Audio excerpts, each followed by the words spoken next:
fighting is. This map really exemplifies that. Man. Look at the comps. It is a switch up. Kiko returning to that jet for the first time in it feels like a long time. A very long time. It's been a hot minute. And this is Kiko playing the role that he was famed for by stomping EMEA teams for Team Liquid. Dropping 300 ACS. Normally on Raze, admittedly, but his jet is nothing to sniff at. This crowd chanting NRG, they're feeling it, man. And I think they feel like there could be maybe a potential opportunity here for Kiko to show the world why he was that dude on jet. Yeah, starting on defense too. This is probably the role, the map, the side where you are most set up to have a takeover game. I'm interested to see if he opts. Mata is almost always the opper for this team, but traditionally, jet role on this map, so damn good for it. Liquid, though, are going to be fast, they're going to be aggressive, and if Kiko isn't prepared, if he doesn't have as much scrim experience playing this kind of stuff, then that could be something he has to adjust to very quickly. Miniboo is going to be all over him. Oh yeah, and let's not forget too, Kamo on the rear, just making that space, creating those opportunities on the Yoru. He was pretty damn good in that skirmish matchup. Might bring that aim into this one, and that could be problematic here. You know, this is a squad, Mimi, that really at a moment's notice can give you everything, and you won't even know how to stop them. The individuals are damn good on Liquid. It's stacked against them, but they got the talent. Let's get this elimination match underway. Send it over to your casters for this one. One hell of a game. Here's Pansy and Hypoc. And look, I feel like a filthy turncoat, but seeing Kiko on that role, I'm so excited for this. NRG just kind of flipping things up here. Mike, where's your mind going? I mean, I'm so excited to see the change as well. Kiko's something that we've talked about a lot domestically previously. Here, kind of going against the grain a little bit in terms of the pick, but I absolutely love the switch up here in terms of taking the fight to Liquid, as I said, towards the top of their map in terms of top of this new identity they're trying to embrace. Oh, this is a good one. I think both of us backed NRG here, though, but there is a world where Liquid can activate. I think I just need a little bit more of it. Yeah, I mean, to be honest, predictions-wise coming into this, it's... How is it going, ladies and gentlemen? The other day when they're trying to kind of reinvent themselves, right? The issue was that the switch-up just never came. Really, for me, it's easy to sit here and say Miniboo needs to do better on some of these aggressive plays, but if that's being called by Nats, actually, somebody needs to... Oh my God, the crowd is insanely loud today. Slow down and take stock of the situation. Well, let's find out how this looks. Going into the first, it would be Team Liquid on the attack and NRG waiting with 3 on the defending side, top mid. Kiko here, we spotted out, Nats. Try and make progress here as Liquid try and just drift out through main. And Kiko going to open up here. Miniboo down already. Janelle, hello. My Quant, hello. My bad, no pre-show today, guys. And again, I do want to see how much busier morning / a sleepless night, so I kind of slept in. Very like a minimum 2-hour nap. I don't know if he quite saw it. I mean, but he's in such a great position. Here's it. However, Camero's checked this. Ooh, and Wayne's the one to land it. Did they start 1 hour later, or did it start on time? It started on time.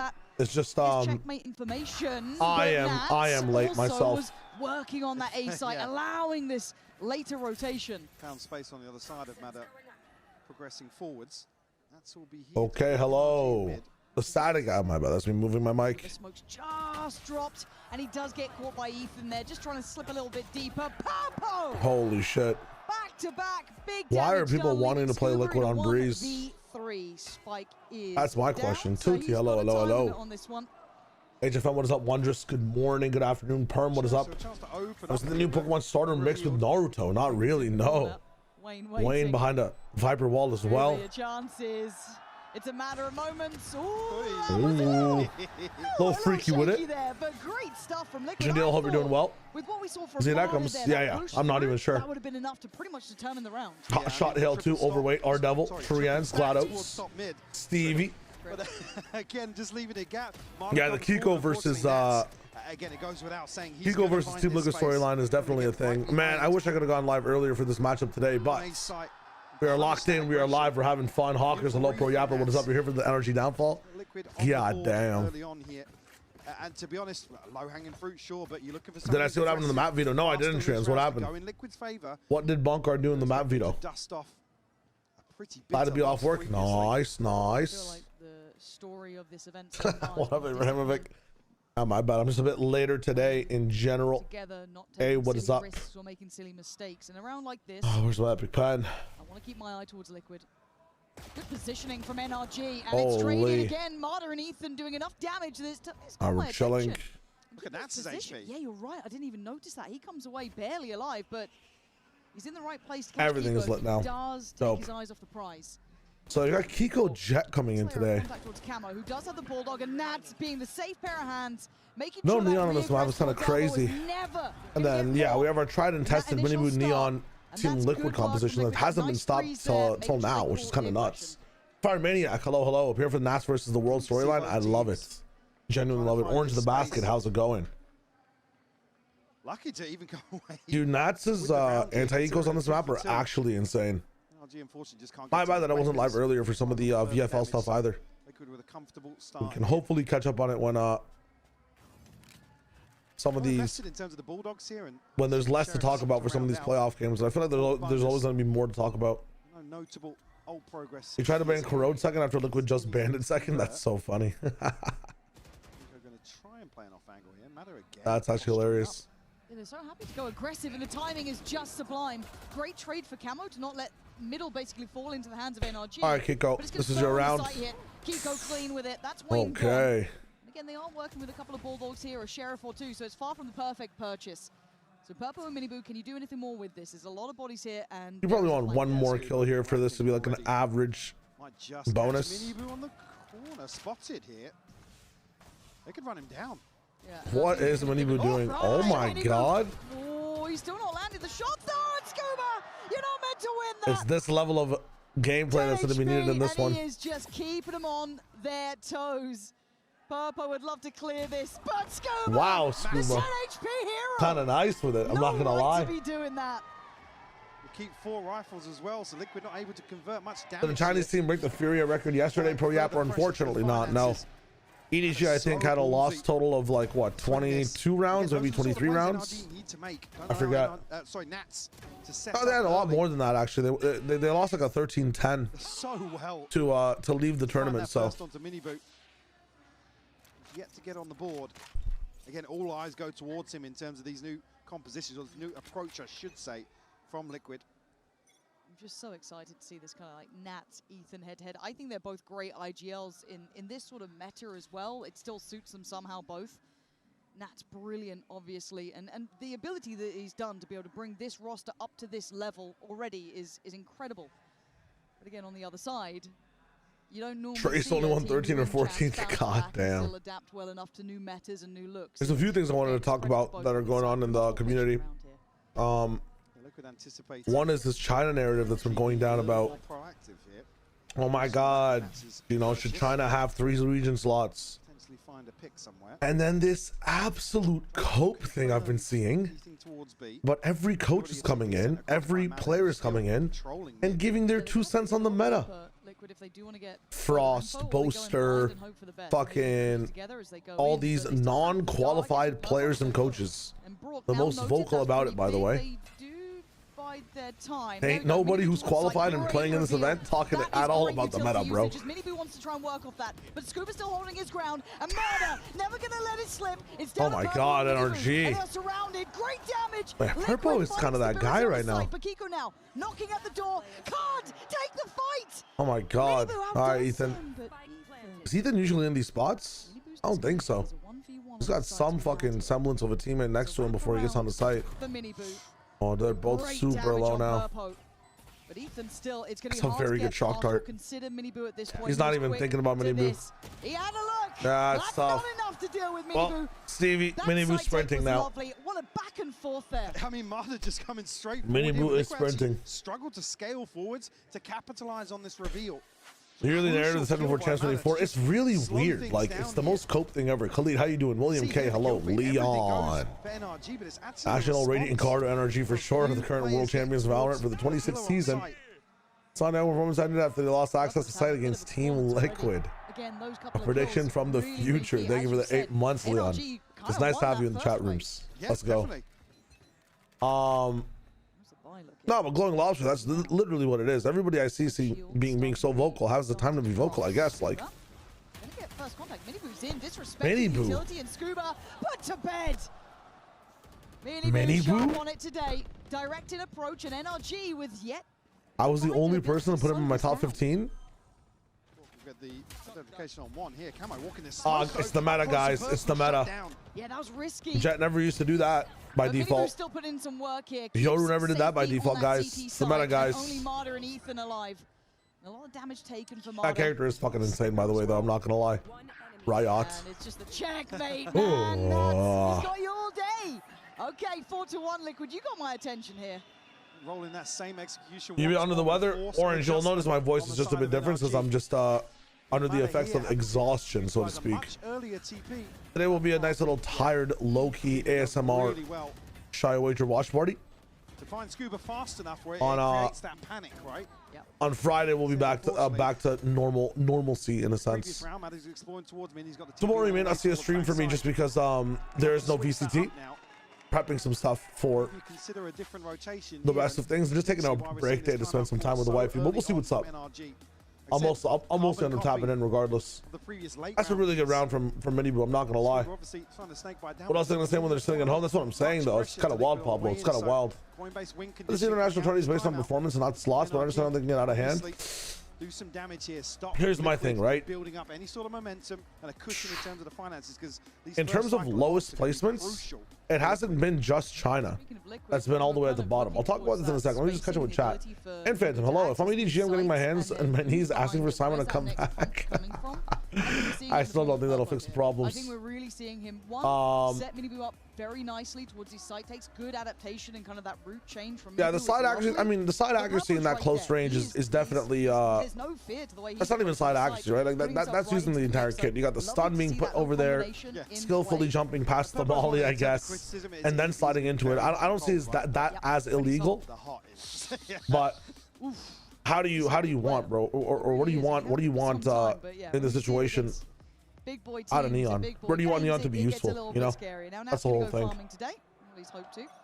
Shouting the Zaza first. All eggs in one basket. It will be wide open here. Thank you, A, for that shout out. Let's go. There's a trap in place. I think lock-in can happen again. I think it could, but come down here. man, I do prefer like that triple elim kickoff more so than I prefer a lock-in, man. I like it when people earn their international rights no matter what it is. I wouldn't mind a tournament where it's, you know, 4 teams qualifying. And then make, I don't know, I guess make champs even bigger. Sloppy site takes now, but it could still get scary. This is a stack, right? And they are going in somewhat blind here. Through a choke point, there's every opportunity. Oh my god, the Zico's about to go ham. It ain't smooth sailing yet. Purple's value's been insane. And that's what the Brock? Camo. Oh, he's alive. Oh my god. Now, see, the unfortunate part is that nobody can peek off of that. Yeah, it's such a bait. Such a bait from Team Liquid to get that ult out. But stability in the end for Liquid. Great freeze. And now there's no retake potential for Hunter's Fury plus Dimensional Drift. Bro. Hunter's Fury, unfortunately. NRG are like getting initiated on Breeze here. I still don't understand. So, what were the options for NRG in this veto? Zakari, you gotta explain this to me, man. What finds the opener and another shock dart to follow through. Too late playing Deadlock. I was on Deadlock, but I was doing some other stuff on side monitors that just didn't pan out, and then things were way too late. I had to go out this morning as well at like 8 a.m. Some personal stuff. So sleep was a non-factor today, but I'm still active. My brain's still pumping. Stacks has 24 points. Stacks is locking in. Any further, they can kind of backpedal from this, but Kiko's curiosity will be kept in check for now. Not going to overextend here. And what veto questions do you have? What were the other options for NRG other than this map? Why are they on fucking Breeze first? I guess they have to ban their perma, right? They have to ban whatever the hell they want to ban first, which is what, Bind or Haven, yeah, they banned Bind can make sense.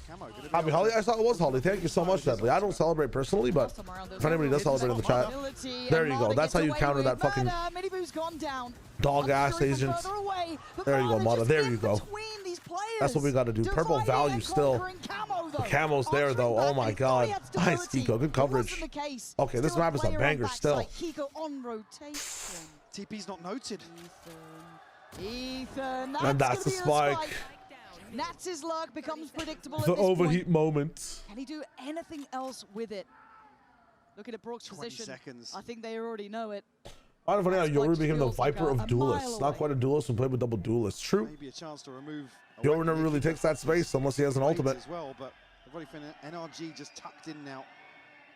That's unfortunately out of options. Mates is good at Bind. NRG isn't. True. Well, I hope that they weren't thinking about Mates when playing Team Liquid, Stevie. Okay, round will fizzle out there, but again, MSL means what the HML is going. I guess that's what I'm talking about. Timing from Marta, it felt like. Unfortunately, Camo just not checking. Kiko pop his ult by accident?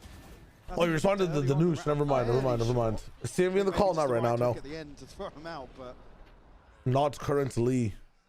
Will you ever go with the team? I said it became predictable. Yeah. Damn, all right. That's really funny. Oh, he's singing rounds like that. It's just like, yeah, okay, he's a million miles away. But These are okay, yeah. Facing Nats Bind, yeah, makes sense. Playing ahead here, Marta again. We ask a lot of this man, right? He has to do a lot of work here, but similar to be said on the other side for Miniboo, who's found a bit of space through middle, gets held towards the site. Scuba in between a rock and a hard place, found his body to drop. That's Miniboo gone. Big damage from Scuba and Purple are putting up insane support performances right now. Some of these site XX. Able to force Scuba deep enough though, the pit will fall. It's one of the ways you can get a very banger games are defined not by the people that are fragging hard, but the people that should be maybe whiffing a little bit, not fragging as much, actually putting in the work. Match with the timing is amazing. It's been seen now though, but pressure on door. Scuba gets Nats down. What is this game, man? Oh my goodness. It's too banger. NRG finally finding their footing. 3-5. Would you time out over here if you're Team Liquid or no? A couple of freebies. Take one more round. You probably take one more round. To thin out Team Liquid again. That's just stuck in double. It's a really good game. As a window of chance, but as soon as this smoke expires, what's the over 720? It is. Really backfill. I don't follow Team Liquid as much, but I saw Sliggy flabbergasted when they allowed Abyss and Pearl to be picturing map pick. See how ass in those maps? Team Liquid's Pearl in general is bad, as is a lot of EMEA's Maestro. It's the belief of Sliggy and Mini at the moment. I think that Team Liquid's everything is kind of just like a question right now because they're kind of switching comps on a lot of these maps already. And switching identity with, you know, Miniboo locking in Neon a bit more, and the rest of the team having to adapt. I think having both like non-quantifiable maps in Abyss and Pearl is probably like a surprise that you didn't see coming, right? You'd hope that they pick something that they knew and they were comfortable with already. But we'll see what happens, man. I feel like a lot of Liquid's games will have to be like the power or friendship factor, or like, okay, let's just see what we're cooking on the day X factor. Playing into their weaknesses a bit more. Again, why I've just had them ranked so low is because you don't know what to expect from Liquid. They're always like a really like a underdark horse, you know, underdark horse dog every time they play a match. It's kind of wild. Are Team Liquid just a gimmick team now? What do you mean by gimmick team, Grenji? I'd like to know.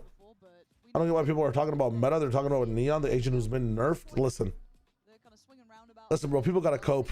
People got to complain that they're facing PRX. People have to complain that they're facing a Neon meta. Like, everybody has something to say after they don't qualify. That's all I got to say.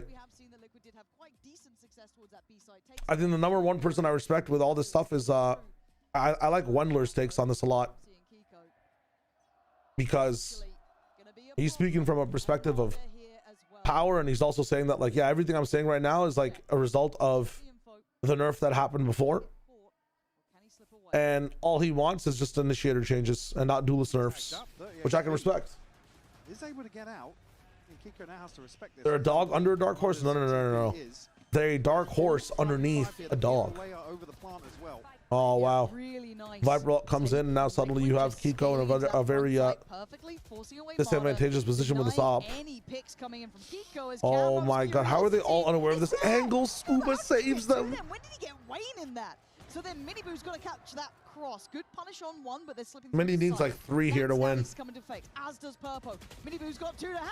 Oh, he can't get the second. Wait. A valiant attempt, but down to 2. Purpo and Nats on the site itself. Purpo on the free fire. I mean, I don't believe this. Leaving it all down to Nats. Nats v3, all at 1 HP. He's got 2, but Scuba. Gets caught at the end by Scuba. It's a matter of bullets, bro. It's actually a matter of bullets. Just a little overzealous. It's insane. The back of this pit. Again, the reveal is there. I think maybe there's a question mark about Scuba is slowly rising to the MVP slot in this match already. And unfortunately, then it's just, there's too many targets, right? A little bit of underdog horse. Scuba catching Wayne. Does not sound flattering. It's not really. Look where Camo is. Just no man's land then. Ooh. And the difference that could have made to have Camo there, right? If he was in the right. I think Haven probably slots into Team Liquid a couple of these bodies are cycling back through much better than other maps. So we'll see what's up. There's effectively 5 members of NRG. That is fun for sure, but I don't think this will be the default state of the game. Gotta let things develop, man. Just gotta let things develop. That was quick. So we'd seen Marta testing middle. This is what do we prefer? I would much prefer this state of the game than like this fucking Astro Tejo meta we had last kickoff. I'm not gonna lie. And less to purchase here, but does have a Guardian. But you know that's so sick. Wendell actually is the go. We both had a long walk, a long talk after 3 weeks ago about how happy we are for each other. Damn. Lucky, really. Wayne. Mini boot timing, I guess. Sorry, I missed that one. It makes that B-side seem a little bit more feasible, but there's still Scuba. Oh my god. That's a shot. Master Wayne. Wayne, you've made this one feel possible. It's doable now. Playing with the pack as well. He's not separated from the Master Bruce, why do we fall? Master Bruce, why do we buy Sheriff on Eco? So we can rise again. That's there. I mean, now you have to go for the gun if you're Wayne, right? Yeah, he's gonna go for the gun and get it. Oh my god. Scuba dooba doo. Where are you? You might be asking why this guy's going to A. I mean, Wayne's got the TP here. He can get a spike time. There's no way Wayne's actually gonna go for this, right? 75 HP. Here we go. So a chance here for Wayne to clutch up. He's had a lot of time to burn here as well. How's he want to play it? He's going towards these guys. Wayne, this would be magic for you. The timing, the smoke goes out, but he's back. He's got down one. Yes! Wayne! Gorgeous work in the clutch. He's got to be the GOAT. He's got to be the GOAT. And ending it. Fantastic work. Oh from him. my god. Almost becoming a trademark in the clutch. The trade here from Mini Boot. Finds the kill onto Brook as what a well. 4K. That's got to be like one of the top plays of kickoff, man. I'm not gonna lie, or of Masters. There's no way the light source stand up as well. For Wayne. That's an X +1 for Wayne owners could be me. Could actually be me. Beautiful stuff. That's what Wayne can do when he has enough rest. It's actually crazy. Imagine one person jump clears and one person short swings. Imagine that they have to do that for every angle leading up to the sights. I mean, it's impossible. That's just very well played by Wayne. Who's been let off the leash? There's 2 players to fall. Yeah, they're getting dismantled, bro. They're actually getting fucking full dismantled. A ton of space this is crazy. 2 freebies here and Liquid now. To take the call this shit Alfred like it's. Oh my god, Kiko, he's not done. That was quick. But does it change the outcome now? Gonna note Mini Boo and potentially. If he's able to see the one more, I mean, that's so much info for Ethan. Okay, Kiko. You've got the recipe, but can you cook? Is certainly not easy, and Ethan's a little bit further away. Maybe that paranoia about Nats. Add a bit of salt to the round. Nats is in his own buy phase, still just waiting. Nats is so far in spawn. What the fuck? Retake here for NRG. A great time buy up. You kind of have to respect it, right? You got to keep it in mind. But Mini Boo's gone down. You can't miss. You actually can't miss in this fucking. It's Wayne again. Back-to-back impact now for the man. Leaving Kiko to try and get these last 2 players, but Nats kind of seals even Scuba this shots, deal. Ethan's shots. And Wayne looking to punish on the way out. Kiko, you don't get to keep it. Jesus Christ, 12 and 7. Stabilizing in the post plant. It's unreal. Back-to-back rounds, as you said, from Wayne. Liquid starting to build a all little the shit, bit of Alfred, momentum. because this is Wayne's Masters. NRG tries Close, to close. I don't mind it. I don't mind it. I might be still on that one. Space. Who do we got? One how's it going, Buttercup? I have no clue. In this one, it's tough. You'd assume that NRG after playing super talented individual. NRG after playing some like more heater teams should be the team that has an advantage in this matchup, but became so currently suffering, man. They're currently suffering. The end of kickoff, continuing that form. Put outside A once more for NRG. Because that's just mad. What would NRG let the serve just play binder for your ass? I mean, listen, NRG's had some pretty good showing so far maybe a read on that on this map as well. Let's not get that mistaken. I know the map says 7-4, but let's not discount the stuff that NRG's been doing too. Game's not over yet, lads. Game is not over yet. Game is just beginning. Leon, thank you for the raid.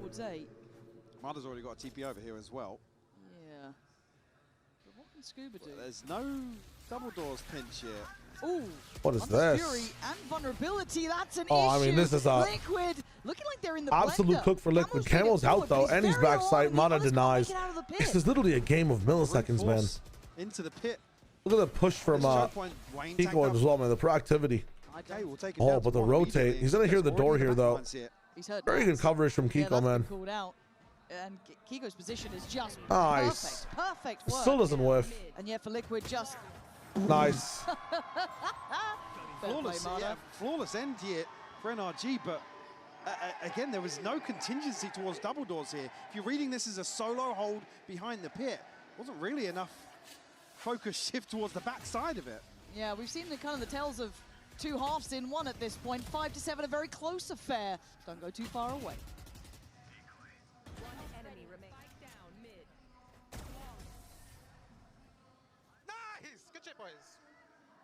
Nice boys. 7-5 after losing pistol. That's like average best case scenario, right? Here's the bill from the dealership where I got my car, and I'd like you to beat it with a better deal on one of these fine cars. Not how it works. Guess you're not as cool as Verizon. Bringing your AT&T or does that make sense? For a better deal today. That's what I'm saying, Snowcone. Yeah, absolutely. That's too sick. I'm loving it. Very, very solid half from the team. Everybody's firing at like really hot cylinders right now. I think Scuba is a big player to watch for the moment, but Ethan's also stepping up. Kiko's opping, and Kiko's like re-pushes on space look very clean. I think ironically Mada's the only person that's not looking like completely active every single round, but it's not even his fault. I feel like his team is just doing really well at the moment. I think Mada had a very good one, like I think 2 good rounds individually. One of them is countering that push from Miniboo on the B main site. On the other side of things, I think I would actually shout out Purple the most. I know Wayne's popping off and saving them a bunch of rounds, but for the rounds they're actually winning and having really good protocols, Purple's utility is finding so much value. And not only that, his kills are kind of fucking insane, man, in some of these rounds from a support perspective. He's hitting like some really good 2Ks. You're saying Purple's lost them a few rounds? How's Purple lost them the rounds though? Local PS season between Santiago and Stage 1. Actually, my wife and I are actually going out tomorrow to get a Switch 2, so she can play a lot of Pokopia. I'm not going to be playing Pokopia, unfortunately. It looks like a really fun game though, but I'm probably getting my Switch 2 in 2027 personally. Like versus Kiko in the Viper all rounds. Yeah, I mean, you know, he's still doing his. I think he's doing his job. He's one of the reasons they were up 5-1 though. You can't discount that. So sick. If they lose this pistol and lose 11-13, it really stings. Yeah, this pistol needs to go NRG's way, but again, if Liquid are winning double pistol on Breeze, they're just those guys. I think it's the advantage of having Neon, man. Neon can really make like pistol rounds and eco rounds just that much more easier to win. Excuse me. Yo, Teo, how's it going? Hello. Sorry for starting the stream late today, guys. I'll make it up to you. Trust me. I will make it up to you in the playoff stage. Tucked into a Nats-esque position. Mike Pokeball looks good. I got to tap into it, man. TL Pro looked okay. So did their Corrode. I think TL Pro is absolute trash. But we'll see what happens. They have time to fix. 50-50 damage. players. It's not the worst in the world. You're trading 100 for 100, but you're trading a whole player. On the wrong side of the map, and you've got a 3v5. And they have a lot of time to get all the way towards B side. Purpo needs to get value here. How much time can they even buy in this to allow for someone like Kiko to come into effect? That's what I'm. Are we all gonna make up? No. I will make up. I will make up. Wait. They've cost a lot of time. CMV call. I do want to be on it. Well, yeah, the longer this Let me tap in. I'm feeling a little bit more awake now. Do something with this. The smokes are starting to be invested as Camo starts to clear. Down on 45 and Mini Boo's pretty low as well. Yeah, I mean, dude, their range is so far away. Now they have sight smokes as well. Kiko finally pulls the trigger. But Purpo, Nats doing what's necessary, and now there's problems, Kiko! You're not going to do this to your own team! Oh, I think you just might be 4 kills! I thought you were too late, but you were perfectly on time! Great adjustment from NRG to leave this open plant. Open up the possibilities for such an egregiously late lurk that from felt Kiko. Foul, man. Again, just easy pickings for him here. Easy one taps. All 3 easy one taps. Oh, yeah. Clean. Yeah. I was giving you benefit of the doubt, but... Yo, Pyro, thank you for the raid as well. Let's go. Let's go. All the gang is here. Just pistols out. My bad again, Pyro. I wasn't able to VFL up. Oh, look at this trap play from Wayne. A little bit delayed on it. Oh, the Jet Yoru dashing, and he's timing in. Mini Boo's in the business as well. Mata, Ethan diffused the situation. Scuba playing way far back as well. Love the Phantom skin. Probably get too much more than that, as it is just the classics that remain. Jet vertical supremacy. And NRG would love to keep 4 standing in this. Definitely, even with limited investment. All right, Tim, look at the score. Yeah, guys, get it out of your systems. Certainly can go forwards. I mean, NRG with a pistol round win is much needed. They really set themselves up for success with that mini fake. So we are big chilling. Marino, hello.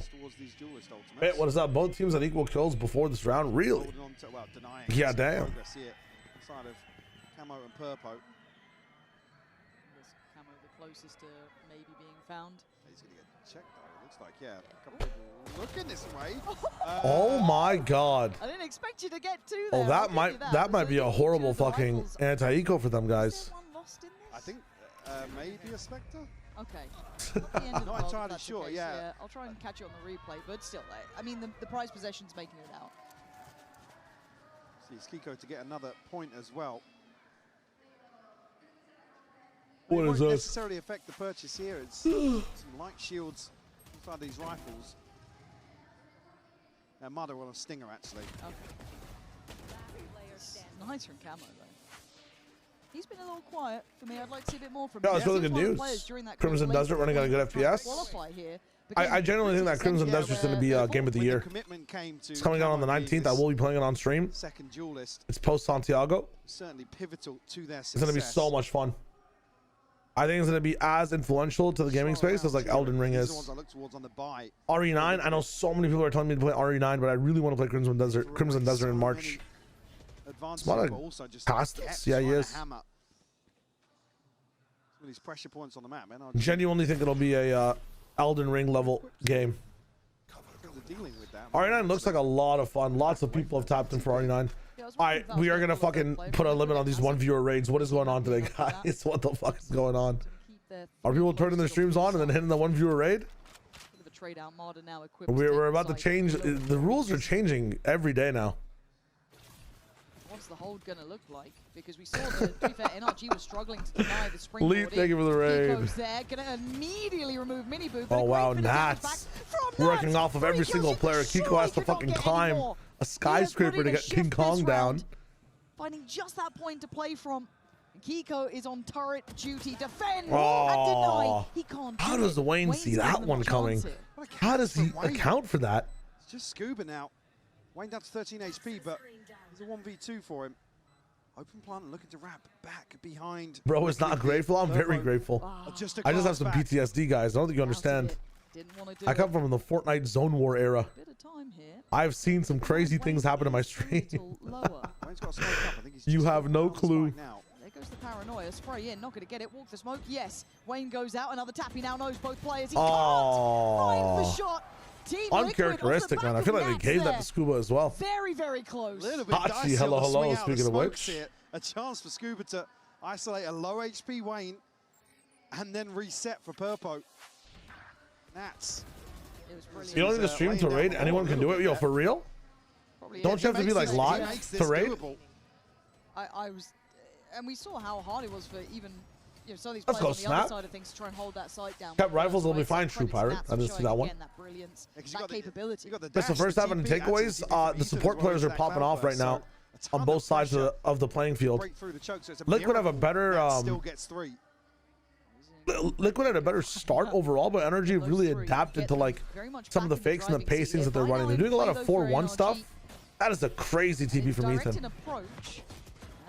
But Ethan's gonna need more reads on some of the works. Like, this man is present. Seems like they're gonna have to have a deeper bag against NRG if they want to win this one, in my opinion. Okay, I talked about Mata not being the one doing much, but every 4 rounds he has a super one. Purple. You got 3 from systematic destruction in his hands. Scuba and Brock left probably scratching their heads. If Mata can create, Purple can destroy. Actually, I mean, dude, this is insane. There we go. NRG freezing. Potentially paralyzed by fear at the sake of what Purpo's just done, but caught on the back pedal. Yeah, really looking for Liquid to reset. It looked like Wayne was halfway out of the site here towards a rotation. Orb will go up here. Wayne, can he catch? Oh, he's so close now. He's got a really good idea, but the timing. Oh my God! Scuba sees him. We're fine. How are you so close. You're a lucky boy. All right, sorry. These notifications are like literally distracting me. It's all good.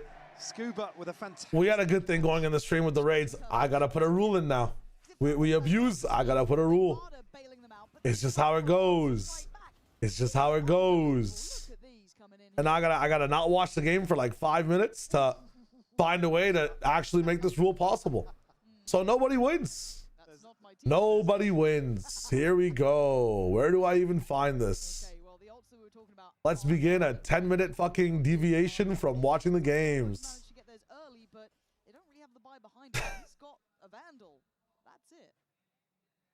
I don't understand, man. Nothing spotted here, but Liquid's still going to try and make a little bit of pressure for Purpo to shine on this hero rifle. No chance of Mivu potentially getting his ultimate here. Actually catching the paranoia. It's a big piece of info. The Liquid were about to descend on A main. Cross-map dart going to come through. Supportive smoke here from Wayne. Going to allow Nats a little window. Ooh, I like that. So patient, but look where NRG are going, man.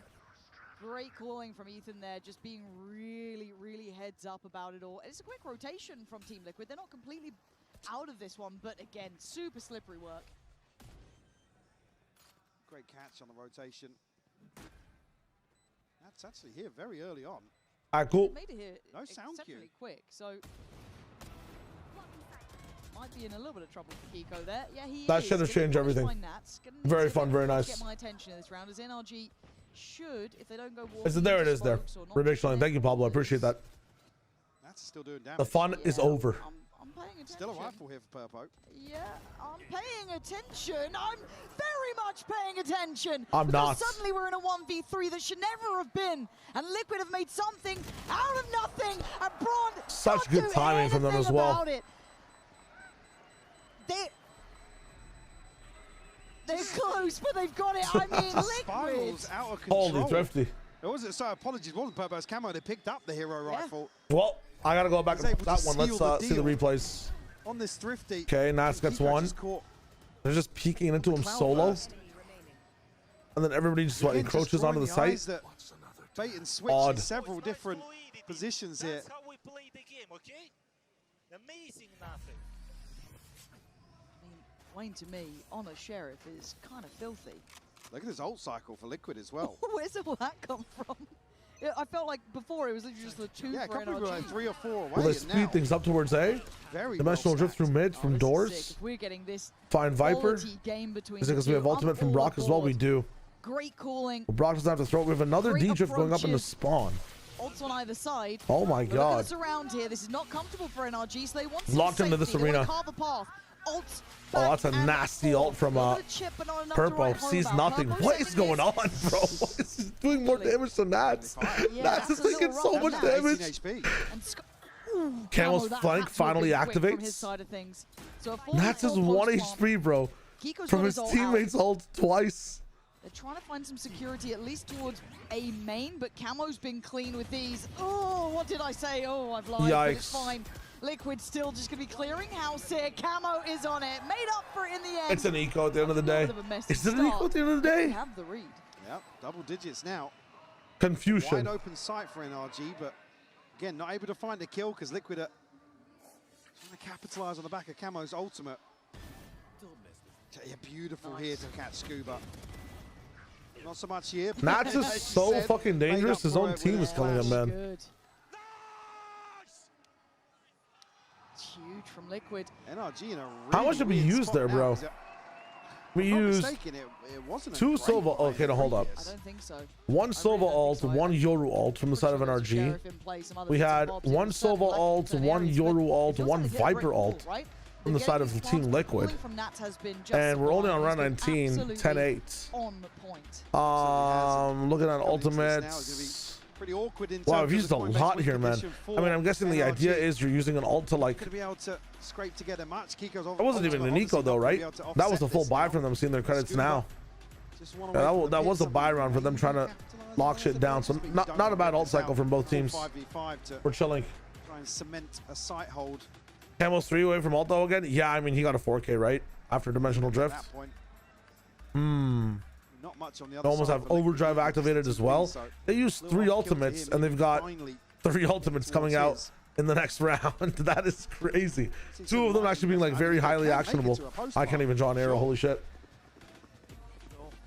But they haven't exactly found comfortable plants though. Nope. No, Liquid are really getting into a rhythm here. As a solo player, you got that 100%. It's just so funny that I think Nats got hit by like what Brock's ultimate and then got hit by Purple's twice. In the back of their minds. All right, a little bit of an eco round, so it'll be a B dive. I mean, cool thing is for Team Liquid, they're playing way far back from the initial line where Stingers actually have value. Yeah, I think they're considering the pick. So I don't know about this one, man. Look at this line from Team Liquid. Look at the understanding for this round. Ooh, we're disrespecting the line a little bit. I don't like this from Camo too much. Instantly just compound the problems. They try and divide between them. It's messy. It's a messy fight on the side. And Minibu's gonna be fine. He's up with Camo. His choke point is brutal. Left gasping for breath. No bounce pad space. Liquid full standing. All right. Couple of low sense checks there. Is it cool to say that Liquid have the best breeze at this tournament so far? We haven't seen some of the big players play, but I think behind BBL, they're probably the best at breeze. You probably don't want to play this team at breeze. Just 1 for 5 Stingers. I mean, the Stingers with the eco they're at right now are going to be equivalent to just buying like a Sheriff or whatever eco gun you want to buy. Fabio, how you doing? What is up? Oh, Nongshim? Man, I keep forgetting that Nongshim have a breeze. Are they good at breeze? Fury also have a good breeze. True, I forgot. Hashtag Shy Wager Hater. Genuinely blessed by God, Liquid should not be getting these picks. I mean, in that round, they played pretty well. They had a 3-stack on B2. And NRG has some very hard kills to get. Again, Mada really good at making space on this one. Imagine if Yoru had any verticality, bro. Holy shit. Illegal character. But it's going to be Papo putting up some numbers, but NRG, sure. brute. That was, I mean, do we even need to Viper ult there? Double doors here, just breaking the sight lines. BBL have an amazing breeze. I think BBL's breeze is the best in the world still that we've seen so far. Got to be conscious that Mada could be here so quickly. Got a CNET strap Purple. I mean, if Mada can keep making space like this, then hey man, we're big chilling, no? From Kiko. National strategy scoreline. A little bit. Non-fictional. Okay, Operator though out for Miniboo. Haven't seen that one really yet, so I can never really. Oh, well, and it's not long for this world. Kiko blinded. Jesus. Yeah, I don't get it. Like, give me the replay. Let me see that one again. Guys. The battle of the doors. Oh, come on. Pop flash Viper. What are we doing? Avenge their fallen teammate, but it ain't over yet. If Marta This is a crazy game. I will always pay it just This might be one of the. This feels like one of those BO5 bangers we saw in qualifying to Santiago. Like, I mean, this shit is devolving. And Marta's found them. Gonna go the distraction does pull off a crosshair for a second, but Brock is still active inside the middle of sight. He has been clutch. One walk up, and it's just too good, man. It's just too good. Back in action, baby. NRG are up to 10. Oh my God. Show me that start. Yeah, I was going to say. I want to cast the rest of this game. On the back of this opener. I mean, the understanding about timing on angles, knowing when to peak, playing off pressure. Brock. We cannot forget about him, man. We cannot forget about him. Me and Brock are too cold in the clutch. Who invited this guy? For NRG. Who invited this guy, bro? Double digits found now. Who invited this guy? Trying to get that sixth man. Gonna cripple the finances. Oh, man. No way. We'll see Okay, Insta-Drone, the pace keeps going. Won rounds with less than this. TP coming in. Information. No one backside. They understand that close range is where you need to find actual pressure. Mata TP's in and actually gets one, gets out. Or not, how does he even get there? Never mind. What the hell is this? What space is Mata making? I can't even track it. Mini Boo. Coming in with an ultimate. That's still alive. Camo's still Can't find much to it because of the wall that's up. They're trying to just catch this pressure. Oh, he's got a gun. Soaked it up for now. Pop flash turned. Back into the action. Missed timing, but Mini Boo still makes it work. 3v2. Kiko's the one to be the difference, but Nats. Where is Nats? Kiko's attention. I saw him turn. Look at these guys. Look at these guys on site. Look at them. And that awareness. Might be the They're waiting for something, man. How does he do it? He's already been okay, seen. now they know. In the Triple swing NRG. coming in. Paying respect to the GOAT. Really good protocol there from NRG, man. 3-man hold. Ethan actually is out natsing Nats right now. I know they're still a round down. Or it should be 11-11 now, right?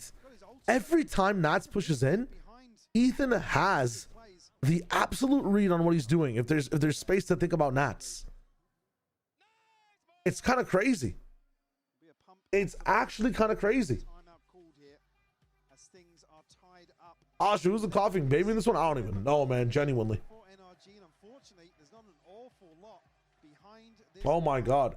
NRG look a little weaker than who's us, but they're looking like they're trying to bounce back. Liquid just look like they have been touched by God at the moment. Some out just getting picks and winning crazy rounds. I mean, their comp is meant to fight, and fighting they are, which I like a lot. But NRG are starting to read a bit of the pacing from Team Liquid, which I thought was an issue for Liquid coming into these games. The deeper they run into the tournament. I mean, NRG found a pulse inside the first map, man. It's kind of scary. It's kind of crazy. Also kind of a banger. They're so much cleaner on these trades. Whereas Mini Boo, yeah, again, happy to go. Ethan, I'm calling Nats. If you told me this in 2024, I'd call you crazy. I mean, bro, this is insane. This is I was excited for the T1 G2 match more than anything else, but if this is how both teams are playing today, my brothers. You can see the pings and the investment from Scuba. Like you said, that point of weakness they're looking to exploit. It's one thing to know it might be coming. It's another to try and handle it, right? We're going again. But this time we have like a very big lurk from Mata on the other side of the map. Now, every time they've gone towards A, Mata has been instrumental at getting them past the barrier. Scuba gets a little bit of a pick though, and Brock is found a pick as well. Insta rotate coming in. Nats has had to been fast before. Mata actually TPs. I thought they'd go back. Look at Nats. The freeze here to bait the fact they could be going back, and they've kept Nats on the B site. Ethan is doing a very good job at tempering this team, playing for advantage. Freeze for 20, pushing after the fact. Purple, you need to get 2 here, can only get 1. Horrible peak, way too greedy. Mini Boo, again, you need to get 2 from this position, can only get 1. Hero plays. Hero plays. And that's once again last alive. He was obviously they're kind of needed in a 5v3, but unfortunately they don't work out. All other players on his very side, good trades from NRG. This could be 12 for NRG. And again, the read from Nats. They want this one, spamming out the I mean, dude, he's boxed in, man. He's boxed in. There's no way they're winning 13-11 in this game off of the read of how Nats is playing. This is insane. 4 in a row. Like I said, the buy back in here from Liquid. Oh, I mean, that is fucked up. Really full cam on that. I didn't exactly catch the timing, but Scuba with daylight robbery. I would think, like, hey, Shy Wager, what's going wrong for Team Liquid in this one? What are Team Liquid really playing for right now is my question, man. They keep just attacking this main haphazardly. Why not go for a bit of mid control, doors control, back sight control? I get it. You have Mini Boo, right? Checkmark. You have Camo. He's doing really well as well in the chaos. Wayne really tempering some of the pushes. Let's have a Rubik's Cube, a variety in approach, man. It doesn't have to be fight all the time. NRG, know you can do that. Let's temper the fighting a little bit. It doesn't have to be ego where you just slow down. Look at this round from NRG this time. Look at the amount of pressure they're just fucking pulling for playing slow. Wayne still thinks it might be coming one way coming through here. No fucking protection from mid though. That is so weak. Makes the backside hold much more difficult. Makes Wayne play 2 different angles at the same time. What do you even smoke for? They're expecting some crazy thing on B here, man. This is a 3-man B read. What is this? The execute will come and there will be no help. Absolutely no help. Maybe we'll run as fast as he can. Mata finds the pick again. Oh, Camel finds one beforehand. With 2 big kills. It's down to a 2v2. It's not over yet. Nats is on the way, but Purpo has to live. 40 HP. He's being hunted down. Keiko burying Liquid. It's the man who was on the team to put them in the ground. He's made it to the site, but has to walk through the corpses of his fallen teammate for 10 seconds. This plant is late. All time. Opportunity given. And the screen's down. Plants in. Has to soak. It won't matter. Not much though. Nats, this would be the miracle your team. He doesn't. Okay, he's finally found an AK though.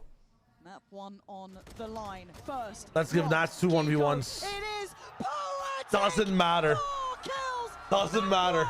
Is NRG's. Again, they read it so beautifully, Lauren. These hits come so fast. Oh my God. The paranoia out. NRG. Pico versus Nats. They have enough time and space ahead, and Nats come in to win the game. Completely secure the site. Fantastic performance here from NRG on map 1. That's got away heavy there for Liquid. I know it's 1v3s and 1v2s, but I gotta ask a question. And just respond with yes or no. Just respond with yes or no. Have we ever seen Nats lose that many clutches in a row? Off of having that much information from his team? Have we ever seen Nats be that fucking useless? Okay, Diffuse, I don't like steal, okay? But we are dead nothing, boys. We are playing elimination game. Elimination. Why are we saving energy? For what, man? For what are we saving energy? For what? For the flight tomorrow or what? Play default. Boys, give your all, okay? Everything. I understand it's hard sometimes to find the energy, but find it. Find it. But enjoy. I don't want us to be dead, okay? Dom, the same to you. I understand Gnosis block, but still try, okay? No excuses, boys, okay? Dude, I mean, dude, I don't know about that speech. Was that a Nats speech though? I think they might have got to Nats. I don't think that's a Nats speech though. That sounds a bit more like desperation than control. I kind of fuck with it, but I don't know. I don't think that's a Nats speech. Enjoy, Nat said calmly. Dumbledore said calmly to Harry, "Did you put your name in the goblet of fire, Harry?" That's weird. I mean, dude, you'd assume that they're playing like a game that's gone like 13-5 against their favor, but again, I feel like that speech is coming in for when they're up like fucking, well, at least by 2 rounds. That's insane. Shrewd, how's it going? Did you put your energy into the map? And Nat said calmly. Dude, I mean, we are about to be eating on Vodfathers tomorrow. Holy. GLaDOS, hello. That's a Shy Wizard leading Plat Chat Premier team speech. That does actually give a little bit more of like a rage factor to it. But man, I feel there's a little bit of tilt behind that one. Podfather should be coming out on Friday. Yes, we're going to be recording it tomorrow. Actually, no. Podfather should be coming out tomorrow, same day. I have to send them a thumbnail today, but we're trying our first ever same day upload. It should be coming out tomorrow. We're going to record it in the morning and it should be uploaded tomorrow as well. We have like a 1.5 day VFL transfer window too. It's kind of crazy. You're right, Fabio. I'll make a tweet about it. How you can't be told about all the solo swings. I mean, the solo swings got them the advantage, you know? Yeah, glad those people found a loophole. But honestly, I'm very grateful for all the 1 viewer rates today because it probably fixes a problem that would have, been an issue later on in the streams. Better to have it abused in a funny way than abused in a toxic way later on. For big chilling. This happened to me when I was streaming Fortnite as well a long time ago, and it was in a much more toxic way, and it was harder to back in those days. We didn't have this entire creator dashboard that was as robust, and it was much harder to disable those 1 viewer raids. At one point it wasn't even possible, I'm pretty sure. But man, it's kind of crazy.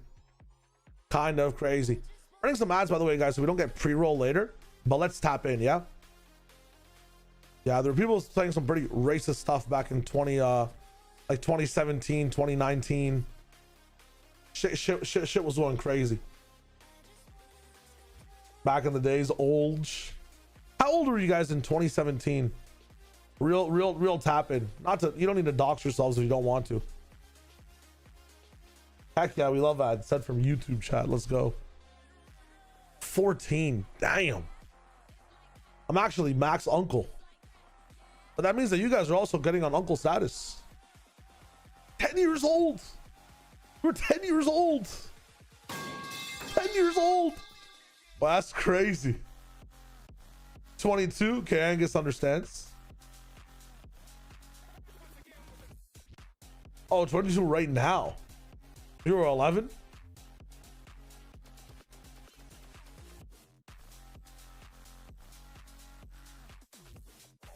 I had like one of my little nephews actually remind me that I need to be excited about living life. This guy's excited about going up and down the stairs, bro. You'd ask this guy to go up and down the stairs and he'll be happy to do anything if he gets to go up and down the stairs. And I'm like, damn. Like, I'm sitting in bed feeling the opposite some days. So half the time when I feel like shit or feel lazy, I gotta channel that little, like, you know, I gotta channel the 4-year-old nephew within me. Of energy now. Okay. What is it? We know that Kiko's an amazing jet, but were there any other reasons you put him on the jet instead of the neon? I mean, it's not the most jet-friendly meta, especially the jet with the opping duty. Meta, bro. I mean, if there's any map that jet still works on, it's Breeze, in my opinion, and it's just a big comfort pick for him. So we just let him play the jet if he wants to, and he does a good job on it. So I think you made the right call. So good luck, Anavis. Thank you. Called him I somehow, some way. We can agree with that as well. Fans on I've somehow made it to 29 years old, and I'm doing pretty all right. Don't know how. Francis or LaRock for VFL. I think you go for LaRock. I think LaRock finds you more value. But Francis doesn't have to make as much space. I feel like other people will get more kills than Francis. I don't know. Guys, some people saying go for Francis. It's blasphemous not to play John Breeze even now. I think Neon Yoru is so good though. You do lose a lot of verticality options, but into the B side, just constantly messing with what's all that making it to 29 being the milestone. True. I still feel like I'm like 22, 24 though. There were so many nice mind games there. Oh, Mimi's here. Hello. Liquid that started so strong in both halves. They were 8 for 12 in the first 6 of each of those halves. Only won 3 rounds outside of that. This was a NRG who had to adapt in the first half, I think, to anchor more on sites and find ways to disrupt that entry. And she's probably thinking about playing Deadlock right now while she's on the desk, by the way. Team fighting and the way they were approaching that in their attack side post plants to come out and win this close game. You couldn't have asked for a cleaner closeout from NRG, 5 in a row to lock it up there. But all eyes, though, were on Kiko. because we weren't sure how, you know, the guy who made his name on Jet, right? We talked about it. We talked about how good he was on this agent. We're like, oh boy. And Jen even asked Coach Bonkar, this is not really a Jet-friendly. It's 35 this year. Congratulations, Chrome Zone. Let's go. I guarantee you also don't feel like you're 35 years old, you know? Can I do a VFL check with the 20K channel points? Vempo? Honestly? Or he's part of a fake on the A site and then it becomes the backstab. Save it. Picked it up and just had so many opportunities to. I might go live tomorrow with just checking in on VFLs. Be the thing that made the difference. Yeah, quick little VFL stream tomorrow. Attacking side. He also had a bit of a slower. If you don't want to waste your money, don't waste your money. Once I figured it out, once they were actually really coordinating in how they approach these backside fights on it, he looked so good. What a poetic way to end it too. 4K against his former mentor. Dude, I was about to say that dap up between Mana and Kiko, like I think I heard it on camera. Shoot Nats in the head, perfect dap to your new teammates. Yo, Willie, congratulations, my friend. Brothers was working on that like through watching Fortnite streams. Thank you, so dude. Congratulations, let's go. Actual impact frames caused by the dap, EP. I got you, Vembo. I think it's just gonna be moving too fast today. I'm not gonna be able to check VFLs. Also, really like watching the desk. Why does this guy actually look more like Braum every day? I think this game had a lot of Sidetrack has a dope shirt coming into this. In that early on the defensive side for Liquid's opponent, they struggled to actually find a solve to play the retake together and look good in those positions, and we're failing to the Liquid team. That's a guard. But when X. T1 fell Aokiji. over, didn't adapt Level at all dap. in that game. Both I don't even watch Energy One Piece, but I know what you're referencing. Figure it out and get because it has impact adaptation frames. that puts them ahead to win the map. It's tough now though for Liquid. You actually, we heard it from. Bro, almost your account today. Goddamn, Dudley. Getting into Breezy, saying, let's currently sitting in second for the Shio League. Really, William. Let's go. How they fought in Darker, well, your future's looking amazing. You're big chilling. This is a sick shirt, man. I really like this shirt. Landing an early blow against NRG. The next two maps are way harder for Liquid. Yeah, the Abyss really worries me. This has been a stronghold map for NRG. It's one where I don't think we've Gotta play League as Braum with you one day? Hell no. Hell fucking no. I'd rather genuinely, like, I don't know, scalp myself than play Braum with Sideshow playing Braum. What the fuck? I'll play Braum for him. He can play whatever he wants to play. I'll solo carry. And hell no, I'm not letting him touch that character. What the fuck? Hell no. In terms of finding those timings to push out. Well, you know, it's fascinating. Last team to defeat NRG on this particular map of Abyss was Fnatic. That was at Champions. Since then, they have. Well, yeah, this Abyss is kind of strong for NRG, huh? For Team Liquid. Let's see what's going on over on. Imagine how bad he fuck up the ults, bro. Imagine how bad he fuck up the E's, bro. How would be putting the wall behind himself? With Coach Lowen of Team Liquid, now narrow loss. That was a very close one. What do you think happened on Breeze? And next up is Abyss, a map where NRG really capitalizes on their Viper very well. Do you think that's going to change your approach to the game or not? Good question from Jen. Yeah, I think Breeze was very close, right? It was down to the details. I mean, for Abyss, let's see what they're going to be doing. Let's see. Thank you and good luck. Jen is genuinely one of the, by the way, funniest people I've ever met.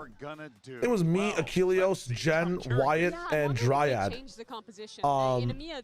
In Masters Toronto, we all got to eat some KBBQ together, and then a bunch of like the Riot staff and like other casters and MLE were on the other table. It's a fucking big ass party. But that was a funny ass table, bro. Everybody just genuinely was roasting each other. Hey, super, have fun at work, my friend. Enjoy. On those executes and managed to circumvent the Cypher, who I do think is it lags. Nah, I'd rather scalp myself, bro. You gotta think of something gruesome, man. You gotta think of something gruesome. It's just an opportunity to throw something new out there. Chill needs to abuse the Outlaw on Abyss. I feel like GLaDOS is not gonna be enough either to be doing that. The Outlaw doesn't get much value on A for Team Liquid because NRG just have that Viper wall that's there all the time. And then B side, you have like the Mana scaling, bro. This guy's still yapping. Holy shit. Look at this and think they just played. They won't have time to turn anything around with. I feel like Team Liquid are going to boom themselves mentally a little bit coming into this. They need to just. I don't think we need an ad speech to this one, honestly. Just play the game. There's got to be like there's got to be some good vibes, no? It can't just always be comeback vibes. It's winnable vibes type shit. I agree with yeah, same comp from NRG. The Waylay is so tough to outlaw in the B entry. simple standard stuff. You're in an uncomfortable spot right now. Yep. You got to gamble when you're the team that's down, when you're the underdog. Is Bala streaming today? Bala does not engage in the esports world anymore, unfortunately, or the streamer world, Hachi. Times have changed. The brother is gone. Build up from there. But now we find ourselves in a situation where we don't quite know. Oh, it is. Hey, look at that. Guys, Wayne Harbor. Does GB know ball? That's crazy. Hey, Sliggy, I know ball. Yay me. I think this is a really nice idea with this composition. I think that, especially, well, I mean, assuming that Nats is going to run a different smoke as well. Nats is going to be playing Astra, right? No way they play Viper Harbor. Should be looking to. You have to play a dome smoke here. Wayne's Harbor, though, I wasn't a fan of how he was playing it on the defense side. I think Valen gapped him in terms of value, but that might partly be map dependent. Like, if he comes out here with better ideas on Abyss... No, ravaging, it makes sense, but... Valen was telling us that he's been putting in work with that particular agent. Yeah. I don't know if we were getting the same out of Wayne, considering how Liquid like to operate. Sure. For NRG, though, they're starting on defense here. Valen's Harbor left much to be desired just based off his positioning overall. But I feel like Wayne is not as much of a lurker as Nats is, so we're going to be fine. They don't have the luxury. Let's see what's up. TP that Why save energy in a BO3 limb game? It's not about even that last game. It's just that, you know, in coming into this one, I'm fine with this reach in the last one. Liquid's win condition is going to be if they can get into a what site, was G2 running in this composition with the Harbor? Who was their initiator? Was it like a Sova? The last time that we saw him play with double duelists? In EMEA kickoff, pulling out Sky on this map is definitely not the best, right? Like takes down 2, calls it before he even Sky. begins. They've got players on Liquid. Why is this Sky here, bro? But nothing here at Santiago is any bigger than this. You saw Nat Sova Whale instead of Sky Yoru. I don't know about Sky, man. Are gonna run away with this one 2-0. Let's send it back over to your casters. Pansy. I don't cuss, my AirPods die. Oh fuck, I feel sorry for you, man. Fight is on now. Elimination very much in the forefront of my mind with Liquid here. Chill, oftentimes so predictable. NRG has dealt with the side hit and they usually found Nats like 4 or 5 times. Yeah, no, true. I mean, 4th comp now for Liquid on Abyss. Desperately looking to find something that feels comfortable. Again, not necessarily tying into that overall identity. Sky or Fade Silva KO is crazy. Yeah, I mean, what are we using Sky for? You don't need info here, in my opinion. If you do, then Silva's better. You want good flashes, then I think KO's better to initiate the Yoru, but yeah, I'm actually okay with I don't know, man. Seems to be very comfortable in being self-sufficient. Maybe it's just purple style. Absolutely pivotal to Liquid's success. What is this, an A breach? And split? I mean, the spike's not even there, though, bro. It's a fake to go back to B. I'm loving this pistol start from Liquid already. Oh, but the read from NRG is immediately there. With Matter's position. Damn. NRG might be that guy. Hello? Oh my god, the timing. No. The timing, and they're coming back to mid. They're coming back to mid. Nico's gonna have a terrible surprise. Okay, we brought him back. We brought him back. Reaper in this one. Liquid have no idea. Nat's none. Oh, he's playing with his food. Nasty. That's the spike. Marder breaking the back lines. That's the round, no? Oh, they've got a smoke on it too. It's not a solo I mean, wrap it up. And the map gets drawn in lines. Dude. You have no protocols for a reflank as well. They got a lot to try and that was such a big gap from Liquid side. You gotta just excel onto B at that point, right? Play the man advantage. The spike. He's out of there. Wayne putting up some work, and there's still a chance. 20 seconds, but they can't really stop. No. Plant here though. And looking towards Purpo. To try and secure this. It's not going to be a challenge. That is tough. NRG, but again, 2 ghosts and a sheriff. And they're going to split here in the post. Yeah, this is super sketchy. And what the hell is that? I think that is Purpo now will be the one to receive the 3 players. Hello? Gets to fall away to Bro. an angle. What is that from Ethan? Like it was tilting in NRG's favor. There is a what is this godlike divine intervention? Nico working his way back through with Brock. Well, Smoke and a recon to play with. Purpo now noted on the site. Smoke gonna go in. Purpo still keeping their eyes, but through the smoke he falls. Miniboo, no! In the middle of the open! Caught asleep there. What is that round? I'm getting an energy drink. I'm getting a fucking. This is like actual metal pipe sound effect type game, bro. Get me out of here. once more. And again, Give me, I need some sustenance. Nats to be caught. I need some actual sustenance. Dropped. There ain't no way. Liquid are so split here. Cam, I got you. My bad. I think we all realized it at the same time, right? I realized it too. It's just such Holy an shit. awkward recovery.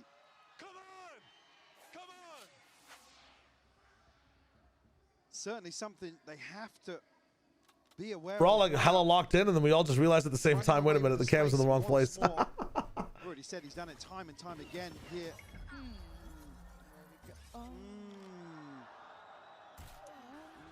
Running away with the space. Curious Yes. space. Not the space I thought. All right, hold up before I go. Yeah, that's gone a bit weird. I don't know really What the fuck is going on? Gets his ghost to work up middle, takes out Ethan, and we're in a 3v4. And they've got the plant, and Miniboo's gonna go for a wonder. Lovely Storm flash Surge post to pop facilitate. flash. Eco, the one to try and put some numbers back on their side, but Liquid have a very, very good shot at this. Oh my god. The timing. Eco again. We've been here before, haven't we? And Brook's read this Ooh, well. Cove moment. Okay. He gets both. How are you getting both there? And they're pushed aside. So NRG, after what was a very turbulent start, actually get the round. It's all right, nobody was watching. We definitely weren't actually in POV. No, no, totally not. Let's see the totally replay. not. Yeah, Let's see the replay. Let's watch that one. Oh. The classic throw your hands up. Not my fault. Yeah, it's not. Right. That's a rip. It's a bug. It's got to be a bug. That's not a bug. And then the smile that's like. He tried to play the barrier a little bit too late. I've done that myself. That is crazy. Is what That it is so Shake it crazy. off, move on forward. Fortunately enough, NRG actually keep the round, which is the more surprising part after what felt like it was Okay, real quick, completely real quick, gonna fall in real Liquid's quick. favor, but no. So Liquid on a way better buy I'll now. miss this round for a hot second, but it'll be worth it. It'll be worth it. Very, very lacking I got what? in that fire. Pseudo Now, buy. also, how do NRG Coming in wanna make up fast. for it? I'm already Smoke watching the on round. Is a very Dogging direct afterwards. player. Yeah, there's no way. So we're gonna have a nice Double little fake though. head-to-head there. Gonna be awarded I away, mean, but early draw of attention and what? rotation Scuba's about to go in ham? reaction. Low value, a little bit of value. You have a Bucky. I'm pissed. Had a Had a bucket, yeah. Plant will come through here for Liquid. Again, a tough retake now. Guardian, a Spectre for Brock, the heroes of the first two rounds here for. Hello. Well, that's going to be relayed to Marder, but I don't know how he's going to get Unlucky close for Ethan, honestly. Yeah. Can't thread the needle on that shot. I don't think Purpo's any the wiser yet. There's the look behind. Good stuff. Liquid keeping 5 up. And you want to see them keep 5 here. It's an expensive investment. And they are trying to hunt down Purpo. And that's 1 lost. So that's Vandal gone. The rest, again, it is a lot of money you want to be keeping. Wayne. Pre-fire, that was classic. I don't know what I'm seeing in this one. Madness. So Brock's gone down, that's fine. Kiko going to get one of the Vandals that was lost out of Purpo's hands. So they've accepted the outcome on this one, 2-1. Liquid get their first on the board. You now see the purchase for NRG. An early progress for Nats, Purpo towards their ultimates. On the other side, again, no surprises, Kiko and Brock doing the heavy lifting in those first 2 rounds. Op in hand for Marder. Curious to see where he's going to set up. All the way towards top mid right now. So like 1-3-1 start. And they're going to get, who is it posted down there? Well, Kiko initially, but yeah. Cancelled. It's pacey from Liquid, and it's very direct. They don't have many layers, excluding obviously Nats can be a bit separated, but NRG are in for the brawl on the side. It's Wayne and Purpo to find that stability they needed, but a shot from Kiko keeps this very competitive. TP back up here, and that's the smoke drop might get it, but Wayne bests him. This gets tough for the operator, though. I don't think he's going to really catch Wayne on this backpack. Okay, no, he does. Wayne just shows a pixel out of place and is caught. So Camo left alone on the site. I think they might be really understanding where Nats is in this, but he can still be effective a little bit further away. Brock is just looking, backwards here. But no pressure coming towards Camo just yet. This is hard to kind of all right for Marder. On the NTA, going back to watch 2v2. Oh my god. Of where the final player Jesus. is. All right. That was a clean way defend it. Liquid gonna get their second now. Zana shows some real validity to this approach. And this is crucial in terms of the harbor. It's cutting sightlines at a completely different angle in terms of hitting B. Makes it very awkward for somebody to commit towards an engagement ahead of the plant coming through. And Scoob actually does really well. You can see him considering completely giving up the site. Oh, snappy work. Great really cleanup, yeah. Nice. And again, I'd love to see a swing up from Camo. The guy has been really, really solid. We haven't seen the best of him, I think. Some of the other players taking a little bit of that limelight, which is fine, but... They're not even close compared to what we saw in a couple of the series back in EMEA. So Liquid again, still very direct. Still just focusing on these side takes. Seeker's going to be highly telling where NRG... That'd be a very tough retake here. Marder's position also going to be seen. Well, Seeker's off and about, but still Marder... Who's this guy on my mic? This is Sasuke Uchiha in Lububu form. You watch this? Yeah, quite a while. Yeah, no, there's no chance. Gonna spot out Marder. That's one of the This flank is gonna have to be flawless. And Kiko the only one with the Guardian. So I'm gonna get like 2 kills to a smoke here. Keep building that economy up, get those ults. There's just no way. This is starting to look pretty solid. I was gonna say Camo and Minibu a chance here to really solidify Liquid's early momentum. Gonna TP into it. Tough, really. I think NRG just looking to deny here. And police towards no chance. Prevent anybody from finding further progress. So how are we finding this composition so far? It feels very all in. It feels very direct. we haven't seen too much nuance to it yet. TMV might just be busy watching with this stream. I think it plays towards, like I said, a different variation to... I went live a little bit later today, so I might not be locked in with him. But I called him. Being the second layer to that. I'm here towards... Sky. It opens up a lot of possibilities in... Might be here towards the end of game 1 or start of game 2. Early timeout here for NRG. Maybe just to try and get a grip on how this comp's playing out, really. Yeah, like I said, I don't think there's going to be anything really magical in terms of set pieces. You got to question the amount of time they have prepped around this. It's obviously something they've considered elsewhere. Obviously, yeah, the coin-based win condition for NRG. Coming back in here is potentially Marder on the operator. Yeah. Didn't really get much of a say previously. Outside of that, brought great progress towards the Hunter's Fury. Alfred, no, not Alfred at all, man. Sometimes you have a whole stream to take care of, man. It's totally fine. totally fine. No worries. I want to see how they try and activate these players because it is hard to get information. Now, it feels like the composition that NRG has the ability to do it. But again, when it's so direct an approach from Liquid, it's still, you're going to be what? Hoping that you've got the... Do you not play shot call? Gip, I don't actually. It's still very difficult. Some of the shot calls have been weird these last few days. I swear there was a shot call about like what happens on round 15 and we're like on round 12. Which is getting behind some of these defaults. It's 3 closest players, Vempo. That's why a lot of the times, like, instead of sky ulting over here, teams will elect to like in like a 3v3 sky ult here or like here, see where the dogs go. If 2 go this way, 1 go that way, you follow the 1 dog, right? For the man advantage situation. But it's always the 3 closest players on the map. Even if, like, you know, the players are here, here, here, and here, it'll go toward and you cast your ult from like back down here.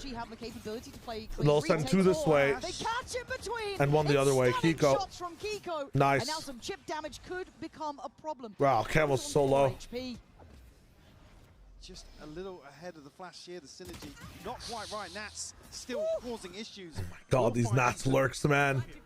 Nats versus Ethan half the time on this map. Cerebrally, gunfight perspective. Get involved. Marder's teeing it up and allowing Brock to drop down. Nats now. What? Divine intervention, it feels like needed. Because now we've got Marder against Camo. Huh? Marder unsure, unawares, spots him. Marder, more machine than man at times. What? And gets the defuse. Just sensational. Talking about Marder's decision making and being one of those duelists that can just turn the tides on a single round. Oh my god. Comes up clutch here for NRG. A Red Bull clutch nonetheless. Kiko, again, the flash just causing issues for Minibu. Ew. But again, a ridiculous shot to catch him. We got some aimers in the server today. The fact that Nat's got, I think, like 2 there randomly, like sprayed. I mean, it didn't even look like a 2K. Nope. Okay, so the ult's now starting to cycle in for NRG.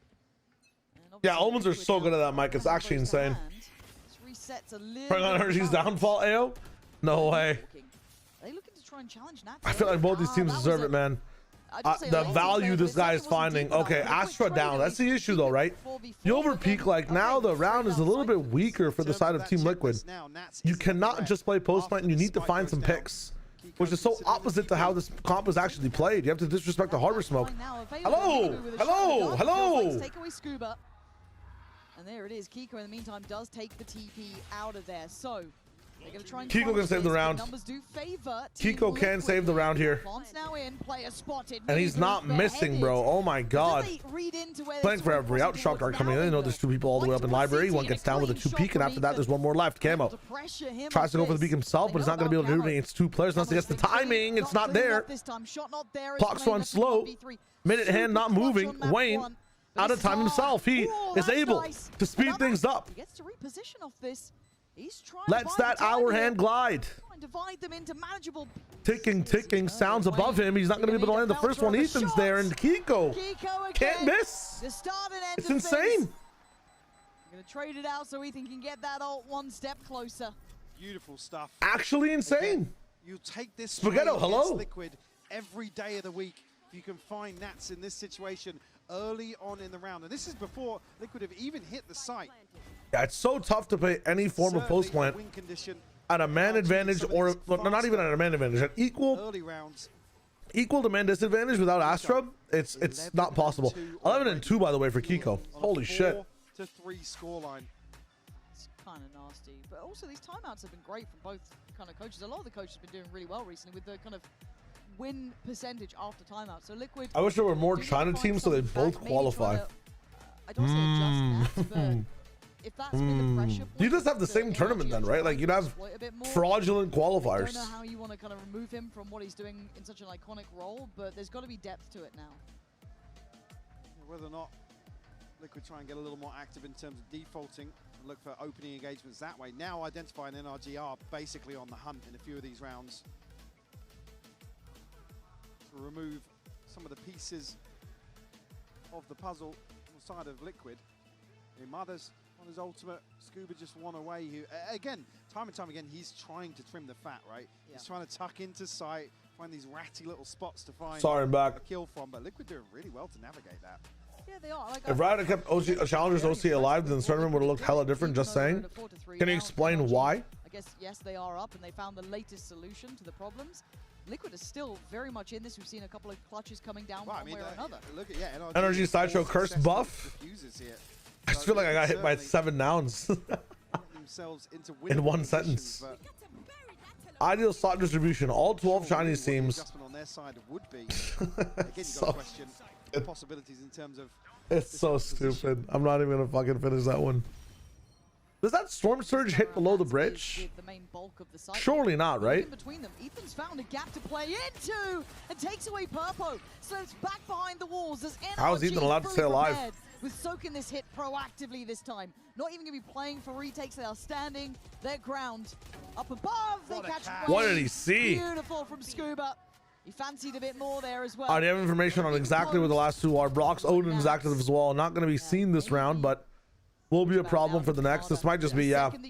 Whoever said 2-0 after seeing that first map play out might be a genius. Pretty healthy except for Scuba on the side of NRG.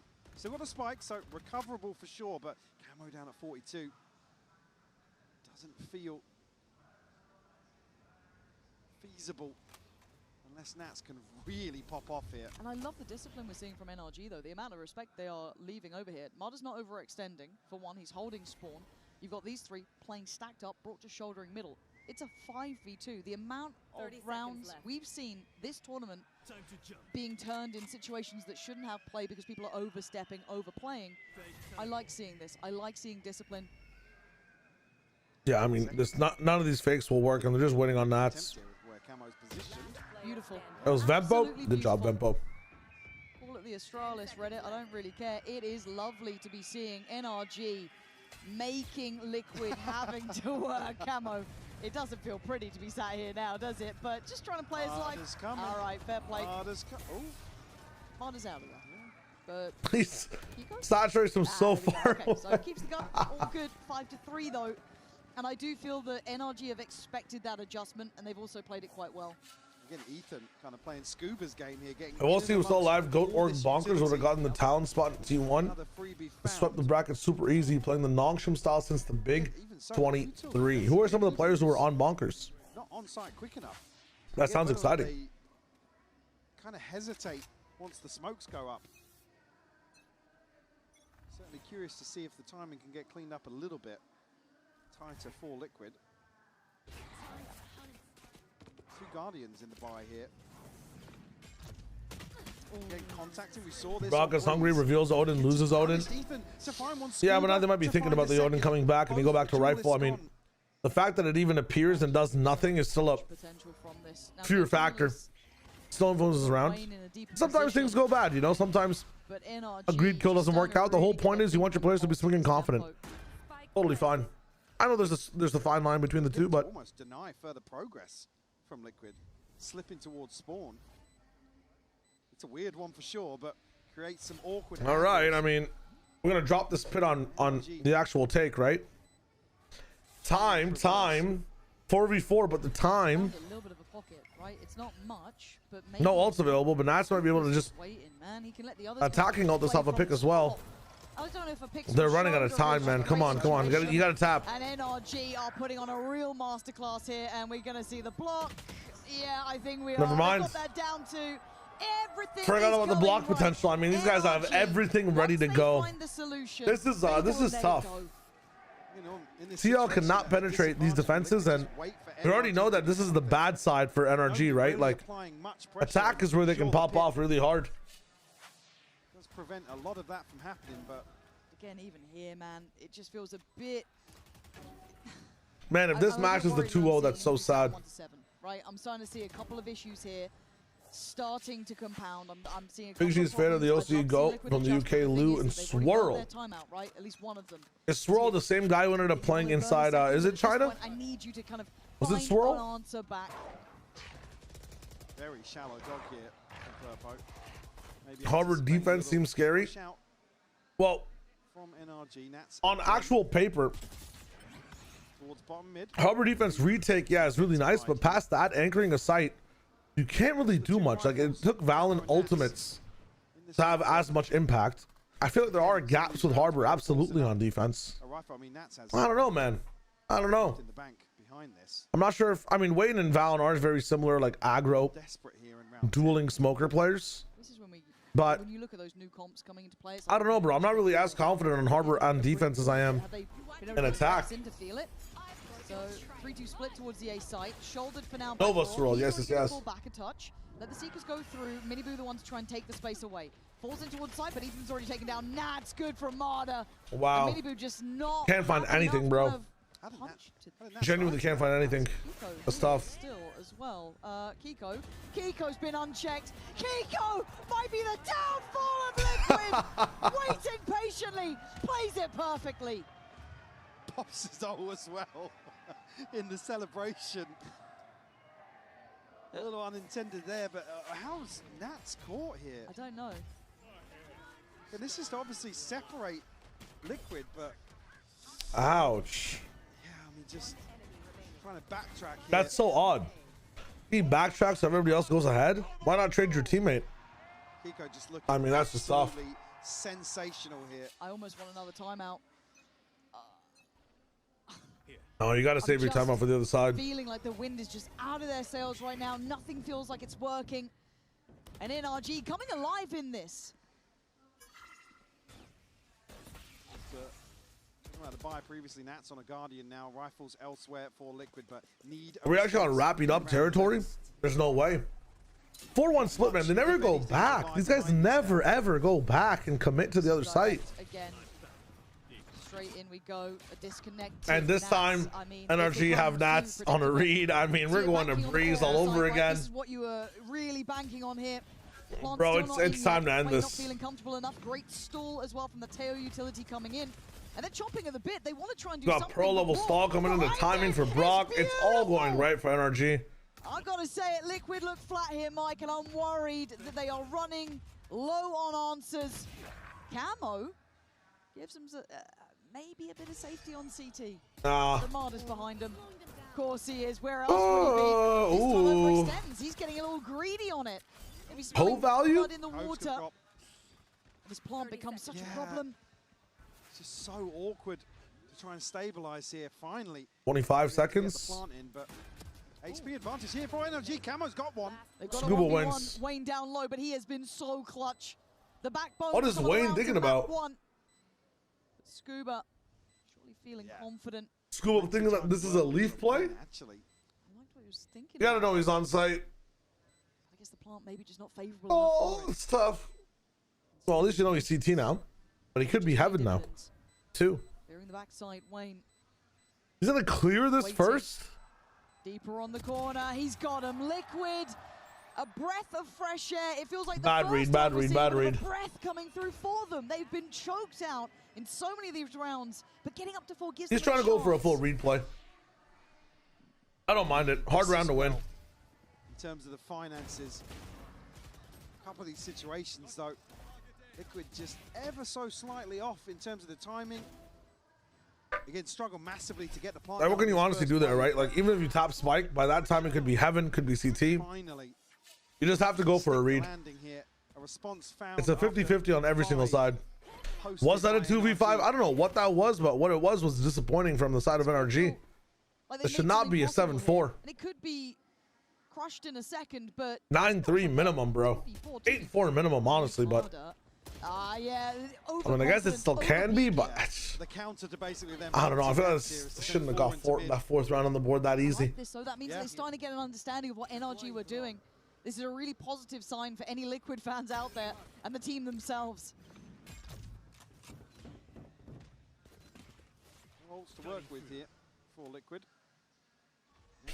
I think teams are still opting the Sheriff and Goes, but you'll notice teams like Nongshim and a bunch of these like teams in the first hit like BBL do opt for the Bandit almost every eco round. It's good food for thought. So there's not complete security. A 3v4. And Scuba's getting China as well is a big fan of the Bandit from what I've seen. He's not meant to be here, Scuba. A terrible surprise. How does Scuba want to get in? Hop in? See the temptation. It's just Do they hold know? his line for now, but there's problems elsewhere. Timing? They can tap the spike. They can start this one. Camo, brilliant. Damn. Doing what he needs to, but it's down to a pre-fired the 1v1 pull. max. Show me what you can do here. An icon for the ages, sure, but Scuba's got you He's dead so to rights. good. He's up. He's standing. And NRG closing out a key round. If he gets even more kills, he might be MVP of the series, man, if he's playing like this. Such a good outplay. Such a good outplay. I'm with you, Liquid, looking a little linear here. NRG seem to have now what do you do? As Nats, what do you do? Could be the recipe for disaster. Liquid now facing a 4-8 scoreline. First goal was a trade, but I think it's still really good. So now map 2, they have to turn up on, or it's going home time. Is it a timeout? No, it's halftime. Respects. Let me do this. It's speech time. Yeah, not halftime. For Liquid, it's speech time. Red Bull gives you wings. Although the song's a banger, got my shit copyrighted the other day, so we're chilling. Speech time for the plane. That's fucked up. 8-4 is gonna be tough to come back from. Pistol round matters the most, but I feel like NRG's pistol here is amazing, and they have the onus, they have the prio. They get to be more proactive. They get to set the pace on Abyss attack. Bunkar's dropping some facts right now to the team, keeping them hyped and motivated. Let's go. Let's go. Let's go.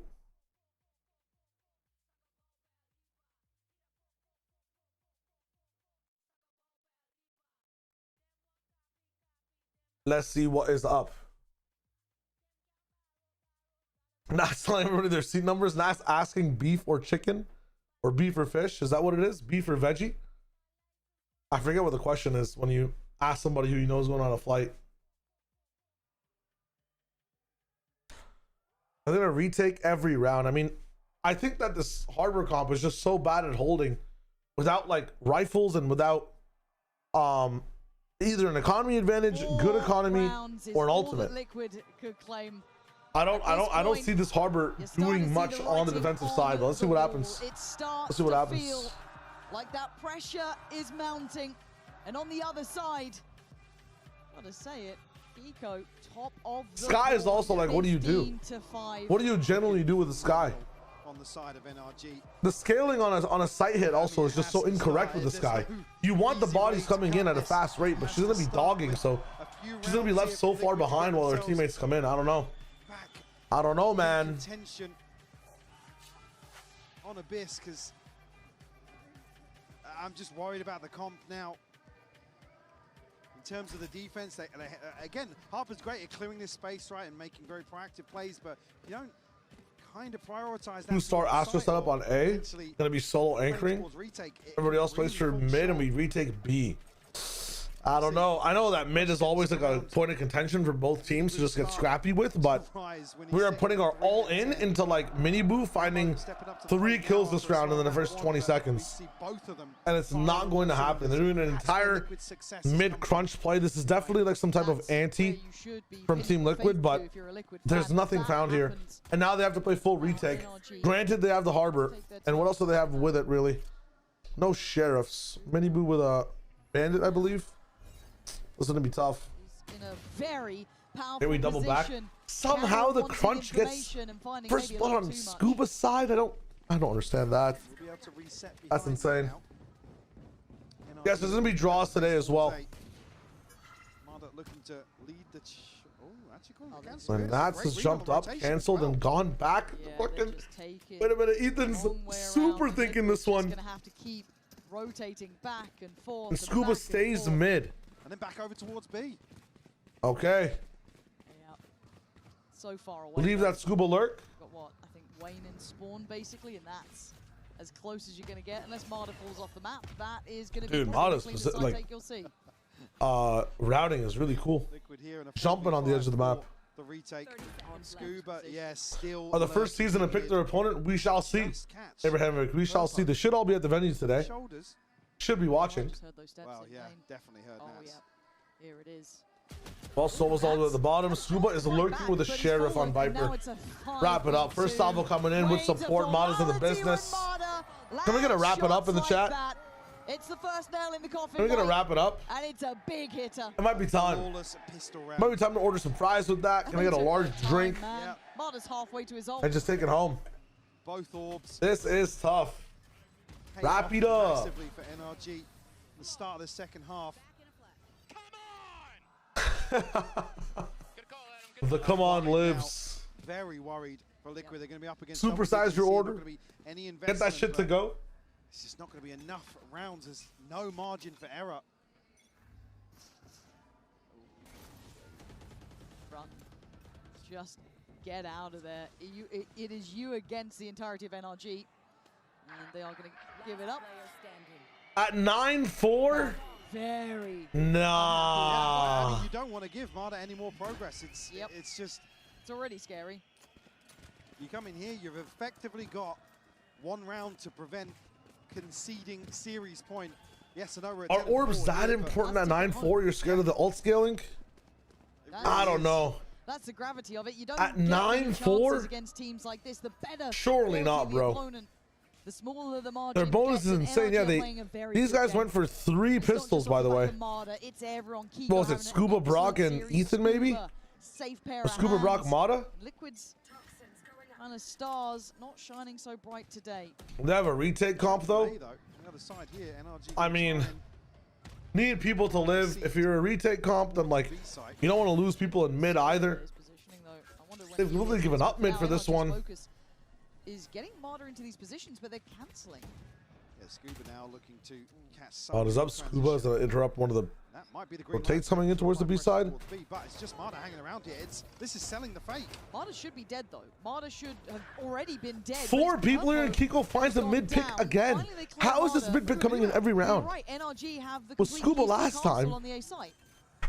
And it's Purpo dead this time. No, I mean Purpo I guess is the best guy to kill on the retake. paranoia, plenty of tools. I don't know, man. This is tough. Capitalize on this space. Kiko's going even further. He's hurdled this too. That's yeah. Told to his teammates to get ready, prepare yourself. Time. You need to get on site now. The way, but he's still pretty far away. And whether or not he can get back there in time is yet to be seen. As Liquid's focus. Kiko flank is coming. Nats read something's fishy right now, or reads a TP. At the start, it doesn't matter. You have to catch up with the team. As for pull coming in, Cove might be a problem here.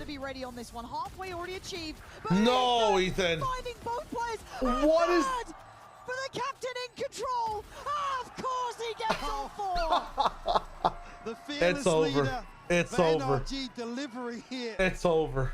In the cleanup. Nice pressure from Kiko as well. That might just be the nail in the coffin. Hell, they might be 6 feet under at this point, Mike. I'm That's seeing tough. Liquid starting to That really is so just tough. run on fumes, and they're being walked across this map the whole Just way. led astray by NRG. A timeout to be called here. Give me those post-plant kills. Lots. The easy ones. Let's get it. Lots and lots to consider. Let me send you the Vino reaction from Slingy. Send it to me. I'll watch it in the break. You're concerned about Liquid's. I can watch it right now, actually. We have 1 minute in this timeout. Let me see this. And that discussion gets even harder now when you talk about a 7-round. Let me see this. We ban Haven. What? Haven, a ban. Dude, Bonkar's like, what? Ban bind. Haven. So they can pick Pearl or Abyss. Breeze. They pick Breeze. Okay, that makes a lot of sense. This makes sense. This is... Defense. Map pick for NRG. Abyss. Abyss. Side on Abyss for TL. Sure. Dude, Liquid got away without a Pearl, though. This might have been the play. Second set of bans, TL, we have Corrode, Pro, and Split. Guys, please ban Pearl. Yeah. Please ban Pearl. You'll lose Pearl. We ban Corrode. Corrode. Oh, no. Last ban for NRG, you have Pearl and Split. Ban Corrode. What? Ban what, sorry? What's open? Pearl and Split. Ban Split. Split, okay, so Oh, Pearl no, is the Pearl. cider. Side on Pearl for TL. Ah, why have they done that? That's tough. We start attack. Attacking? Attack, yeah. Okay. That's tough. Got to make this buy work here. 2 Bulldogs, 2 Guardians. We tap back into the game. We tap back into the game. Yeah, that's a bad. Slow down. Bad look from Liquid. But again, one of the reasons that Reverting back to that not to go back to it all the time and constantly, I was not as confident in their overall time and time again approach to this game. They're such a wild card, man. Genuine wild. I think the biggest wild card in this tournament is Liquid. Very fun to watch as a result, though, man. Every time we watch these guys, I think impressed overall, no matter what. Even if they don't make playoffs, I think a team that deserved to, right behind everyone else. That's a very good question. Out of all the teams that have been eliminated, what team deserved to make the playoffs the most if there was an extra slot? I think it might be Team Liquid. Dare I say it, if they plant B here, save. Yeah. Yeah, what else are you going to do? I mean, Cameron's not even got a shield. We double back into B again, and it's an open site completely. I'm with you, right? Like, no one loves Jame time, but right now, you are being out-rotated, out-called, out-read, outdone. Yep. And it is not by a small amount. Marta can fall back. Does he get a... Oh my god, did you just see the head of his hair? But it looks like they're still up for the fight. Or loses G2 T1. I like that one as well, actually. I'm not gonna lie. Well, now Liquid are here early enough, right? Marta, though, ready. What? Purpo, removing the punch. Kiko on the follow-up.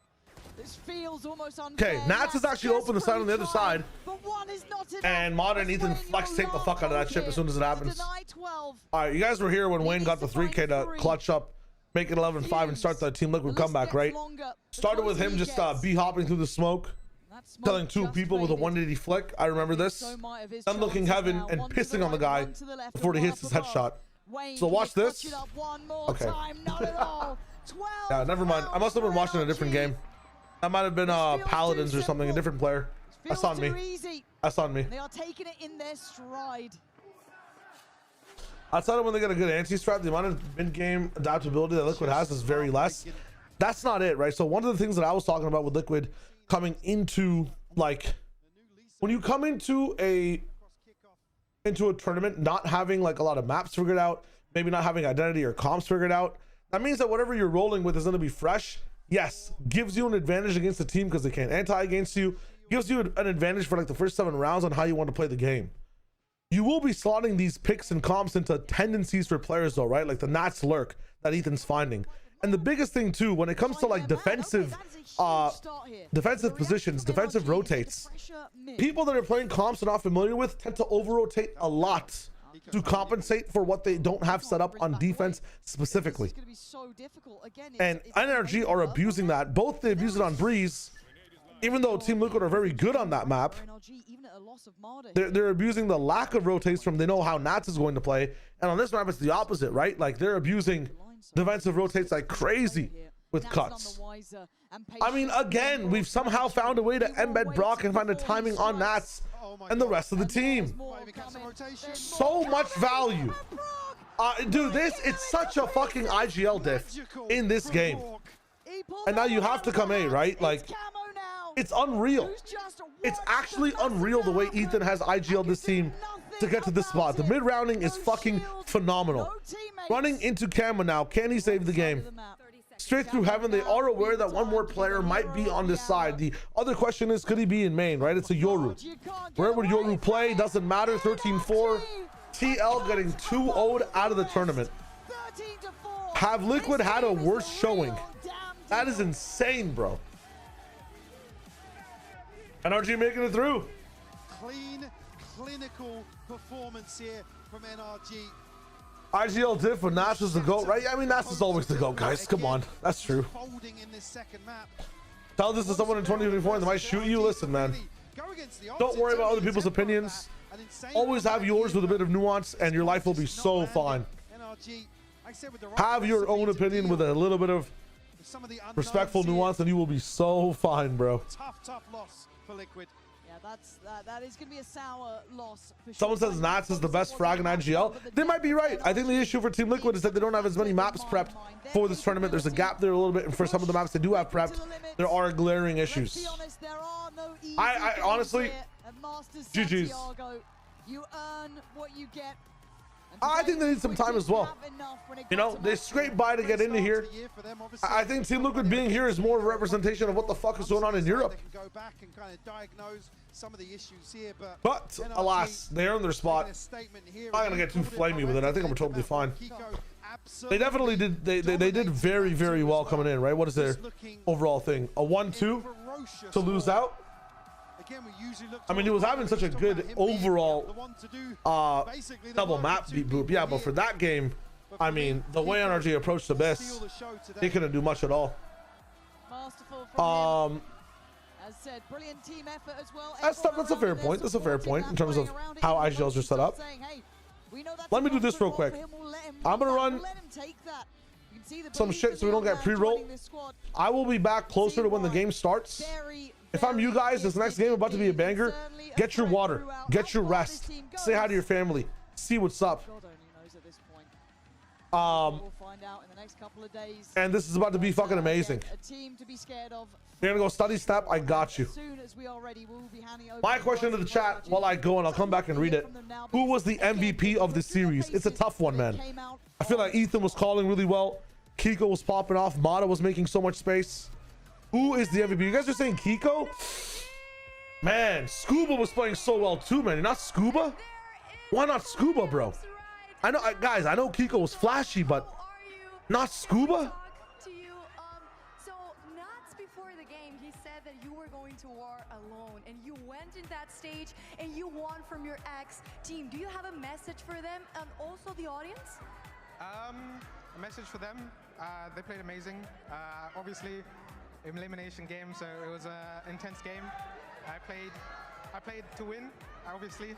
They're a good team, and I'm sad that I had to go in this game, but it is what it is. It is what it is, and you guys are playing really well. Y le estuve preguntando que antes de la partida también Nats le había dicho que el día de hoy estaba yendo hacia la guerra. They're like a Mega Man game. They just have that one bomb, and when you learn how to dodge it, it's done. Yeah, they're like TL are the grapplers, I feel like, of Valorant right now in fighting games. Once you realize how to space against them, you open up a lot of possibilities to make them think about these rounds a bit longer. As a really resilient team, so Is there any other word that Kiko plus 22, man. Oh my god. Plus into that first map. I mean, resilient is the best word. Yeah, the way he was opening up the second one. Guess it has to be Kiko, man. I would shout out Scuba, man. I would genuinely shout out Scuba. I'm not gonna lie. I know Kiko was farming, but if Scuba doesn't have that setup, can Kiko swinging at the ball? But yeah, I guess in terms of actually translating things, brothers in the business. Okay, I'll leave you guys with the interview. Please, this next match, you're gonna have to be hydrated for it. Do your thing. I shall be back. I shall return. In an international stage, you haven't been to playoffs, so how are you feeling right now? How is the pressure? I mean, the curse has finally been lifted. No more group stage, just leaving early. So, you know, super excited to play. Some intense games coming up. Is there any team that you wanted to play specifically? Or a player? The BBL guys and Gentlemates, the EMEA teams. I think it'll be a fun match. Definitely would be a really fun match. Y bueno, es su primera vez ahora en playoffs en un stage internacional. Comenta que realmente, finalmente la maldición se acabó, que puede estar jugando en playoffs. Le pregunté también si es que se quería enfrentar a algún equipo en específico, algún player, y dijo que definitivamente los equipos de EMEA le gustaría jugar en contra, tanto como BBL como Gentlemates. Esto es todo lo que tengo por la entrevista. Kiko, thank you very much for this interview. And now we are going to have the next match deciding who's advancing into playoffs. We have G2 and T1 ahead.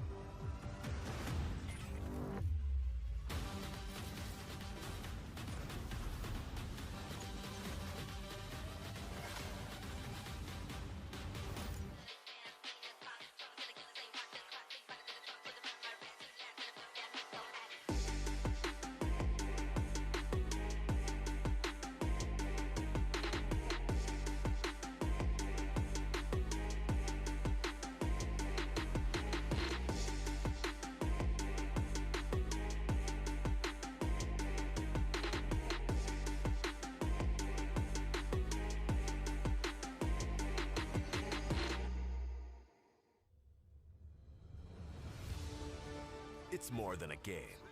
It's a world shaped by you, the fans. And our mission is to elevate that world by building technology that creates moments that last forever. That's why we're joining forces with the Valorant Champions Tour to transform how fans experience live events on the global stage.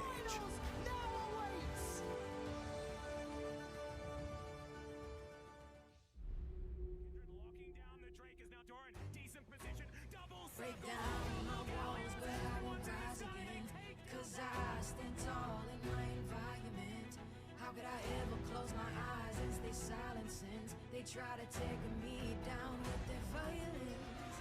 Oh, they're gonna get better. Flashes in and down goes Light.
Ponla pa' subirle esa chapa, me gustan pila y tú sabes que yo soy puto que estoy la es mentira. Full de los bolsillos pa' darte lo que tú pidas, ya están dándole a la si va con un vuelo de ida. Ponla pa' subirle esa chapa, me gustan pila y tú sabes que yo soy puto y que estoy la es mentira.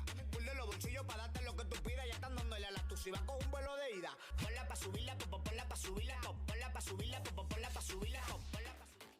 Welcome back to day 5 of Masters Santiago and our final match of the Swiss stage. Blinked and you missed it, man. What a run it's been. Playoffs are on the line, and our last one, oh boy, it's a good one. G2 Esports take on T1, a rematch of Masters Bangkok. Golden Boy here alongside Sideshow and Mimi as we break everything down. And like I said before, this is a match that we have seen. Check this out, and I did the math myself, because I am so astute like that. Yeah. 367 days ago. That's a gosh darn year, Sideshow. It was also one of the best finals we've ever seen at a Masters event. It was so sick. Really good.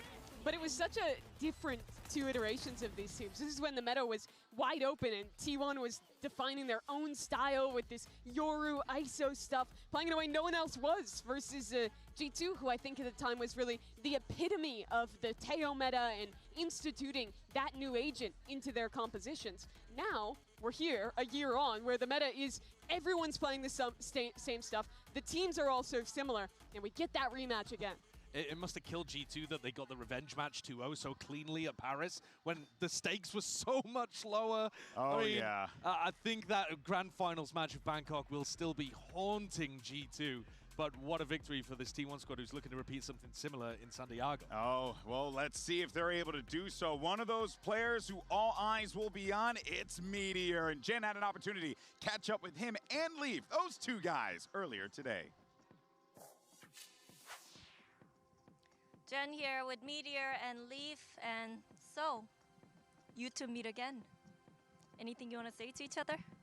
Remember Masters Bangkok? Oh. Remember Champions Paris? Oh, I think we all remember. No notes, Jen. Yes. That was amazing. That was so good. Yes, we all remember. And look, Meteor, without a doubt, he's going to have his hands full today because you're starting to see this G2 team coming alive. And part of that is because of that guy right there, Giacomo. Meteor's certainly going to have his hands full. These 2 were the key players in that final back in Bangkok. It was the best match of that tournament for Jaw on the Yoru. But Meteor as well, stepping up big time in that tournament to push T1 over and get them the win. They're both big game players, and I think, you know, elimination, 1 step away from playoffs. It doesn't get much bigger than this at this stage. I mean, one of the teams is going to end up going home, and the other will look to play bigger and bigger games. But yeah, these 2, I think especially when you look at the fact that Giacomo is going to be the one challenging Meteor again and again, and we saw Meteor actually have a couple of stumbles earlier in the tournament against people with pace and aggression. Yeah, this is going to be a key matchup. One agent, though, that was conveniently not shown there because he hadn't played it because they made big shifts was him on the Yoru. Now he's playing a much faster pace style, getting in his opponent's face a lot more, which is going to be exactly what we're talking about when he squares off against Meteor. Yeah, in a lot of ways, I think this current meta is more of a return to how Jaw played back when he was on EG, where he is that dive duelist, the one who's required to create so much space for the rest of the team. But talking about playing against these really aggressive double duelist teams, this is where it kind of fell apart in their game against PRX. Yeah, so you're watching right now PaperX kind of dismantle G2, and as the tempo increased, I think G2 love it if they're the faster ones in the matchup. But against PaperX, and maybe against T1, who are also used to playing that double duelist versus double duelist matchup, the experience of playing in Pacific, I think did make a huge difference in this match with G2 going up against such a titanic double duelist team of PaperX. Yeah, that split was a great example where G2 was trying to go for these really aggressive side hits a la PaperX, and they knew exactly where to play back and then flood in. We're hitting some amazing haunt timings to cut these players down in the executes. They showed that you can't play one-to-one into PaperX's style and succeed against them. I do think, though, that T1 are they're not as fast, they're not as quick in the decision-making. Yeah, I was going to ask that, as PaperX is. They do have a huge amount of comfort playing double duelist, and they're very aggressive with it, but the small team fight moments are not as quick, not as fluid, not as improvised as Paper Rex is. And that's where T1 looked really bad to me in their first match. I felt like that they were struggling in those team fights, not playing together the way they were in Pacific. I think at their peak, they can get close to matching that style, but certainly as you watch the rounds like this one, it was so much more disjointed from T1, not quite up to that expectation. Yeah, I found that when I was watching, I mean, we were looking at Meteor getting rolled over during this match. I found that their positioning was just way too far forwards when they're up against a team that's going to be pushing them aggressively. You need to be playing a further step backwards and playing around cover that's a second layer behind so that when the I mean, here's a great example. Meteor is out in the open. He needs to be in a spot there where he can fall back to Lamps or fall back to Mail, not just be in the middle of vent. And that is what concerns me a little bit here, because we were waiting for T1 to make those key adjustments to stop that, but that didn't happen. And for a team that's running into Paper X regularly, more regularly than anyone else, right, in this Swiss stage right now, you would thought that we would have seen that against Team Liquid, given that they were playing a very W-gamey type style of just getting in your opponent's face with Mini Boo. Yeah, I think this match puts us in a very interesting position because I think both of these teams struggled with a similar thing in their first match with the micro between players, not team fighting the way they expect, getting caught off guard by the aggression from their opponent. They both then went and beat a Chinese team, did it pretty dominantly against some squads that I wasn't super impressed with either EDG or XLG. Yeah, so I think they kicked around some toddlers for a little bit, and now they're back Your words. to play against some real His words, teams. not mine. I mean, the Chinese squads did not put up any level of a battle so far in Swiss. And look, you're not wrong. I think like it goes without saying that this was not the best showing for them, but it was a good showing for the teams that were facing against them because they kind of use those opportunities to kind of get themselves back into the swing of things. That's exactly what we saw with G2 in that XLG matchup. They looked like they were in full control. Same thing with T1. But for now, though, let's actually see what's going on with our skirmish side select. We got Valen going up against Munchkin. Okay. I'm disappointed we don't get the Baby Bay Munchkin. That would have been fun. That would have been beautiful. But Valen is the nominated, the challenger, the hero. In these. Yeah, he is the Achilles. Is he undefeated in this? He is undefeated in terms of skirmish matches. There probably are some other players that are on a similar level of pace, but I've watched a lot of Valen, and he's kind of cracked in these spots. And the form he's been in recently has been nasty in the games too. Yeah, the end of Americas for Valen was absolutely ridiculous. He's kept that up here. He's a player who's been so consistent at being great, but there's occasionally a tournament or two where it just seems like it's even a step above his norm. 2-2 in the count here. Valen looking pretty solid so far. Again, a couple of these cheeky peeks, but now Munchkin. Oh, Valen again keeps coming back. He goes in for seconds every time. People got to start reading that, man. He's been dipping and diving back and forth, right? Yeah. Ooh, dude, he just slapped Munchkin down there. Munchkin's reactions I'm living for. This is too funny. I know. He's so fun, honestly. I think that's such dude. a nice injection into a T1 team that was known for being tense. Yes. Yeah. I think it's actually an exact parallel. You think about the one player that has been swapped out for both these teams since that Bangkok final. It's Baby Bay coming in for Jonah, and it's Munchkin coming in for Sylvan, and then later DH. Skirmish match point, maybe. Yeah. Wait a minute. This could be Valen's, his whole streak on the line. Here and now, he gets it! Against the wide swing with the Vandal spray. Oh. Dude, I thought Munchkin had that one. I actually thought too. I thought we were going to see another streak end today. Yeah. You know, like I was ready for it. All right, well there you have it. Valen and G2 end up getting the victory there. So we have our winner. Let's head into our maps, picks, and bans and find out what our battlegrounds are going to be. Hey guys, we're just going to do the map select. G2, you won the skirmish. So are you Team A or Team B? Team B. Team B. G2 Team B, T1 is Team A. All right, T1, what's your first ban? We ban Corrode. Corrode? Yeah. All right, ban Corrode. G2, what's your ban? Ban Bind. Ban Bind. T1, what's your first pick? We pick Breeze. Breeze. G2, what is your side on Breeze?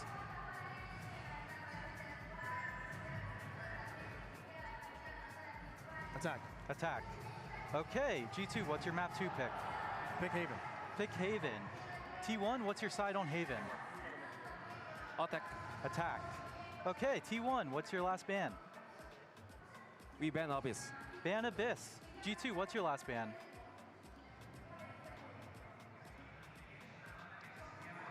Ban Pearl. Ban Pearl, last map split. T1, what's your side on split?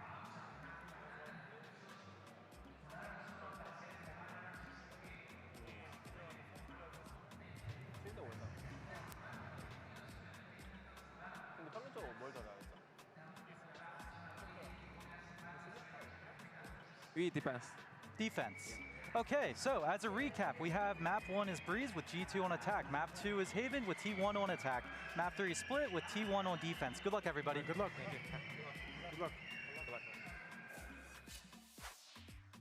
All right, so we have our maps. Anyone want to touch on this real fast? Yeah, I do think Breeze is interesting as an opener. We've only seen G2 play it once in their finals against MIBR, and they're facing a T1 who I think regionally looked really good here. They absolutely destroyed RRQ in that final with some of the best example for me of how good their team fighting can be, but then that completely fell apart in their first Breeze games here against Liquid. Yeah, I'm afraid I'm lost in the source of the past, though. I'm just thinking about Split, and if we get there, the iconic moments from Bangkok, the tournament points that were on the line, squandered, thrown away. Oh, yeah. I think we're set up for a banger again. But you know what, though? What's going to help both of these teams is the fact that you have veterans on each side of the stage. And if we're granted, all these players have really just been a part of the system for such a long time, but namely Stax and Baby Bay. If anything, coming into this one side, so the older players, if you will, Baby Bay especially, but, you know, really actually holding things down, holding the fort down, but we're seeing some great output from these players. Stax has been phenomenal, actually, all tournament. Baby Bay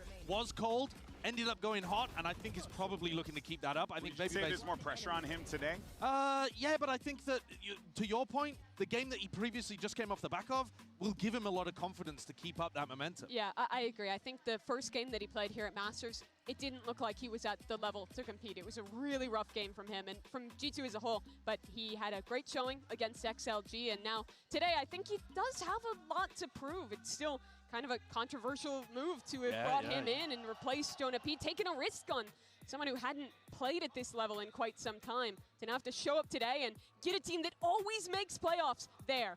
I want to see the form check of these two teams. Yeah. Because if T1 are shooting, they are shooting. These guys have got incredible talent across the board. I think the pressure is on the G2 side to be able to match up to that and make sure that they're giving their all. Yeah, G2 has never missed a playoffs. This would be unprecedented if they lose out here in the group stage. You just said that and gave me some shivers, bro. Ooh, I'm ready for this one, baby. It's the last match of the Swiss stage, and you couldn't have asked for a better way to close this out. It's the rematch of our finals of Masters Bangkok. Two incredible teams are about to go toe-to-toe against one another.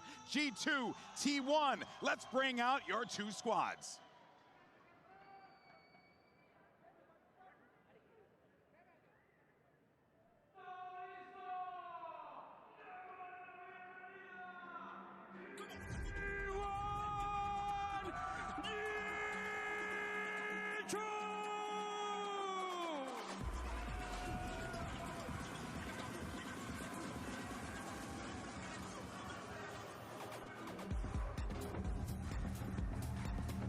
These two teams have traded wins back and forth, but one thing needs to be said, that when it mattered the most, it was T1 who was lifting a trophy over their head at the end. And as for G2, this could very well be a chance that they miss a playoffs. Will it happen here and now? Let's get ready for the game.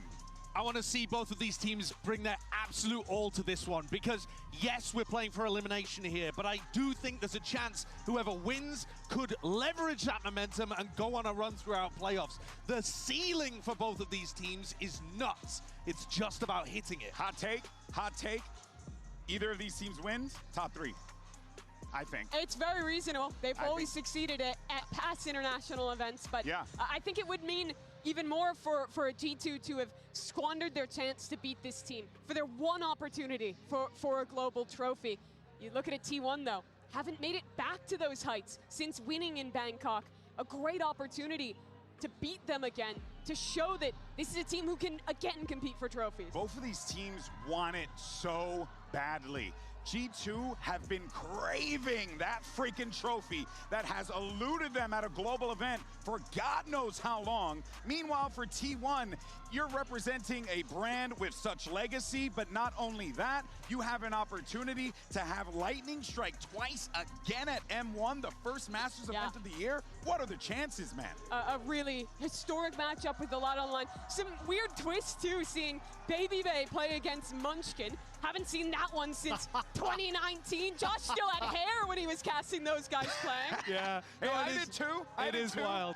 Dude, and remember that the reason that Baby Boy was brought in was in order to give them that little extra boost they needed to become a trophy lifting team.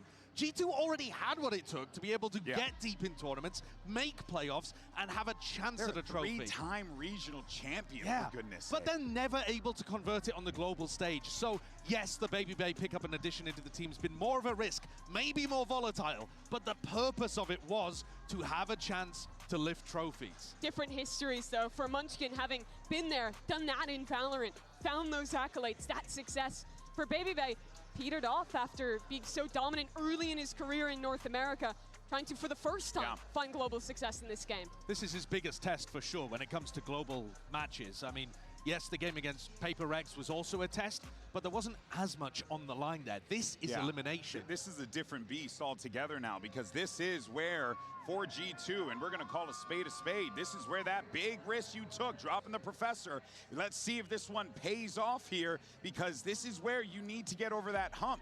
You come into this tournament, and you don't make playoffs, certainly going to sting, especially a team that had your number in the past, and you needed to get that dub today. I think from G2's perspective, when you think about the matches that both teams have played at Santiago, G2 are going to want to be the team setting tempo, because I think that is where we saw some missteps from T1. Not positioning themselves great, always feeling like they were the ones going to be landing the first punch. For G2, you want to be playing as fast as you possibly can in this match. And that's going to really hinge on Jogamo. He's going to be the guy that needs to get activated and in the face of his opponent. He's a big game player. These are the moments that he thrives for. A loud crowd, elimination on the line. He was the man who almost got G2 their trophy back in Bangkok, but it was only almost. Yeah. One of the things as we look towards the compositions is that G2 have not particularly demonstrated very many times of success with this new style because it was so recent. We've only seen them play Breeze a single time with the double duelist. I mean, Jorg, is he actually going to be locking in the chamber? They were playing double duelist previously with Jorg on Neon. I'd be so surprised if he went chamber here. I think he's just doing a little troll. T1 are not going to move away from what was working for them. Buzz gathering all of that attention towards him on attack or defense, and you're looking at Itsu and Meteor to have big performances. Both these teams struggled with the team fighting in their opening matches, with getting sloppy with the fundamentals. I think they proved a lot better in their respective matches against a Chinese team to come to this final game of the group stage. But in a double duelist mirror on Breeze, it's where that improvement is really going to count if they can keep that same level that they showed in those matches where they were so favored. It's a great opportunity early on to take a look at Meteor, in fact, because he's going to be trying to anchor against G2's double duelist. Folks, the pressure is on. The last match of the Swiss stage. Who is going to lock in their ticket for the playoffs? Is it G2 or T1? And who better to call the action than the Pacific's very own Achilleos and Paper Thin? Elimination on the line. Time is clearly a flat circle. We are right back to that grand final at Masters Bangkok with T1 squaring up against G2. Yeah, and you know, we were there. We were the ones casting it, so I'm excited to be able to cast this matchup again. Now, G2 did get their revenge at Champions Paris, where they were able to take T1 down in a clean 2-0. But today, it feels like both of these teams got some confidence off of their wins to get to this moment, to get to this point.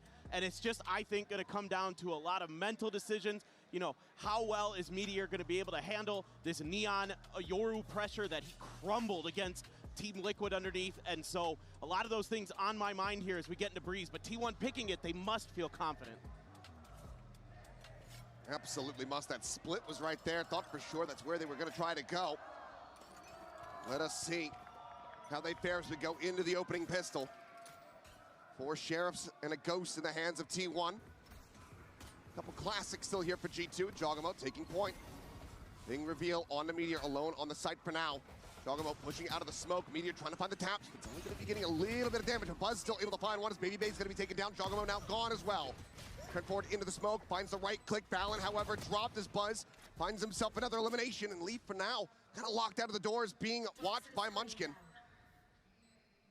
Spike is planted, so onus on T1, but now it is Leaf left to his own devices to swing out, looking for the finishing shot on the Buzz, but he cannot make it happen. T1 drawing first blood.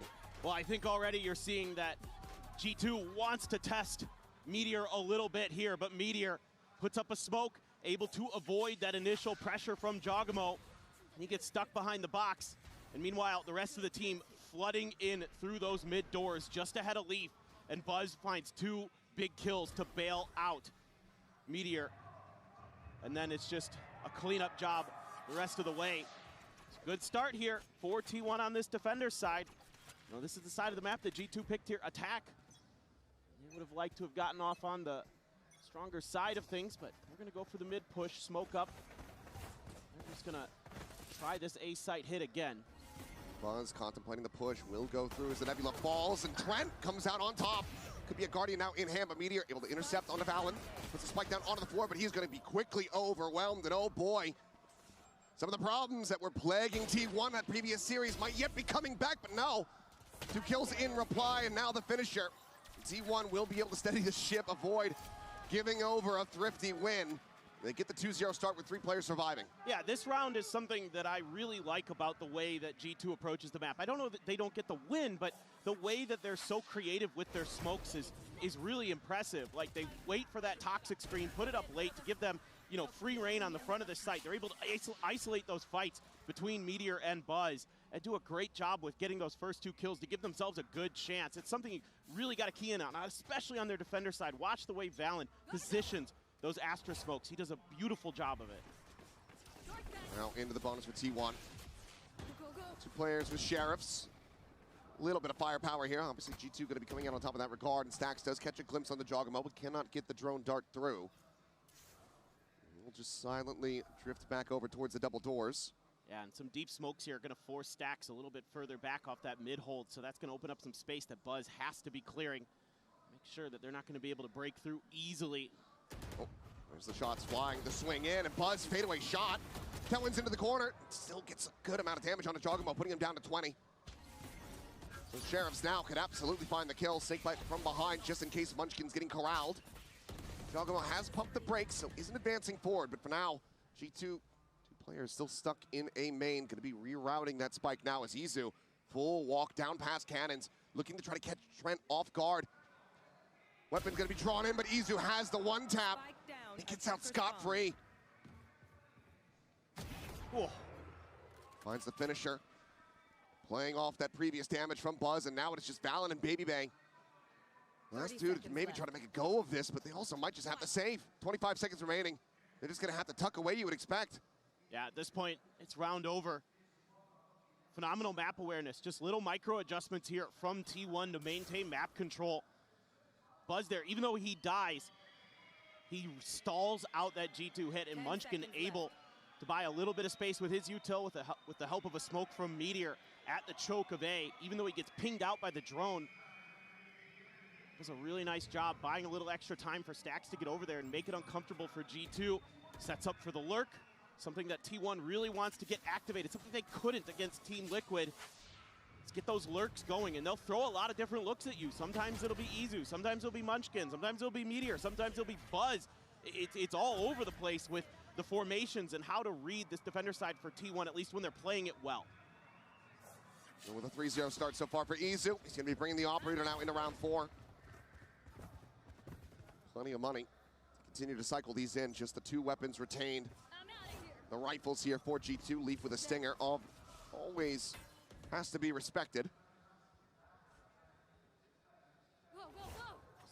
Trying to push in through elbow, but no contact to be found. Stack's gonna drone it, doesn't see a thing. Just a quick little drop down, gets the spot out, but gets fully blinded up as well. Turn around and Jogamo able to find 1 Meteor, now gonna be struck down as Leaf gets the weapon upgrade, but it will quickly be dropped. However, Baby Bay, with that Vandal in hand, still able to find some value. Valen eliminated by the shock dart, a 2v3 now. So there's the spot out. Izu does manage to find the one, but now finds himself in a 1v2. Try to clutch it out and continue the win streak, otherwise G2 will be finding themselves a much-needed round win. Set up on the decoy, hasn't sent it yet, still does have 2 flashes to play around with. Is it walking forward, but the re-wrap here from Babybay could be Izu's undoing. Slow advance up through Hall. Izu working his way towards this opening arch, but now they have him spotted. The flash out, Babybay strikes from behind, gets himself a 3K and gets G2 their first round win. Fantastic stuff here from G2. Just a cute little setup to brute force their way through the B choke. Buzz falls for the clone. That is his undoing, and there's Meteor getting tested, this time failing. Just those stingers so deadly in the hands of G2. They love to get up close and personal. So that's a big economic game changer there. And it looks like Babybay gonna use that op. Izu does invest in another one. So money's gonna be weak here for T1 if they can't get this round to go. A little bit in the bank for G2 behind this buy, but a couple players a little bit low in that economy. Getting close to some ults though. Meteor 1 away from his Cosmic Divide. Jogamo 1 away from the Overdrive. Things to keep in mind. Munchkin this time gonna be tucked in at doors, but G2's gonna take this slow. There's the peek. He'll find a dink, but at that range doesn't do too much damage. Gets forced away by the snake bite. He'll just happily give up that space. Meanwhile, Jogamo all the way up through elbow. Buzz just around the corner, wanted to take this peek perhaps here into mid. Eats the decay on that poison orb. Has the tailwind at the ready, but looks like he's just not going to be able to find that contact. Jogamo just stays tucked in. They're looking for that lurk. They're looking for T1 to get antsy. So far, T1 holding on. Munchkin making the wrap. Shot rings out. Meteor dodges. This looks like a B hit all the way now. 35 seconds left. Jogamo still, though, getting closer and closer, hearing some of these rotations coming through. Buzz, however, still going to be able to find 2. Right up in front on the side. Jogamo down to 1 HP, pursuing deeper, looking for that kill. Doesn't manage to find it. Munchkin falls to 22 HP. It's going to be the player advantage for the moment for T1. But G2 had the spike planted, and Stax is now eliminated. Izu still on that rotate, working his way over towards Hall. Still has the operator in hand. Jump peek, and I believe Izu will have had that spot, but Munchkin now finished off, and once again is down to Izu to try to clutch us out. Sees the spot there onto the enemy Sova and has to go for the save. G2 back-to-back rounds. They're clawing their way right back into this map. Looked like it might be a good moment there for T1. Able to find a numbers advantage, but with only that stinger there for Munchkin, he's not really able to do the damage that he'd like. They're able to reposition themselves to hold that Arch's angle to take Stax down. So the B hits working here for G2. There are going to be adjustments for T1. Buzz, good to get 2 there, but the rest of the team just flooding in together. Some big kills on the way in.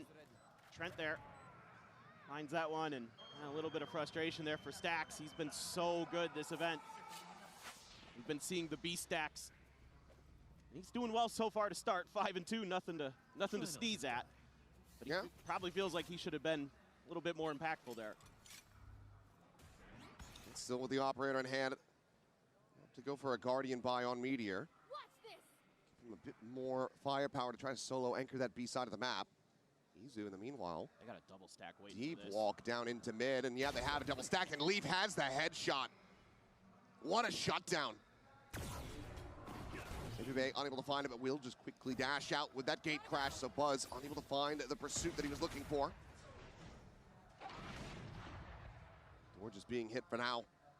As all of G2's forces get clustered together over towards A main, but it's all of T1. 3 players at least gathered to try to stop the pressure at mid.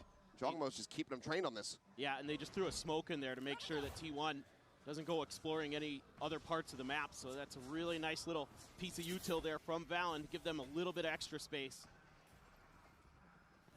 T1 working their way in, and Jogamo, not sure if he caught a glimpse or what. If it's just a timing either way, finds Munchkin. Buzz slotting forward, hasn't been spotted quite just yet. And now needs to do everything, and oh, the knives are whipping. Jogamo will find the final. That's a flawless as G2 tie it up at 3-3. Yeah, they're starting to get a feel here. Working the map a little bit.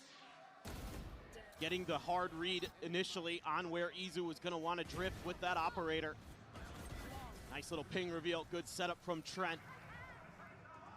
I think we're going to see a timeout popped here by T1. After a great start converting your bonus and then you lose 3 in a row. It's a tough pill to swallow. I'm going to try to take some time to think about this with KDG. Yeah, I mean, they haven't been able to find a damn thing since that bonus conversion, and that's with Valen not even having any kills himself. He's 0-4 and 1 at the moment. And take a look here. Coinbase win condition. T1, they're trying to pull one out from this timeout. Because not only are you now caught up to, but G2 are about to have the lead as far as the ults are concerned. Izu not yet there for that dimensional drift. Baby Bay has his online. They have the Hunter's Fury. They can go for the Wombo combo. And then Leaf is one charge, one plant away from having that Viper's Pit. Yeah, absolutely. There's a lot to consider here for T1. So are you going to want to get aggressive in this round? This is something that I think G2's been kind of anticipating. A lot of their early round defaulting, to me, reads that they're anticipating push-outs. They're anticipating pressure from T1, and they're trying to make sure that they're in places that they can counter it. I mean, we saw it with Jogamo when he pushed all the way up at the top of elbow. We saw it there in that last round where they're ready for Izu's swing by Pillar. So a lot of things already being accounted for here that are going to be in the back of your minds as T1 trying to make adjustments into this round to thwart what you're talking about. Those ult combos, that ability to just get a freebie, get a kill, get a spike plant, and make it a 5v4 retake potentially. Things like that. Tricky to deal with. Stax does have his ult to respond potentially to a Hunter's Fury as well, so that's something that G2 does have to be cognizant of. Baby Bay pushed pretty far up here. Looking for Meteor to try to push that angle around the edge. Ooh. Does so. A tiny bit of damage going to be found. Buzz now with the tailwind pop. Might want to go swinging into this one. See if Baby Bay can have him outdone. There's a swing, and now Buzz. Johnny on the spot. Fast with the flick. Finds an opener for T1. Meanwhile, Izu again going to try to push down. Get onto an angle to utilize this operator. They're going to try to drone him off this one. And he does barely manage to make it out. Leaf just there, swinging the other side with that operator in hand. Wanted to claim him. Where does G2 go from here? Could just put the pull back over towards the double doors. Trying to work their way through stacks. Find one here. That'd be huge because he's got Buzz. Starting to go for a lurk. Quick reposition. Tucks back over towards orange. Giving up. That's out the one player that he heard. Now Valen up into nest. Meteor seemingly reading this and watching for it. Can he win the fight? The answer's going to be yes. Takes down the opposing IGL. Now it's a two-player advantage over to T1 as the spike gets ready to be planted. Trent having it in hand, but still needing to clear out the remainder of this site. Meanwhile, Jogamo peels back a kill into their favor. Immediately invests the overdrive. Time dwindling. Buzz not checking to the right. Leaf is just right there with him. He finds him with a no-scope. Just never spotted him out. Trent just tagged up once, but not taken down. Now the pit's going to be invested from Leaf. This G2, we're in such a rough position. But they are fighting their way back into this round. Now with the advantage. Stax has to lead the charge. Is it still an operator in hand for Izu? The players are low, but the time is widely gone, and Jogamo is still looking for a backstab angle as well. Ping's coming down, Stax able to find one. Sends out the recon, but Leaf is tucked into the corner. So cheeky. And now the op is gone. Stax is eliminated, and G2 are in the lead. This is incredible work from Jogamo on this round. The way that he's able to find a little bit of extra space, clearing out Meteor as he's trying to come down ramp. Huge kill there to break open that site a little bit and make Buzz a little bit confused, because Buzz then tunnels on where did Jogamo go. He popped his ult, I've got to deal with him, and he completely disregards that right-hand corner. Just beautiful stuff from Jog. That is a phenomenal round, and it's something that gave T1 fits on this map, was dealing with that Neon. It was a very different look from Miniboo and Team Liquid, but here you're seeing some similar issues that are cropping up. Izu able to find one. Baby Bay forward with the dimensional drift. Oh, sorry. The squad forward into the phone call went slightly longer than I needed to. Jogamo looking for a kill. We'll set up that fast lane and back away as the ping reveal comes through. Plays elusively enough. This Cosmic Divide as well going to be layered in. G2 not wanting these rounds to go over to T1. Everything is good.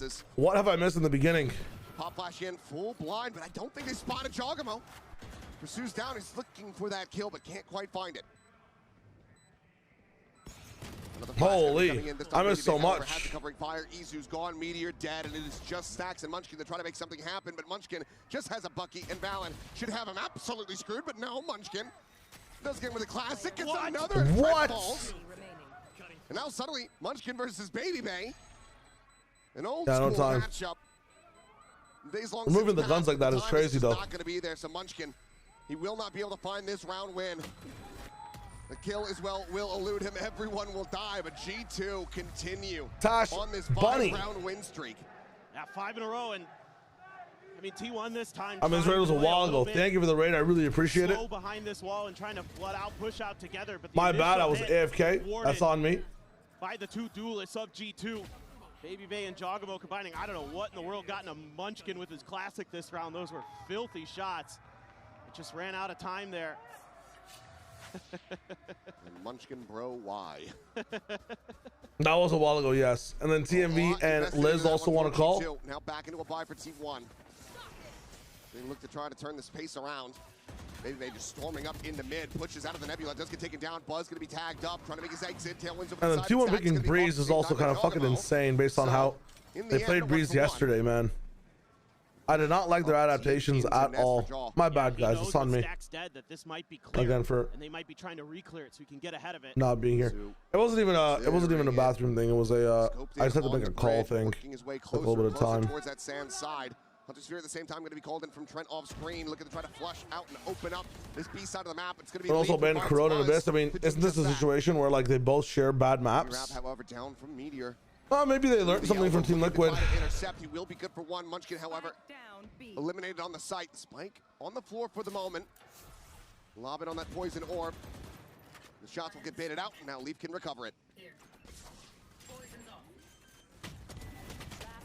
Looking for that transfer, but doesn't quite manage to make it happen. Izu now once again. Feels like the third time having to be the one to try to clutch this. Spotted up a Neon, sees it, sends the shot, but he's going to be going for it. The Dimensional Drift in play, can swap out the weaponry. Grabs himself a Phantom, has the spot here on the Jogamo. Looks back into main, sees Trent, cuts around the corner, and Trent cuts him down. Jeez. T1 grasping at straws. From what I remember, like Itsu didn't have the worst defensive side when watching these guys play up against Liquid, but yeah, now it's just looking like winning some of those individual battles right there. Stacks goes on a walk through the smoke, and they're just ready for him.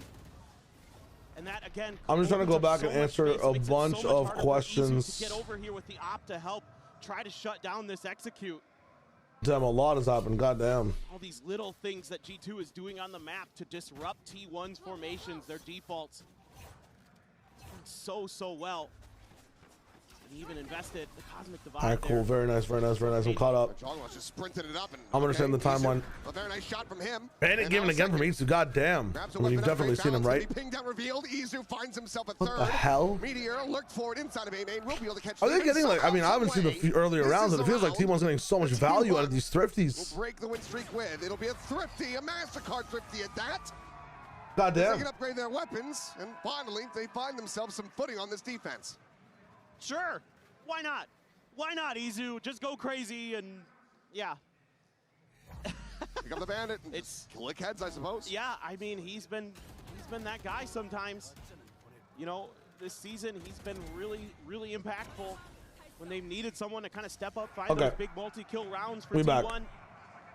He's been their guy more often They than want pistol not. and bonus and not around since. Okay, So, interesting. Still a couple ults here. Jog's gonna have his. You've got Munchkin and Meteor sitting on theirs, and it's just gonna be an early. Whose side are you taking on the Frost Sliggy beef? Okay, I need an explanation on the Frost and Sliggy beef. What is this? That's just gonna What is the Frost Sliggy beef, man? This is so dangerous. Looking to swing that corner. Frost and his feelings with some Sliggy comments. Brother, fucking make your team make the playoffs. Make your team make international. Focus on that shit. Focus on the podcast. Let's lock in, bro. Come on, man. Come on. Let's worry. Fuck off. The co-streamer's gonna say what a co-streamer wants to say. Let's play the game. More as well as that wall did fall. What are we talking about? It's the reveal onto one. I'm gonna distract from the G2 rotation to see what the fuck is up. They've given up so much space. They feel like they have to play in towards this B side of the map, it would seem. Yeah, good awareness there from T1, recognizing that. Listen, man, I'll say what I said at the start of the stream, which is that every single person I see being vocal about whatever the fuck they're talking about in the meta have not qualified for this Masters. That's all it is. From behind, gets that flank shot, looks for the follow-up, and Valen will be able to take him down. That's all I'm gonna say, bro. Nobody qualified is being proactive on this thing. Okay, G2 is just finding these answers. The overall Munchkin as well, and suddenly it's a 2v2. The player's still a world away. Gravwell, a misread. Leaf hearing the footsteps. Meteor drop the lead. There's no fucking way. 3K for him. Valen usually has a good beat on these things as well. And he's looking towards the flank side. They have his position very well. He's gonna hear Leaf coming. Leaf immediately rescaling, ready to get onto the flank. Stacks knows now. Yeah, this should be an easy pickup. That consideration, spots it, kills it. Now All right, into the 1v1. up to Valen. Do we have a star? We do have a star. It's gonna be difficult. The IGL of old versus the IGL of the current day for G2. He's trying to bait out the U-tail, but swings wow, into the open. I can't believe they won that round. Plays an off angle where the spike is not planted for him and catches Stacks by surprise. This is a great round for Leaf. Finding huge impact here after it looked like the round was going to be done. For what it's worth of nuance, did Global even play that bad? Like, when it came to their actual approach in meta, I don't think so. Try to maintain that hold on mid. I just think it's slightly foolish to not sure what the read was there. engage in discourse while this fucking tournament's going on, but it is what it is. Whatever. It is all good. Giving G2 that opportunity. Some Nova pulses there to just slow each other down, but this looks like a pacey A hit. Oh, they're trying to make it go. But Meteor, some wild spray forward, finds himself another. His Valen's gonna be dropped as well. I think he just headshot him through the clone. A baby bay and What is Meteor. this? So it's coming alive. Leaf's still standing, but he's down to 12 HP. Imagine. Invested the knives in Yeah, the no round. chance. We'll be able to put them to use. 7-5 at the half. T1 after a hot start barely managed to make this competitive in the end. Yeah, I mean, you got to feel real good right now about the form that G2 is in. They're out shooting, they're out macroing T1 in a lot of aspects of the game right now. Goddamn. Clean stuff for him, but timeout. Let's see. That first pistol eluded Oh no, G2. halftime. Can they find the opener to storm their way forward? Because that would set up for potentially a 2-0 for G2. We're gonna go to the halftime break. When we come back, we'll see what we get in the second half. Yeah, if you win pistol, you win the second, and you win bonus, and then you go all the way to 5-7. That is wild. We'll see what's good.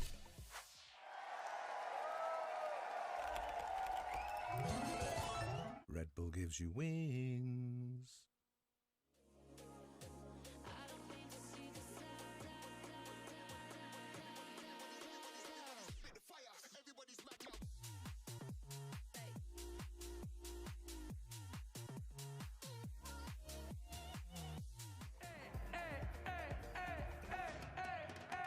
What the hell's going on here?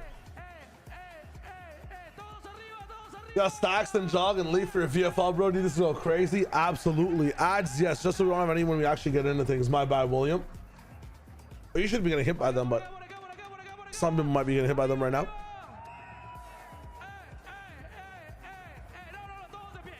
I've got Valen and Baby Bay, so I need those two to get crazy as well. Ad. It's a party out here, man. It's crazy.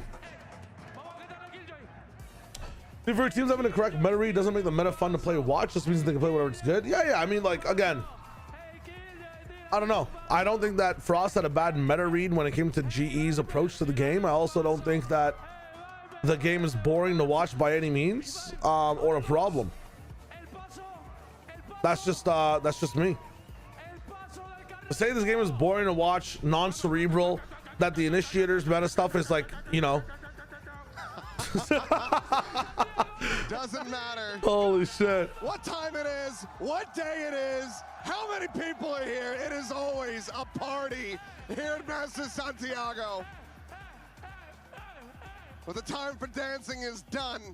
It's now time to get into the second half of this opener of Breeze. A 2-round lead for G2. T1, it's their map pick. Can they bring this back?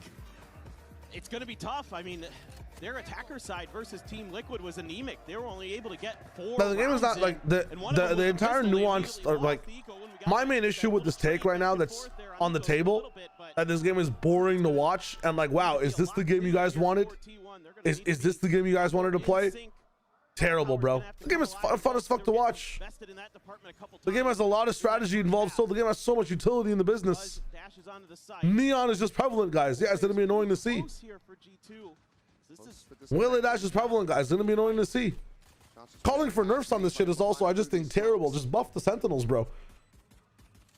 Just buff other shit. One shot in reply, and he managed to send it right between Buzz's eyes. I have G2 into this matchup, William.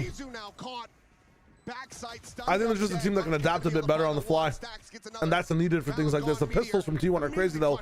Baby Bay not playing for stacks either. Going to be seen on this side of the map from the side of Baby Bay. You're going to have to peek, brother. It's not going to be possible. 3 Baby AK is what I like to see. Take the pistol. They get themselves up by 3.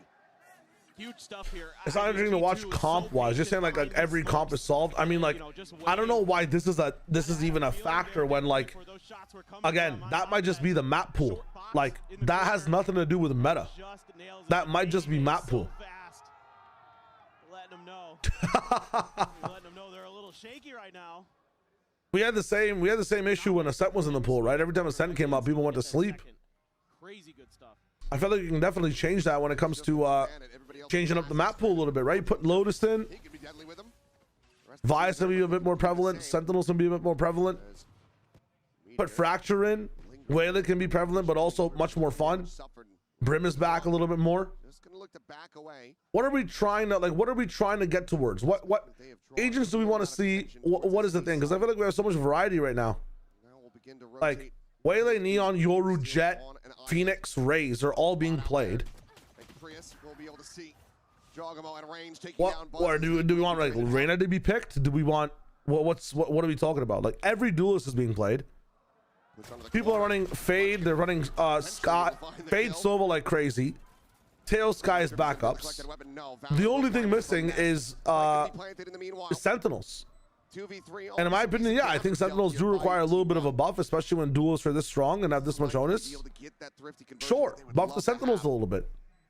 Stacks pulling back, tucks around the corner over towards cannons. But double duelist is sick, man. No, but I don't want to get rid of double duelist at all. This meta is so cool because you have teams like NRG who are approaching with double initiator playing really well. You got teams specking into double duelist playing really well. What is this? Well, at least they have T1 get a lot of value, man. 9-5, tap in. That ended up being very costly. Yeah, I mean, but I don't know, bro. Normally you'd probably feel good about that as T1, but the way this map has been going, I definitely think that Sentinels need a little bit of love, but again, too much love, and like, what's the point of running double duelist, right? At least got one there. I guess Willie would be slotted in every single time. Yeah, you know, we do need a new healer, guys. I found it so funny that Clove's text messages to Brimstone in this game were all about, you know what this team could need? A Bard, a healer. Like they've never like interacted with Sage or Sky before. Brother, you have 2 of the same roles already. What is the logic? How would I buff some Sentinels? It's a good question. What is annoying for most Sentinel players right now? If there are any Sentinel players in the chat, or when you guys are watching Sentinels play in general, not the org, but the role, what is annoying for the moment when it comes to Sentinel gameplay? This is going to be a little bit tricky here for T1 once they start making their move.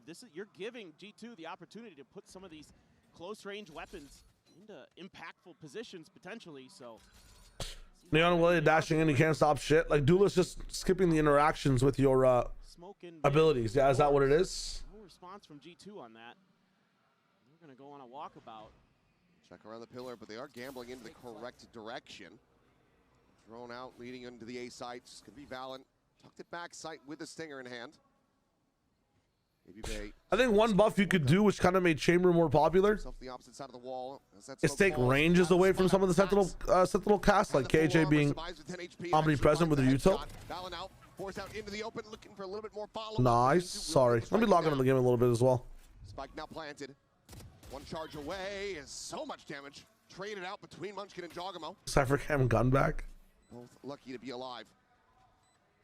This gives a bit more wiggle room potentially to G2, but as I say that, Trent will fall. Leaf is nice, down nice.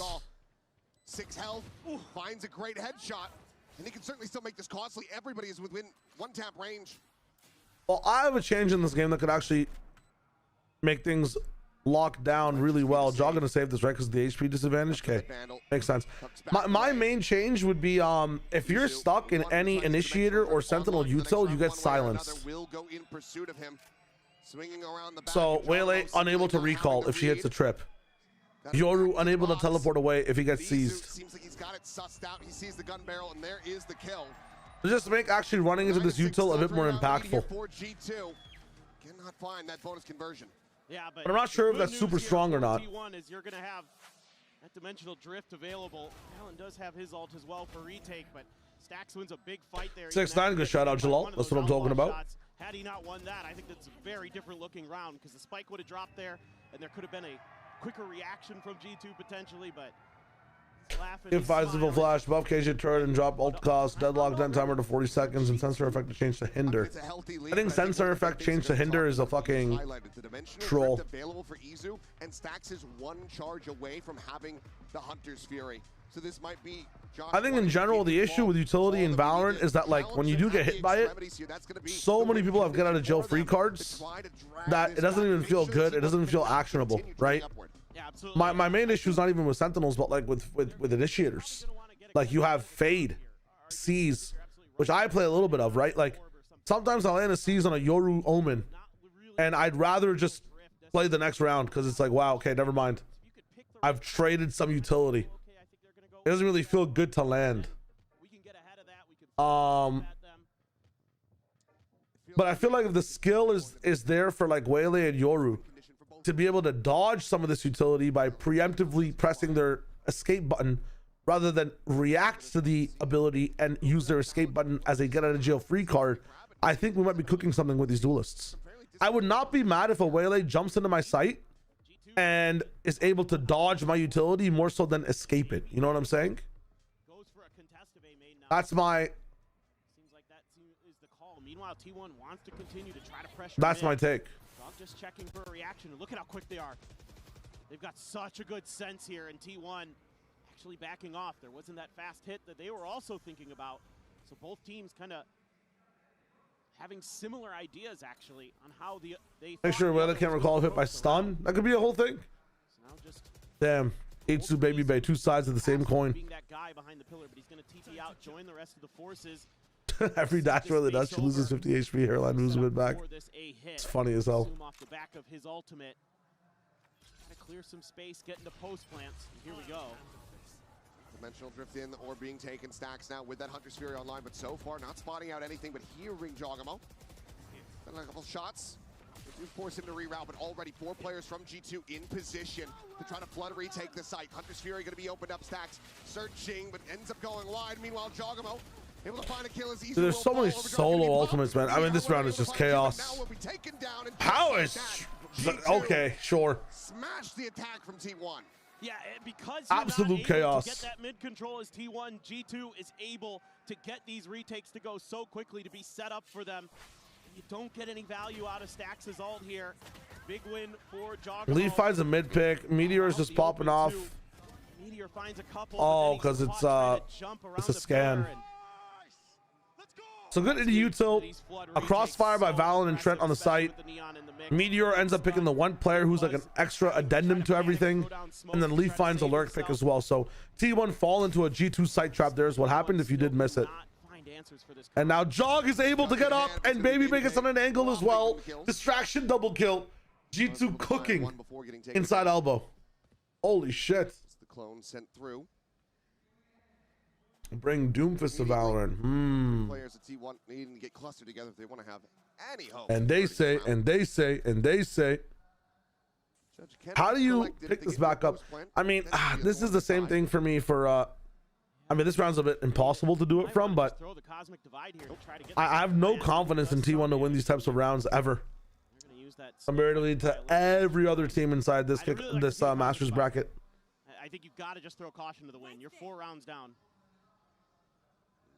Leaf close range Phantom. On the corner. Couple shots out as the Ew, through, but so Leaf fast, so furious. One singular Leaf. Again, the spike needing to be collected, and now their numbers dwindling. Being released Anakin Skywalker, goddamn. Reyes, hope you're having a dope day as well, my friend. One enemy remaining. 30 seconds. Do you know Tash Reyes? And a judge sprinting all the way across to the opposite side of the map. This would Is Astrostruck just a Dynamo ult? Yes and no. Because I wish I could just walk out of Dynamo ult. I'm not gonna lie. Does Munchkin actually get this plant off? Ain't no way. You may as well get Orb. Was Orb available right there? I didn't get to see it. You may as well get Orb if you're gonna try this out anyways, my man. All right. A second to spare. That's all right. Will be planted. Look at the just try La to money. concuss him in position, drag him into the open, and it works. H3 Holy shit. So on top of it, G2. Well on top. Virgil from Devil May Cry 5 versus Consort Radon from Elden Ring. What is it called? Shadow of the Earth Tree. Who wins in a boss fight versus boss fight? Many little things right. And why is it Virgil clearing every time? Great double setup. Oh, Real talk. Filthy. Yeah, these tight angles again causing. I think his Ghost was actually the best esport to ever exist, but FPS players got mad they couldn't pew pew enough. Those close quarters fights. I mean, I got mad. I stopped watching the game when Ghost came out. Because I started to rage you earlier. Okay, let's go, Reyes. Nice. Yeah, I wasn't here earlier. I apologize for that. They need to figure something out fast because they're 5 rounds down. They're into another bye, but it just feels so. I thought that Ghost was so. I had fun playing Ghost as well myself, but I mean, past fucking Brigitte, bro. I don't even man the non pew pew. It's just that fucking character is so annoying to play against as a Ryan main. Goat's all right. To watch was rough, man. Scout out what's on the opposite side. Relay that over to the team. Leaf nearly there with the. Those game won't get the toilet. That's funny as hell. Radon's gonna be beaten by unleveled, naked, unupgraded, tarnished. Virgil clears all day. True. Some of the best tools available for that in those ultimates. So much to consider here for T1. It just feels like if they can't establish that mid control, they can't get these rounds to go. They can't find that ability to prevent G2. I wish that more people, like everybody in this chat, were passionate about Fortnite esports as well. I genuinely think that it was some of the most like strategic, fun thing to watch, but it was marketed and supported by some of the weirdest people. I say that like I'm blaming the company, but I'm saying like it was basically like children were watching some of the most intricate, amazing shit, and they would never understand what the fuck's actually going on past like my streamer, watch clicks. What does the set call look like for T1? Thrown over the top, spot on. But I'm happy that Overwatch got their shit. Nice trap play. They get 2 from it as well in a rifle round. Gee, fucking 2. Might just win in 2 maps. Seemingly not ready for a trap play despite spotting both of these players. The reaction just isn't there. Just zone back. No other real recourse for this. Locking in the Astral for this as well. Dashing in right before it pops down to get a little bit of info. These drift up and play too. Spotting all 3. Call coming through and G2. Where do you decloak here? Forces cluster together. Safe and quiet exit on the opposite side of the wall. It's a tricky one. Goes in, Buzz, turn of the flash, and snaps on for a shot to kill Baby Bay, but Trent. Where's Trent getting that kill from? Spot up here. The head found, Valen dead. Now into a 2v2. This must win a round. It'll all be on Munchkin's shoulders. La Meteor James, what are we doing? Here at the pyramid, spots the gun barrel of 1. The tap of the defuse. Trent to watch. Trent is not convinced. Jesus. A 3K for the Silver. The defuse is in, and G2. Is this how their best of 5 started as well, where G2 looked a little bit strong and T1 brought it back? I don't remember Bangkok. I forget. They're winning their 1v1s. They're winning some of these fights that I think BRs are generally hard to follow. Yeah, but like my whole like connection between like the Overwatch community and the Fortnite community was that, dude, if you could decipher and appreciate what the fuck was going on in Overwatch, you could easily decipher and look at what the fuck's going on in Fortnite as well. Both games were like terrible for the eyes, man. Terrible for the eyes. It got closer every map. True. From G2 right now. There's some great Eurotech out there. Search degloving on Google. Yeah, okay. I don't know about that one. I don't know about that one, man. I think I might not search that one up. I'm big chilling. Available. Jogamo, quick peek.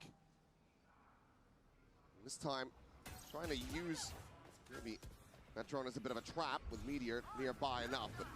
Okay, so Jog focuses on this side. G2 are so good at committing the best sides to play, even in the anti-eco. This is not even anti-eco, though. It's just Buzz with a stinger, but he's opting for knives, so he's still a threat. Maybe remember the movement.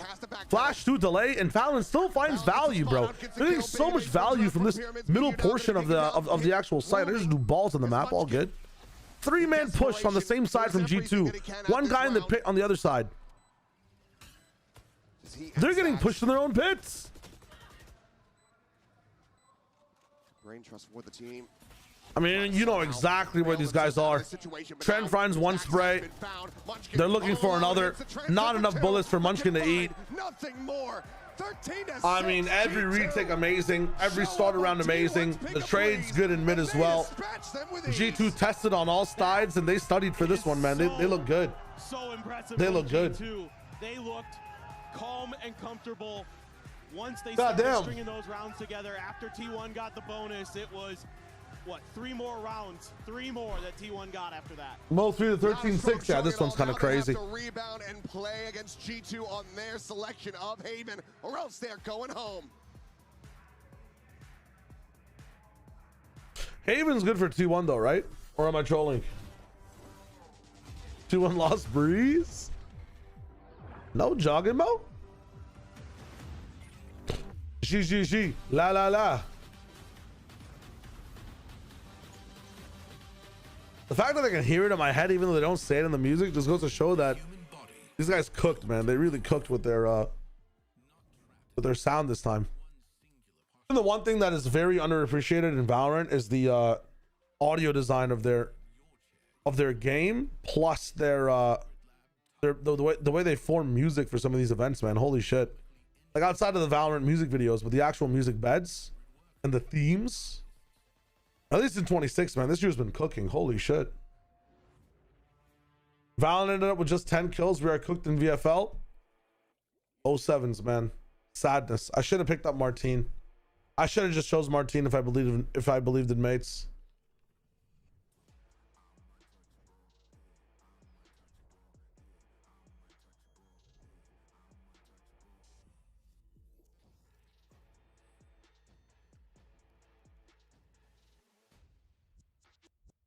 You think it's fine if Breeze goes? Isn't it they're taking out? What are the things they're taking out? What is the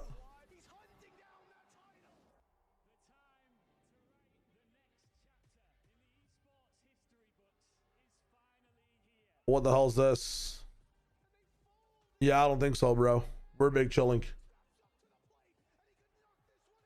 Abyss Corrode, yes. Yeah, we ain't doing this one. It's the first time I've actually watched that ad the whole way through. Ole mole.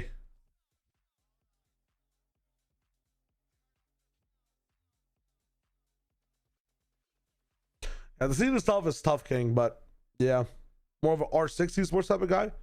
Hey, respects. I wish I got into R6 a bit more.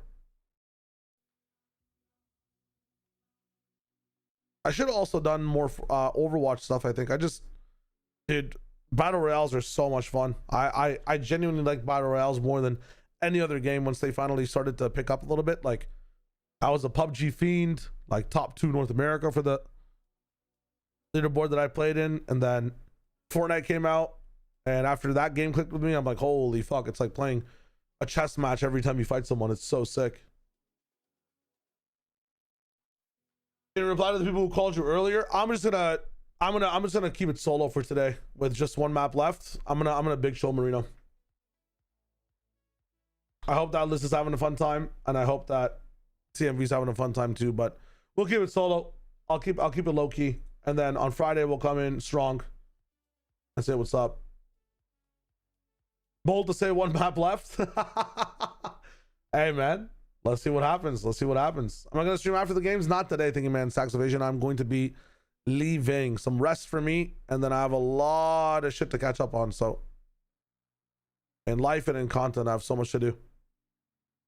But expect to see me live tomorrow. I'm probably going to go live right after VOD Fathers and stay live till about 5 p.m. my time. So like how usually by the time games end. And if I'm not live, then there'll be some cool posts. We shall see what's up. We're at Gamba. What do you want to Gamba, Shumway Papa? You want to Gamba like how long this ad lasts? That I'm about to put up. Bada bing, bada boom. Be right back as I step in the room. Soon? Question mark. Very soon. Yes. I was actually working on a lot last night, which is one of the reasons I didn't get as much sleep. I was watching some of the stuff that A edited. I was doing some of my own shit. And I was watching about the Mates EDG game, by the way. Oh my god, bro. EDG. I was trying to find some semblance of like, okay, maybe their first matchup was good, but congratulations, Josh, dear lord. First map. Strong start. So first thing I want to ask you is, do you feel like the team is back in its tournament winning form? And the second question I want to ask you is, do you feel like T1's playstyle kind of made it easier for you to dictate the pace of the game? It's hard to know if we're going to be in tournament winning form. I think we're just taking it game by game, map by map, and we know like T1 is a formidable opponent that can like turn up in a second. So I'm sorry, what was the second question? Sorry. Do you feel like their playstyle made it easier for you to dictate the pace of the game compared to the Paper X series? Yeah, I think there's easier beats that they're going by, but still just their firepower is just crazy. So we have to respect all their plays. It's just as scary as Paper X, I think. It's just a different beast. Thank you, and good luck on the next map. Thank you. G2 Esports managed to pick up the win on T1's map choice. Dude, Josh RT reminds me of one of these guys I'm watching in this culinary cooking show. I really wish I could react to like Netflix shows on stream. Oh my god, man. It would be so much fun.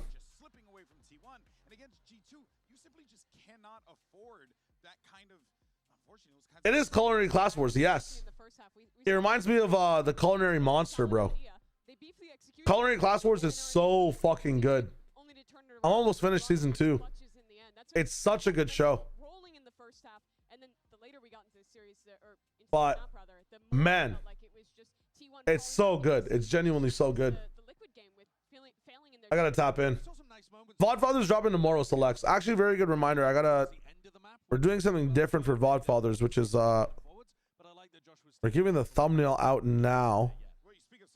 The whole idea for VOD Fathers, just to give you guys a bit of an insight, is that the reason it takes a little bit longer to upload the episodes based on like when we record is that someone's got to make the thumbnail and then we got to edit the video as well, and the thumbnail guy usually takes a little bit longer because he does the thumbnails for like everything on that podcast network. But if you give him a 1 day's time, which is today, I mean, let's do this on stream. What do you guys want to know about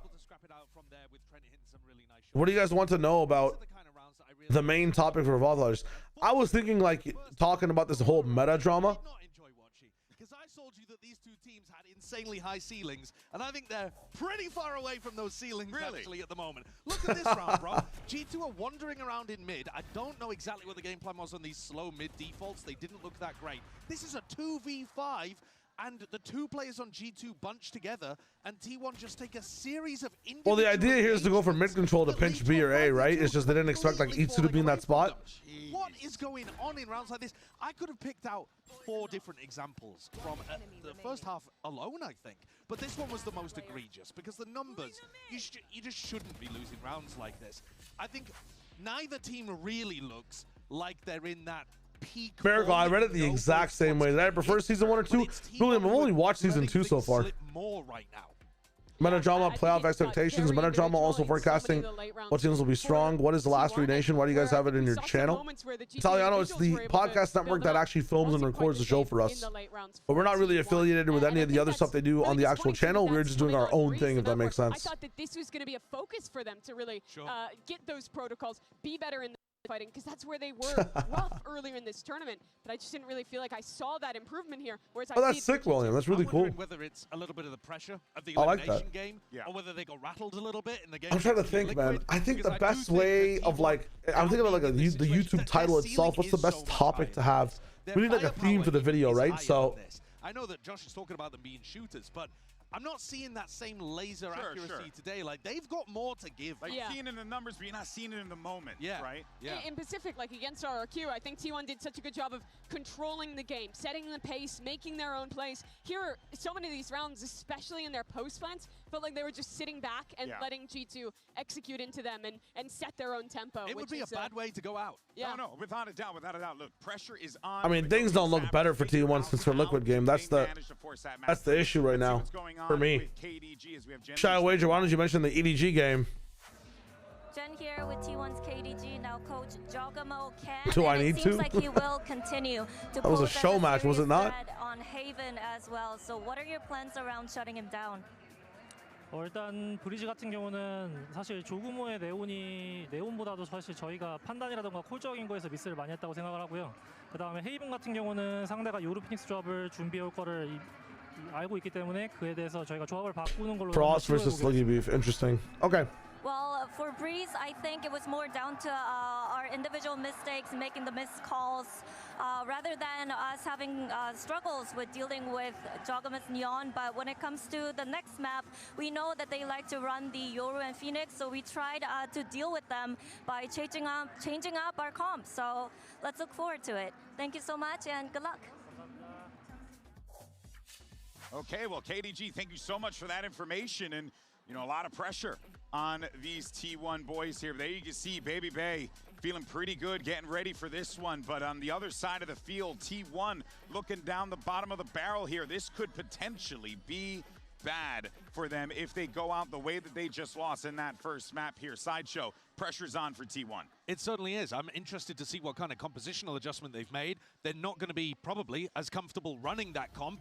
And so if you're in your own head about it and you haven't had as much time to get ready for it, oh, but they're going back to the Yoru ISO comp. Okay, return. This is what won them the first tournament of last year against this G2 team. But I feel like, and they're rolling back into it. Cypher's an interesting one for me. Against a double dive where the Phoenix is often that one getting proactive and entering. It'll be interesting to see how much value he can get. I think you can also win on both attack and defense. A lot of these like early lobby fights that normally the flashes dominate because the suppression on that undercut. The chamber is also going to be trying to pick up the op as much as possible. Baby Bay's got Oh yeah, I think nobody caught that. You've got an ISO now with a shield to try to shut that down. It's E2 Cypher. It's actually really cool in terms of how it might Nobody caught that one. G2. They probably haven't scrimmed against this comp, and it's T1 comfort. T1 was the best with their execution, their team fighting, how aggressive they were together when they won in Bangkok. They're returning to that comp. They got to return to those fundamentals. How is Mimi so good at her job, bro? Fuck off. Pulls a rabbit out of their hat, but it is the magic. How are all these three so good in synergy? Force a match Fuck three. off. Let's send it back over to Achilles and Paper Thin. That is a very big question, GB. They are running back the clock, but how does this hold up in modern day here in 2026 here at Masters Santiago? Because G2, I mean, they just showed this composition on Haven, and Jogamo was deadly. Yeah, this comp in general looks really, really good, whether it be G2 or Paper Rex that's running it. And it's going to be, I think, an uphill battle. I think T1 had to try something different for this map. It just is not going their way. They have to come in with something unique, something special to try to force split. And this is probably about the best that they are going to be able to come up with in a short amount of time. You know, Izu, he could be a difference maker on Cypher sometimes, but you're all eyes on the Meteor on that ISO. Cam getting the spot out on the Baby Bay there at Sewers. Leaf at the same time. Lurks in behind Bricks. Will be spotted and taken down. Meteor able to find the kill. Pops the shield immediately. So double tap now in play. Now it takes a munch. Gets that blind through. Now we'll look to try to push forward. Sorry, I just had to lock in some. Oh my god. Finding a piece as well as Meteor still fighting back, but now with balls. Meteor ISO. That 1v1 and needs some damage. A minute remaining. Okay. He's gonna go ahead and pump the brakes, cut the noise. Now sprint his way across. Knew that Jogamo was going to be Damn, I got you, my bad. Given the Molly investment. Ooh. Should just be out of that audio range, but now they're getting closer and closer. Set up on the tripwire there in the window. It feels like Izu absolutely needs the headshot. 40 HP, a frenzy on the other side. Jaw swings in, and that is going to be Jogamo taking him down. Another pistol into the hands of G2. Jog and Leaf on this team, the clutch potential and the reads they have, man. Like I'm thinking back to that Abyss Leaf, like all in inside like the A mid connector. Oh my god, man. They're so confident in the call they make. Every single time. How do they do it, bro? How do they do it? By going through that grass area, but that alerts Jogamo to his presence, allows him to get there quickly, and before Izu is even ready for it. Such a scary team to face. A great start. How was that round still going? Again. Oh, because they didn't defuse in time. Jogamo, his heroics, his big stage presence. Maybe Red when this being the last map. Listen, guys, here's my 2 cents as to why I'm very not like. Haven is the mid-round map. Haven attack specifically, you have to be dynamic. T1 have showed me that for some reason in Pacific, that dynamicism is amazing. It's fucking there. But as soon as they hit the Santiago weather, sunlight, whatever it is, they call something at the very start of the round, and they never switched it up. And if it's switched up, it's at the cost of their aim, the cost of the way they trade and how they scale. I've never seen a team struggle at mid-rounding more than this team. On maps where it should be easy, like Breeze, bro. And I feel like if we can't do it on Breeze, how the fuck are we gonna do it on Haven? These guys would like never take. Weren't T1? I guess T1 were actually struggling with Haven a little bit as well. I guess I know why then, because they don't know how to play that way. It's just, man, they'd never even take any space on any other side of the map. They'd always 4-1, but always, you know, 100% go towards A. They got all this garage control, by the way. They could easily leave an embed, go back to A, and then double back to garage if they wanted to on the Swifty. Like, this is basic shit, but they'll just force things. Still close by. Not going to be caught by that one, but Buzz with that Bulldog's able to find a kill. Izu finding Trent at the same time. And it might just work this time. Jog. Molly going to be layered in, but he gets completely. It might just work. Little thrifty, James. It is just Leaf with the Marshall remaining. One shot would kill. Does it go in here? Understand the casters? Gets the spot on the one. Turns over, but somehow whips the shot on the Izu. There's a chance in some lifetime, but not this one. Some early signs of life. We'll tie it up 1-1. Yeah, and for sure, I think it makes a little bit of sense here as T1 to invest a little bit more, but I like the idea, trying to put pressure on one of the potential weak spots of this composition. Because you have a chamber, because you don't have a Killjoy, you're going to be opening up the map a little bit more in some aspect, and often it's sewers. You're going to have to put a body in that area, and it's a great idea there. Just flash around the corner, explode through. We're coming into a double Elam bracket for playoffs, right? So we're still going to be watching, what, 2 games a day for, like, the next few days? Playoffs are 13th and the 14th. Like, the playoff finals are 13th and 14th. Bannon in the hands of Jogamo. Stinger for Leaf. One away from having that run it back available. And oh my god. The first shot, Leaf. Here at window. No way they fucking do it right back to them, bro. Oh, no. Oh, what the fuck is that? It's a MasterCard Thrifty. We're just going blow for blow, but G2 maintain a lead. What the hell is that? G2 getting proactive. Knowing that with ISO shield, and then you're jumping into a phantom and window. These guys are monsters, man. The one that kind of slows down so T1's disgusting. Momentum, any mental recovery that they had after Breeze. He has no armor. I mean, it's a classic. He has no armor. ISO, who's got the double tap popped? Insane that he's able to win that out. Free gun, by the way.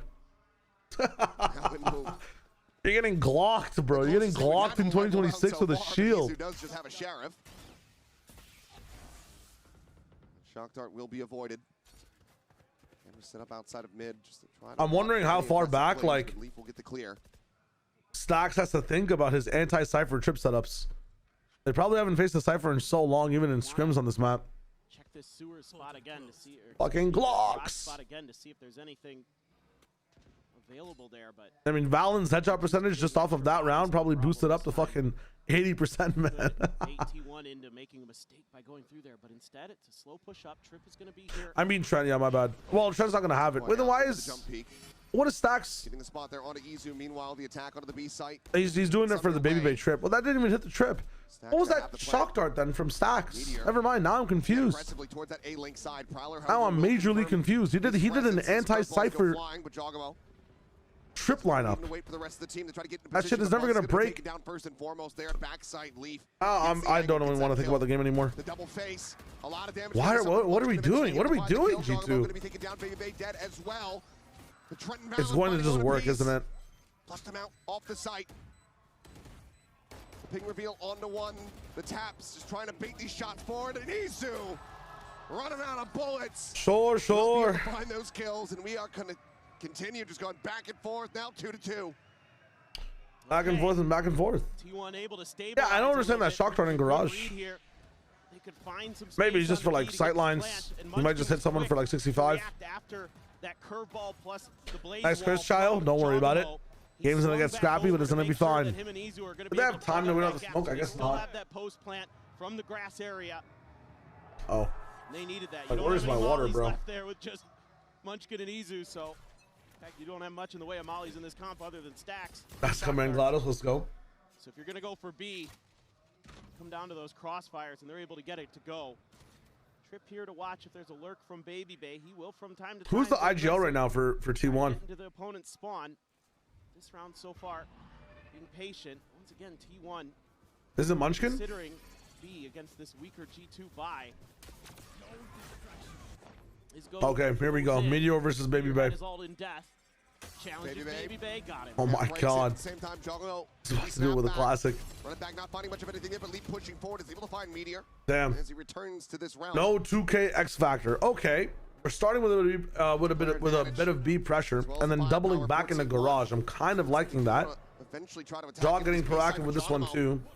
Deadly with that Oh my God.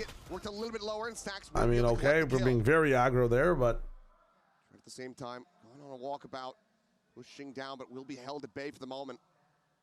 Just trying to see if anyone peeks that corner. ending C type shit. But it feels like they're gonna be going garage. From T1, is that what Valen's thinking?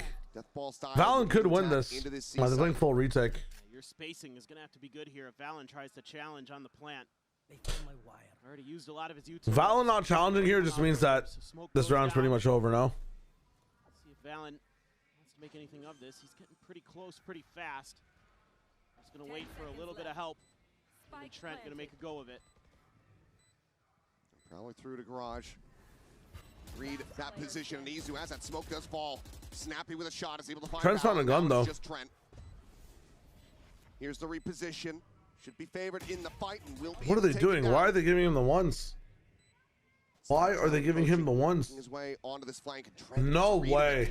Absolutely gorgeous. Finds him as he jumps up into the windowsill. Oh. Now, Munchkin to try to see if they can at long last get some consecutive round wins, but Trent just has no idea no where bullets. he's at. 5 bullets remaining in the Sheriff. Taps for the fuse. The swing out. Munchkin.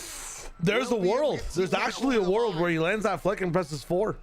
But did he have 100 HP or did he have 150? Shaky on that Follow-up question. Ideology from T1 in terms of. Sorry, T1. Yes. Why is he still even on that angle, bro? Just run away. Right in front of Trent. They know he's there, like you said. They throw the Prowler out, and he makes noise when he jumps across. So, and then they all fan out. They give him the 1v1s. And Trent reads it so well. There just wasn't enough time. Me and my ego peaks. That's one of those that you need to go back into the welcome to T1 and rethink that 3v1 advantage. But you still get the round, so they want to get this orbit. Look like Buzz have the dimensional drift online. So just set up the wall. Allows him to safely grab it. The mask already going to be invested. No TP forward. We're gonna have a little bit less value in range, but that's totally fine. Nothing gonna be spotted. The entry now coming through. Leap works his way over to Lumber. Gonna be blinded up there in the corner. The recon gonna go flying. Wow, fast retake already. They're all in. Cannot escape. Pretty good from T1. Nightfall still gonna be invested now at 2v4. And everybody. Very good from T1 to hold that one out. Getting noted by T1. It's a buy round from G2. I think we can call a timeout here now. That is a great. Surely we call a timeout. This game's been very messy. Sets up for that recon dart as well to hit back sight and push G2 into awkward positions. This is really well set up here. They're just winning. There's that ping.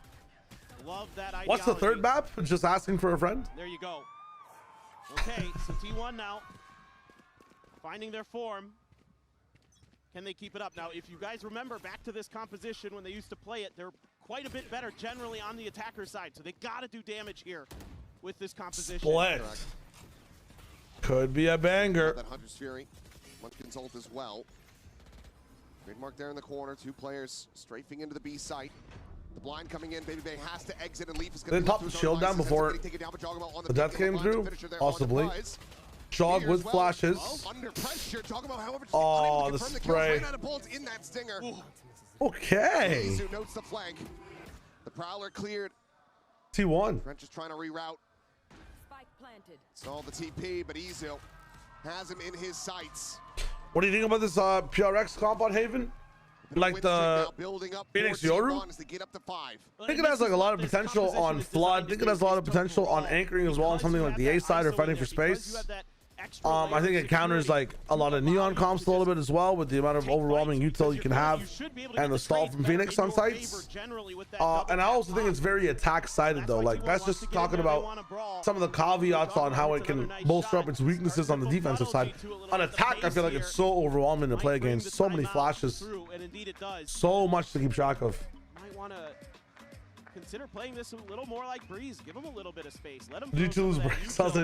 I think just based on how this game started, with how like fast-paced things have been, these guys are tunnel visioning a bit too much on these kills and not playing their own game. A lot of layers, even in the post plan. This timeout should fix a lot. Timeout should fix a lot. Coinbase win condition. Baby Bay, like we're just gonna be saving up the money here. Let's have the tour de force online.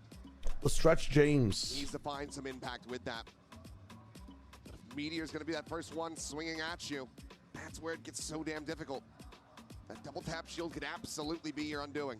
Exactly. The ISO is a pretty decent counter to a chamber in some ways, so just going to have to see if that ends up being an issue or not. PRX X and T1 guys just play like us, it'll be easy. Again, T1 had a bit of an advantage against G2 inside that Breeze map as well to start. They haven't been showing. Let's see how they adjust. Baby Bay with an op. Might be the difference maker. No one's going to be peeking him on the default line this time. Maybe we can catch him stepping out a little bit. Just a quick TP forward. Super, I got you. Enjoy, enjoy, enjoy. Slow scale up. I don't think this site hold is going to be enough with just a bunker smoke. These are like the rounds where in the past Liquid had like Leaf going down mid and Phoenix anchoring. But Leaf is going down short and dying instead.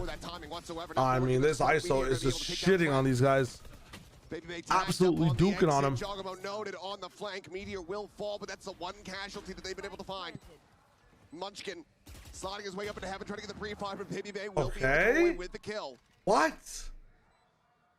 Making this actually possible on a 3v2? Why is Munchkin TPing up? Play this one out. A lot going to be resting on the shoulders of Baby Bay, and it's going to be there's no chance on this one. To go ahead and clean it up. Gets the 4-piece as well. Itsu 4K. Thank you so much for the video, whole point. Let's keep it going. Eco for G2. Looking electric. Big bathroom break for me. Yeah, it's just so tough here for Trent. He gets spotted. I'm back on Viper. And then they're going to flash him. You're going to pop the double tap, and you're going to challenge him. Just beautiful stuff there as well. Getting the ping from. That's a rougher round, man. Huge. That is a rougher round. These executes look so good. And Izu following up off of this has been brilliant. He's got 15 kills already, and we're 8 rounds in. And it's going to be another timeout call. Wow. So clearly, whatever was discussed, well, in one ear, out the other for the players on stage. At least that's how Josh is going to be feeling. The commit both here on this starting half where T1, this is where they're expected to get their work done. This could very well come back to bite them. Yeah, I kind of get it in a way. I mean, if you can put T1 onto just 7. Oh, back-to-back timeouts? About your chances on the other side of the coin. Really? Stopping another one here, trying to just trust in your players, trust in Valen. You know, they've been really good at that is very interesting. Back-to-back TOs. Of being a team. So I don't mind this at all. I mean, even the South, the 6-6 might not be possible. 7-5 is very, very hopeful. I think 8-4 is best case scenario. got the Phoenix ult, you've got the Yoru ult, you've got the Cosmic Divide. Got a lot It seems like a mental thing. to be able to kind of make T1 uncomfortable. Can't wait for T1 to somehow win this event. If they win this event, I'll be actually sad. I'm not gonna lie.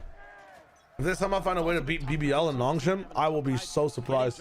Getting these ults, getting him kind of cycled in to find value out of the run it back. 3 to try to work with here. As it will just be a ride of the wall, pushing forward, clearing Cubby. Advancing closer towards C site. Leaf here alongside Val, and Baby Bay as well, going to be rotating in. Spot on the 1. All right, they're gonna force it. Opened up. Clear the clone. Jogamo being tracked, tagged up, taken Oh down. my God! Find him as he keeps forward. Still rough position, however, to try to get the spike planted at least for now. How do we just hold back sight, guys? Displaced. Val and Baby Bay still at It's a little bit hold back sight, spray down a bit. Very good ult option from onto Izu. Can he get there faster? From Stacks though. That's gonna be the big question. Save so much of these guys. Fucking solo peeking again, bro. What are we doing? 2 timeouts down, another buy round lost, no ultimates coming in. I gotta have like, who is it? They're Phoenix in the wrong place. Like, ooh, this has got to be concerning. This is a tough one. Good read from G2. They've got 4 players on the C site, and T1 is still able to dissect it. Getting that spray down onto Jog after the Hunter's Fury. Flash connects onto him. Munchkin's just spamming away. Izu continues to just be an absolute monster. Up to 17 now. 17 and Shaw said last map. Oh. I'd be on me, man. 7-2. 17 and 3 for Munchkin. Or not for Munchkin, for Itsu. I'm a happy boy. Wow, Buzz finding more value again. Somehow they've slotted into another buy, but with all these forces, you're going to be at 25 HP on the shield every single time. Now they have the spot, they have the information. Well, it's just He might land this again. Oh my God. The raid boss down. Jogamo will be able to find Izu on the opposite side of the map, but T1. At what cost? They'll just pick their poison as far as they want to go, where they want to go. Jogamo tagged up already. Pops that, run it back. Immediately gets zoned away. Beautiful. Just sends out a molly. T1 pump the brakes, and they're just not going to allow for him to get value off this one. Yeah, running back's not getting anything done for these guys on the defensive side. Things have changed on attack though, right? Like, yes, they're out of timeouts, but they have a halftime coming in just a few rounds. It's still going to be very important. Comeback still possible. I have hope. I have coping hope here. Exactly. Yeah. This is. I've lost all hope for VFL. I mean, some people have. I'm on best case scenario right now. We have a hopefully G2 dominated day, and then hearing these footsteps, and suddenly this game of Ring G2 playing really well too. Going G2's way. Catch there and spawn. Meteor still able to find the 1. How are they not available? Like, aware of these gaps? Bro, they're getting fucking. Talking about losing gunfights or whatnot. They're just actually boomed in this one. They're not clearing common shit. This is not my G2. What the hell?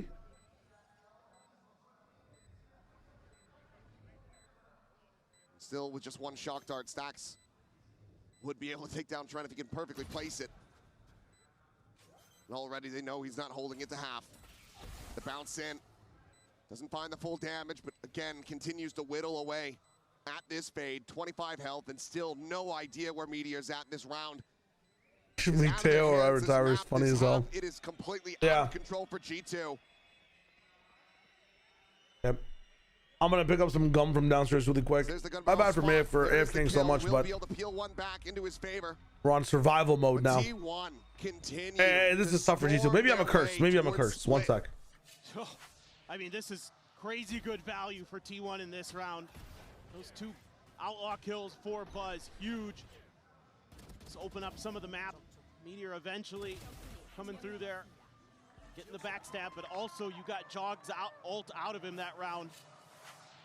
So just about everything that could go T1's way did, except for a few of the lurks were dealt with, but outside of that, you're still winning. Operator online. Here we go, finally for Baby Bay. Considers the close angle, will back away.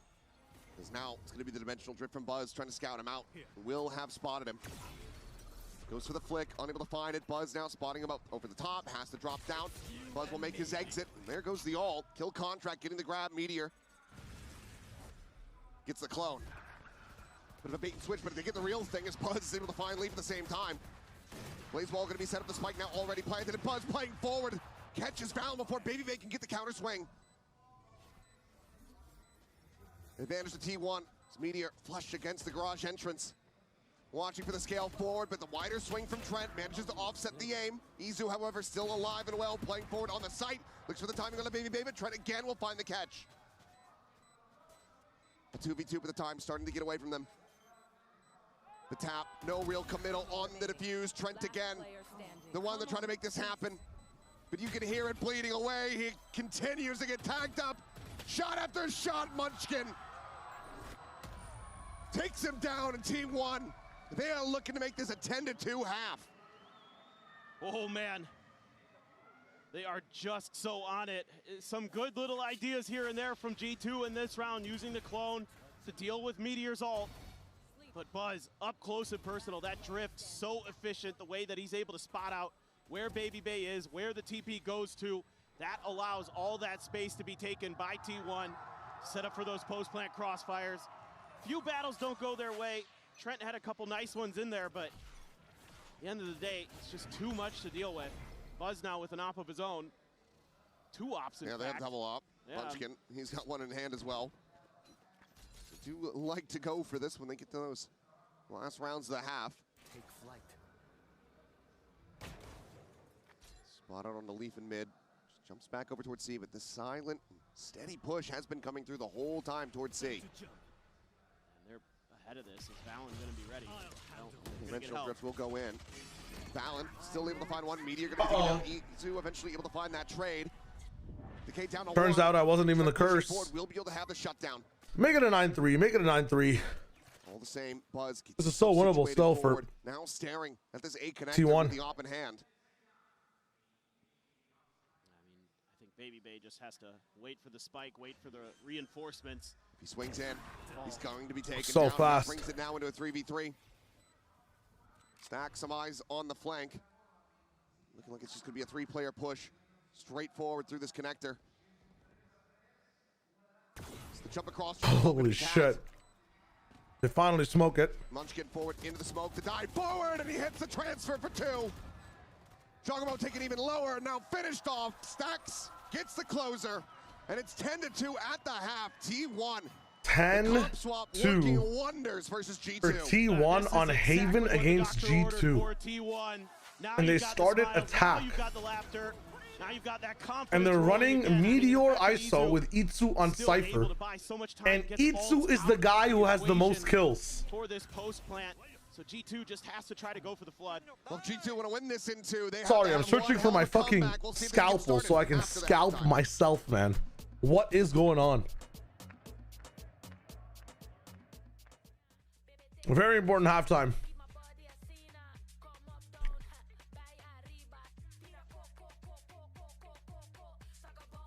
Breeze is the bait pick. I see it now. I mean, it must be. Running ads, by the way, if you don't have them, all good. If you do have them, I don't know how you'd hear me, but they're only here so we don't get pre-roll when people come in for the back half of this game.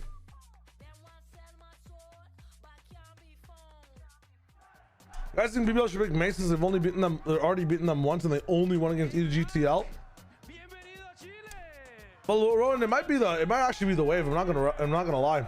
Or for how do you even? Well, what's the X stand for in the name? Lauren, I think so. Genuinely, I think so. Could be the wave, but what do you make of smoke trialing for Sen? But he just plays Redux's role, though, right?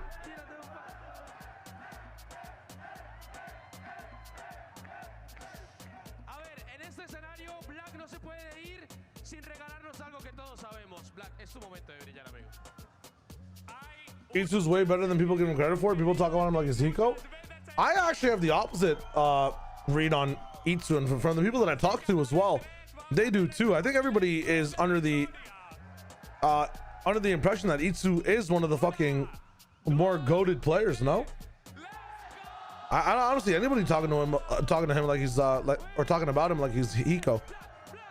People are giving him his flowers. I swear to God. Crowd looking a hell of a lot more lively than both of our teams. You talking to people who know ball? Are people actually in the community saying that E2 is like a fucking baiting guy? So is my boy Hika. He was at like 1 point, kind of, but I don't know if you play Tom, I don't know, but this is fire. Let me see what this is. I do play a bit of Tom here and there. Himself is not the one leading the kill feed. Oh, that's so cute. And it is Plushy Tom Kench. What they wanted to do here on Haven. Yeah, absolutely.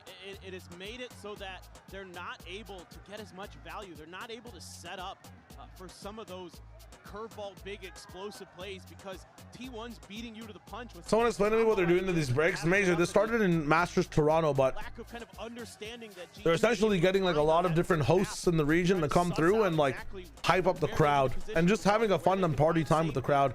They have like a stage host that walks around with a camera crew and just does amazing and funny bits and a lot of crowd hype work in the event. Facing a stack. G2 have been favored overall so far in the pistols. We'll see if that can continue here. Baby Bay just with the one headhunter shot. One shot, and he's dead. Get some damage on the stacks, but Buzz just a little bit snappy. They don't kill Buzz. Where's my soundtrack? That's not it. Instantaneous with a headshot. Meteor going to be struck down, but Stacks able to find 2 more here for his troubles before Trent takes him down. Buzz just skirting over to the side. Valiant disconnected away from Trent. Tucks back at long. Is Baby Bay gonna have like a, you know, one matchup good, one matchup bad type performance in the VCT? He promised us G2 fans that it's only for that one first game where he didn't show up. Brother Baby Bay, I see a game 2. Trademark was down off the rip. Please. Izu. Oh, they read it well. Izu's gonna fry. That opens up with a sprint now. Nice back up too. They just plant here, or do they try to cut across to C? Looks like it will be going for B. The face forward, Valen able to find the spray down. Munchkin going to be eliminated. Trent at 3 HP. I believe hearing some footsteps from Izu on C. He's gonna try to just swing around the back, catch him off guard, G2 fans. Izu seemingly no. I put Chad on the same team. Real idea about this possibility whatsoever. He is going to be Super Trent. Trent has the one tap. We're back. 13-10. They don't get more than 10. We're back. The time starting to dwindle. Buzz wanting to check around, wanting to try to isolate this into a 1v1, but he cannot. The Haunt gets the reveal. Trent gets the wall bang. Let's go, Trent. G2 get themselves another pistol win. G2 was outside the top 10 for the Plat Check community ranking. I don't blame them as much though, because I mean, I hope that he was still included in the top 15. There were so many different ways you could end that community ranking, man. Like the fact that Manibu wasn't even in the business for any of the talent just goes to show that there's so many good players coming into this. Like, and instead you open up the map for Trent to just go on a walkabout. The players. First game was also messy some of the tech, but G2 definitely edged out. And this one, yeah, they're getting smashed on their defensive side. Looking just genuinely kind of clueless, not being able to gunfight properly, not being able to trade properly, having like weird flood protocols, having like amazing site setups to just disrespect their own setups, play in front of them, and then die. I don't understand. The T1 Classic looks so good. Classics abound. Gonna go for the check in here. What did I dodge a flash as well? Nice. Let's get on here some confidence in this one. Come on now. G2 potentially set for a flawless anti-eco. Yeah, that makes sense, Donner. We'll have a better map 3. I hope so too. I hope so too. Might just be a Haven thing. Finds himself over halfway towards that nightfall. Vix Lauren, hello, hello. Thanks for the follow, my friend. How do you say your name again? My bad. I'm not sure if you mentioned it. I didn't get to see what is up. I've missed your message, maybe. Just remind me again. For Lauren, okay, respects. Let's go. Get these kills, he'll be one off. Makes a ton of sense. See if he can get rewarded. Obviously, the hip fire, take down either. One thing I want to mention as well as these group stage games, these Swiss stage games roll down. I've tried to be a little bit more analytical on the stream. Let me know if it's good and if you want it to be even better. I have some scenes on OBS I haven't really dabbled with yet. Taking a flawless step. But I've tried to take more of an insightful approach. Still a 6-round deficit as we go into More so than asking about, you know, if you'd rather have ketchup for blood and then get stabbed, or have mustard for piss and then always be hydrated. You know? Trust me, I still have a lot of questions on my mind. Trent having a really nice map here, 15 and 10. What would be the, like, you know, ideal way to live life? Covered quite nicely. T1 overstack A with this setup. Post Meteor towards Sewers, but no, just throwing out the vulnerable early. But Kingman's wager. Just a bit of a ruse here from T1. I think so too, Donner. A little bit of response. I like being out of pocket too, but these games have been so much fun. Even some of the shittier games, like some of the questions we have to ask about why EDG were doing the things they were doing, is a good time. I think I'm saddest in this tournament the most for XLG. I think XLG just snubbed themselves, man. They had such a good chance to set themselves up for success. In my opinion, if you're also making it like a week, if you're winning fast, there has to be maybe a bit more of a break between when kickoff ends and Santiago starts. I don't know. If these teams were able to get here a week earlier and boot camp a bit longer against some of the teams, might be good. Maybe as soon as you win, you go from China to Korea to boot camp. I'm not even sure, but I thought they had a chance against G2 as well. Oh, I thought they had a better chance against NRG, but they got mega cooked by those guys, man. NRG have been like in such good form. From Jogamo, holds them back at connector for now. Curveball, looking for that timing. It's going to be easier. Dead first as Lee finds that kill. Jogamo on the swing. Okay, double dink. Yeah, you're not winning this one, big guys. You're not winning this one. Player disadvantage to T1. G2. I say, and then oh, never mind. That is all in the hands of okay, let's go, let's go. Back down to another eco 6-10. Will shut him down. They only get 10? A massive start to the half. The hardest round will be when everybody has these ultimates. And the solutions for a bunch of these ultimates, I'm trying to think of the players that are here. I think the onus falls on, it's not Trent. He doesn't have... It might be Valen with Cosmic Divide. It might be the difference maker and like segmenting the side a little bit to where you have... Even with ultimates coming in, you have an advantage on the side of G2. We'll see. They're gonna have to try to come at you from a bunch of different angles. Another timeout for G2 to talk as well, by the way. They're gonna take a timeout to discuss maybe just that. That's the first one called. I just got home from work and I think my friend is turning into my girlfriend soon. Yo, NJ. That is a W. Congratulations, my friend. Let's go. For some of these sheriffs, the Meteor considering a Marshall. Could be good for them in range, but you have to know it's going to be that outlaw on the opposite side. Yeah, I mean, when it comes to the Marshall, Meteor is one of the best. If you treated grand finals of a tournament the same way you treated open game of Swiss, that would suck. Yeah, that's facts. The first time to playoffs, it can be a bit goofy, but beyond that, every game should be either good or bad. I would even disagree with that one, Miracle. I just like being like even hyper analytical and optimistic in some of these bad matchups. There's always something good to talk about, I feel like. Might have paid the price because of it. If he did, he just died so fast it didn't matter, but just want to map because you missed most of the maps because of work. I see you, Tuesday. I see you. Don't worry. Let's see what's up. Let's see what happens. Easy with the sheriff in garage. PRX NRG Grand Finals. Nah. Nongshim NRG. If you want to pick two teams, or Nongshim BBL. Honestly. Spotted on the one. TP forward from Munchkin, and okay, Meteor able to find an opening shot. Leaf going to be taken down. Looks for a little bit more. Double tap shield now going to be popped and cannot find the flick.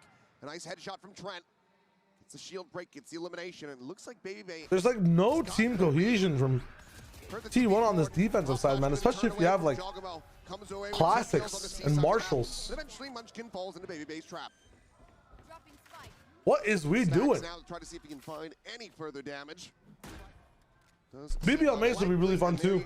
There you go. Has it confirmed. G2 starting to get uncomfortably close to T1. Well, this is starting to almost feel like a must-win round for T1 already. All right. This round is what the timeout was for, but I'm surprised they don't do something cohesive at least. A 1-4 split even. Marshall on the 1. Pistols on the 4. Coming into this next round, he got to run it back off that plant. Trent's going to have his ult. That's funny. We are going to have an operator in the hands of Buzz. Try to find another good opening pick. Only one of the Seed 1 teams won't crash and burn. Why is it AG? Because the tournament is rigged. I mean, if that's the case, it might be the case. Okay, lucky to be alive. Damn, doesn't get much past that. The Prowler's finding a lot on this site though, but I was about to say it might be a fake with Babyface's position. No, they're going all in with this. Second entry coming in. This time Valen takes the post. Yeah, Phoenix coming in on the flank. Burn, Itsu, burn! All right, finally. Valen talked about one of the issues these guys could not play well with. Or let me rephrase that. Valen said in, like, I think the desk yesterday after the stream was done, that one of the reasons these guys could not play well in that very first match was because they could never hit their flow state properly. They could never actually lock into the game. I feel like in that round specifically, that flow state is definitely hit. I think one of the ways to build it up as well is against anti-ecos. I mean, this one wasn't even an anti-eco. This was a full buy for the side of T1, right? Look at their money. Like, piss poor, by the way. I think after this, you could maybe buy, like, Sheriffs and Singers still, but There's the shorty. There's the 3K. That's nuts. There's G2 3 rounds away from tying this up. T1 So it goes. Again. Just have to win another crucial round here. Beautiful reaction. Not sure what loss bonus looks like after there's so much going down, but way too late. Yeah. Yeah. Outlaws might be worth to swap into. Talking about cooling a player off. But 15 and 3. Now 19 and 11. It has been a very different affair. As you kind of worried about for T1. Oh, hello. Munchkin. I mean, Munchkin should basically be screwed from here. You're gonna get flashed on or mollied or anything. Nah, they're just holding right now. Set up the way that he wants. Has to back away. Try to utilize that. Maybe we take some space, break this Equator. Deep cam a bit. We have this cam here. Too aware right now. I don't like this cam from T1 side. Even on retake, it's not the best in my opinion. They're already drifting in the other direction towards Izu's. Just got a Sheriff. Was with just a classic, probably trying to get another operator into play. Needs that win condition to bear fruit. These positions are so awkward, man. See, look how aware they are. I guess they have a bunch of stoppers here, but I feel like Yoru and ISO together would be so much better at fighting. That might bait Leaf on this peak. Leaf, please. Munchkin's hands. Plays it patiently in case there's anybody else there. Why? Layer, but there is not. Vandal will get scooped up. Meanwhile, close play from Izu. Barrel stuff, looking for it, but cannot find it. Jogamo turns back around, reacting alongside Valen to find that kill. His death might not be in vain this time. Was now spotted. Volley over to the side. Valen with covering fire, finds it with Meteor. A very nice shot. Has ultimate, but won't use it. Only finds a rifle. Shut down. 2v2. Double swing. 3-2-1. Forward as Meteor will the double swing. The final 2 G2's kills. back. Proactivity's nice. 8-10. Cash aplenty for G2. I don't think they're on eco again, but just so difficult. I think T1 needs to get pretty aggressive somewhere on the map with this comp. Because right now, this is the best thing you're getting out of this is, you know, Munchkin getting Leaf baited in by the footsteps of his teammates. Why are Munchkin and Stacks on the same teams as VN? Yeah, Meteor finds one, grabs a gun, but it's not the one you want. And you're going to have a ton of ults here. Everything we actually have a game. T1. They're hardcore coming back. Stop the bleeding. It's going to be a very chaotic round. You want to play? Let's run it back also available. Tour de Force going to be popped. Baby Bay staring in towards sewers. Meanwhile, Meteor, a very aggressive push. Hasn't been a timeout. G2's taken double timeouts and T1's taken one so far, I believe. But G2's taken both their timeouts in the first half before they even hit, like, I think 10 rounds in total. So, actually, it might have been like, I think it was like, what, 7-2? They took their second one? Quick little exit. First one was before that even? Sprinting over towards Buzz. Quick exit will be respotted. No. Leaf hasn't seen him quite just yet. Prowler going out onto the corner, but the shot ends up going wide. Interesting. Stays alive. Running back is scary. That ult expired in the meantime. Grab comes in. Meteor finding Leaf, but can he win out the fight? The walls falling. The shield broken. Leaf has him outdone. I don't like these ISO ults at all. Gone. Munchkin dinked. They have to retreat. They have to scramble and save. T1 are getting absolutely massacred. Disintegrated, man. It's insane. It's catastrophic.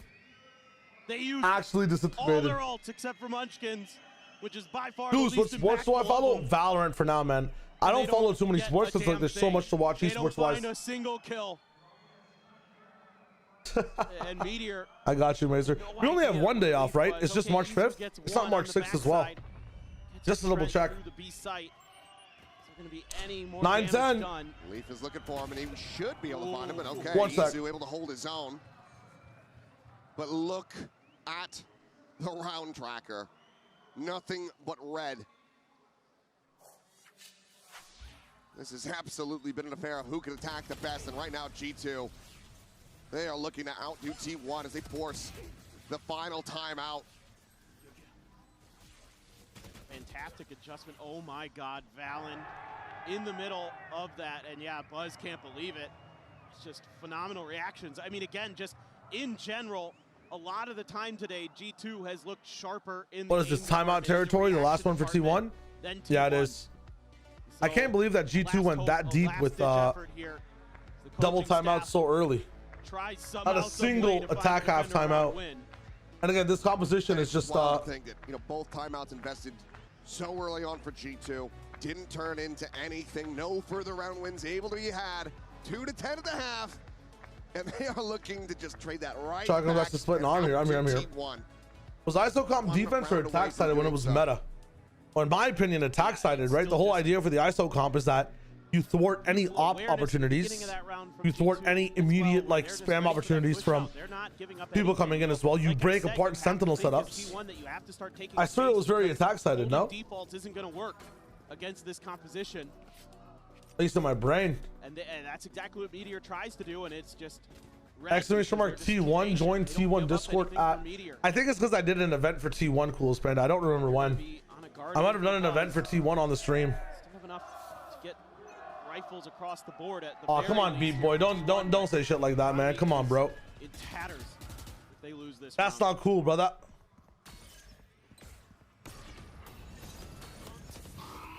Munchkin lines up, Prowler scouts. No real aggressive scale forward though from G2, so we'll not be able to find the punish there. They didn't get much util out of T1 on that. I think that was a bit of a bait to try to see if they could get the paranoia out or get the cross cut through or the uppercut, and it didn't happen. So great patience. Oh, ISO was defense sided. I swear to God, ISO was an answer to some of the operator stuff on this map. In combination with, you have like, you know, easy orbs to take with contingency being his wall. You have like easy setups for disabling sentinels. He was like an anti-sentinel, anti-opera attacker guy, but he also has a lot of defense tech and using undercut to be able to take lanes and using his shield to fight early, right? His retake's also really good, but I swear his attack side's a bit better overall. He's got himself tucked 100% better overall in attack. Guardian in hand. This map in general is just better on attack, but looking to try to get the paranoia James comes in. Going to be tagged by the Still in, confident leave. No smokes up. No smokes needed. Why don't we have smokes up? Here in their hands, Buzz manages to have the flash connect. Cleans up a second. I mean, this is so weird. It's all on Trent right now. Just hasn't been able to spot him yet. But there's the ping reveal off the neural depth, and it is just Trent. Spike planted into his favor. Low on bullets. Gets rerouted. Where's the second player? Eyes on this position. Now they're together. Been so damn instrumental. Trent, you've got to win this one, man. Does he have the clutch? Oh! He locks on Izu dead. He's not on it. It's not half. He knows. Taps the defuse. Oh! 10-10 for Trent. Trent is unbelievable. He demolishes T1. I can't believe it. If you aren't awake, you are now. What a clutch and what a blunder from T1, man. We don't even get half. A glow up for Trent here on the fade. We don't even get half, and you're peeking into him by yourself isolate these twice. Fights, 1 versus 1. We don't get half. T1 there. Not able to swing together, not able to overwhelm him. Great angles being taken by Trent. An attempt. I can't believe Valen leaves all that open for the team to fight with as well, man. No smokes for the Yoru cross. I mean, G2 were pee poo butter at scaling B there, and they still make it work. Up against some shotguns and sheriffs now. G2 Leaf going to be the first person to actually face the pellets, and the pellets are not enough. The most expensive gun down. Can use his body to move. Can Cypher actually cut out this cage on, or cut out this trip on flank is the question as well. Oh my god, bro. Hey, a lot of util taken down here. I think you turn around. What is this? I'm gonna fucking rage, bro. What the fuck are we doing? Player advantage now equalized. We're just hero playing to win the game. I mean, what a risk. What a fucking risk, man. They're supposed to lose this round. They were supposed to lose this round. But this might tilt T1 the fact that they won it. There's no way. There's just no way. And for the first time, actually no way they lose that. In the lead here on this map, the first time since round 3. That's a Meteor whiff. Meteor hits that shot. We're like in one of these other situations again where it's like, wow, if player X hits Y shot, the score line is Z. You know what I'm saying? Like, it's that XLG thing of like, if Baby Bay does not kill, I forget who it was, No Man falling from Abyss A Heaven, the match score is like round is 9-3. If Jogamo doesn't disrespect the Astro Wall, like XLG wins against G2 on Abyss. But individually, players have to make the play. If it's 100% guaranteed play, it has to be made. Looking like a quick hit into the B side against the buy. We're going fast. Meteor, however, pushing forward, is able to find the one, but quickly gets blinded up and traded. Where's your team? Where's your team? Why are you here alone? Clears out stats. What is Munchkin Paranoia? Cosmic Divide now to be invested. Izu pushes forward past the wall, but he no team again. Through it. He overstays. Where are you going, brother? TP up into the smoke. I mean, they're continuing to try to do some crazy stuff to get them back into this one, but has to make his exit. The space now given over to the plant can come through. As buzzes forward onto the site with an operator in hand. Certainly not the weaponry you would like to see, but it is going to be a pivot. It seems like Baby Bay might have caught a glimpse of Munchkin. I think he heard him. Oh, you're fucked. And you got no TPs, brother. On this angle. You have one TP, but it's going to take your entire Badussi to use it. He continues to swing. Leaf should have him dead to rights. He's just tucked away into the cubby. Are they ignoring him? You have to clear it.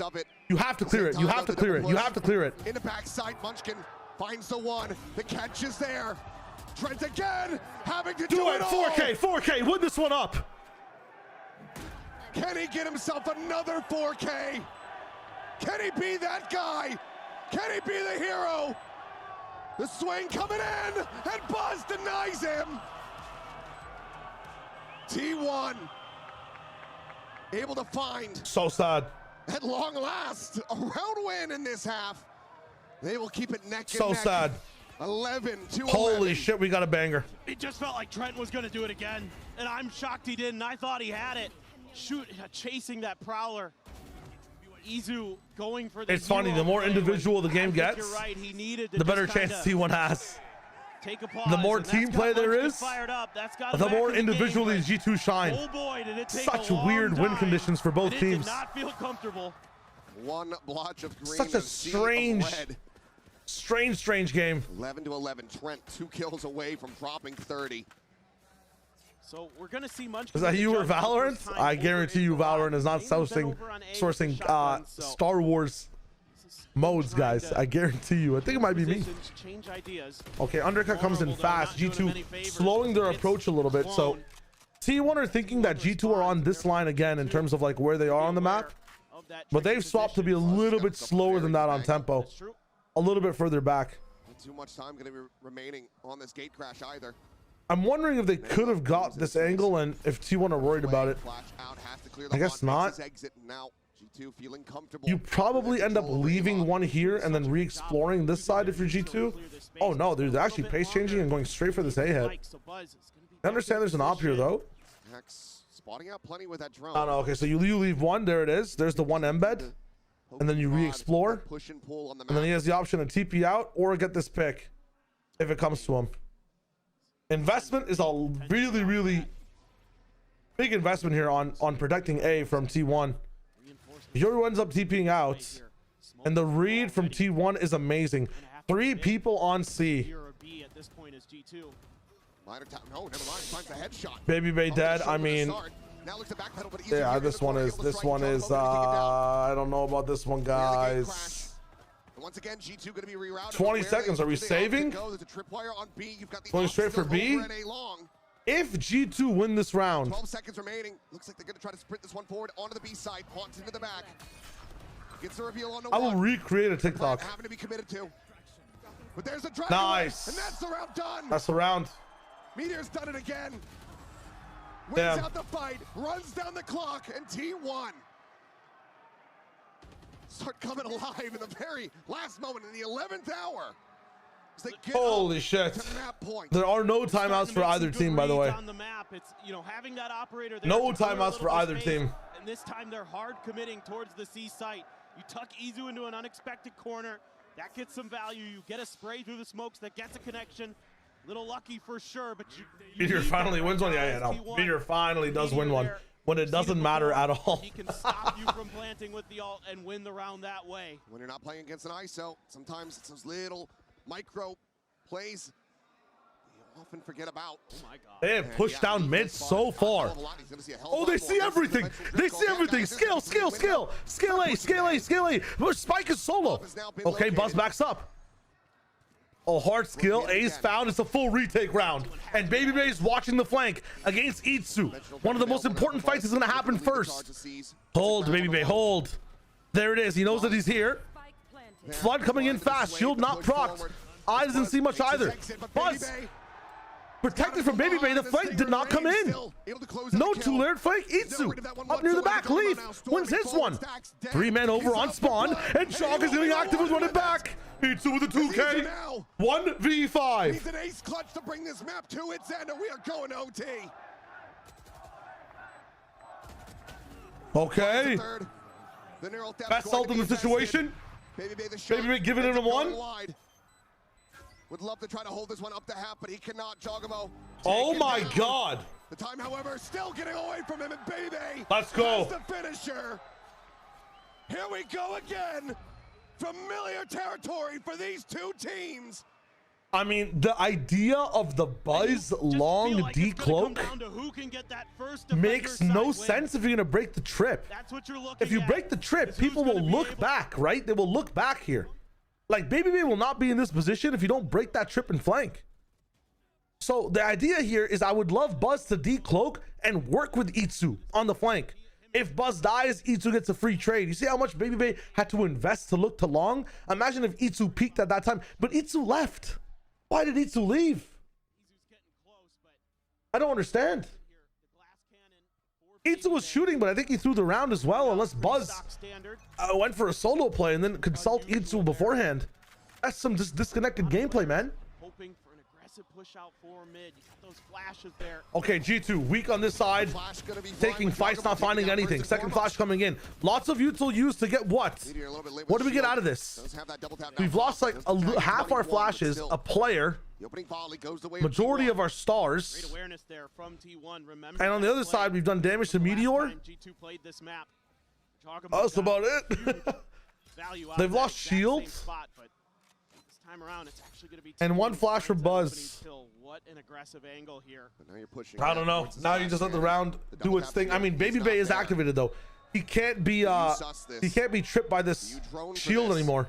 Or do you just blind face into Baby Wow. Bay? They do. He looks for a second. Cannot find it. Meteor gets the punish. Fallon, the first to arrive on the scene, clears out the recon, but has been pinged. He's staying? Push the corner one by one, but Buzz on the follow-up is able to find it now. Player advantage. Why did he stay? As Buzz finds Trent, and they find the round win. T1 once again up. Why did he stay? They look to push this all the way to split. Oh boy. Oh, my hero plays. Buzz, he goes huge here. Oh, that's tough. Lutk's just spraying. He gets full flash and he gets that kill. If it's anything but the fucking Yoru clone. Buzz just again taking those tight angles, taking those off angles. But he did not. He looked stressed after it. But okay. Immediate timeout ripped and it's going to be G2's. Holy fuck. Since, what, round 6? It's been a while. So, we'll call this. Know that they've been Imagine not using Chambers' main ability. I don't know why he didn't have it set up in a better way. Want a sound strategy to guarantee the win, to get that reset, to finish this series right here, right now. Valor, I think, just tried playing an off angle for 2. Honestly, I don't blame him. A lot of the times he does play those angles and get his 2, get his 3. Holds for the team. But man, that's a bold play. Very bold play to make in that situation. You know people are weak. You know ISO can't have a shield. You're just screwed. I just wish that he made a move like running away. I feel like his scan showed him staying in that spot, so it was much easier for people to be able to discern where he is and go for that trade. I don't know.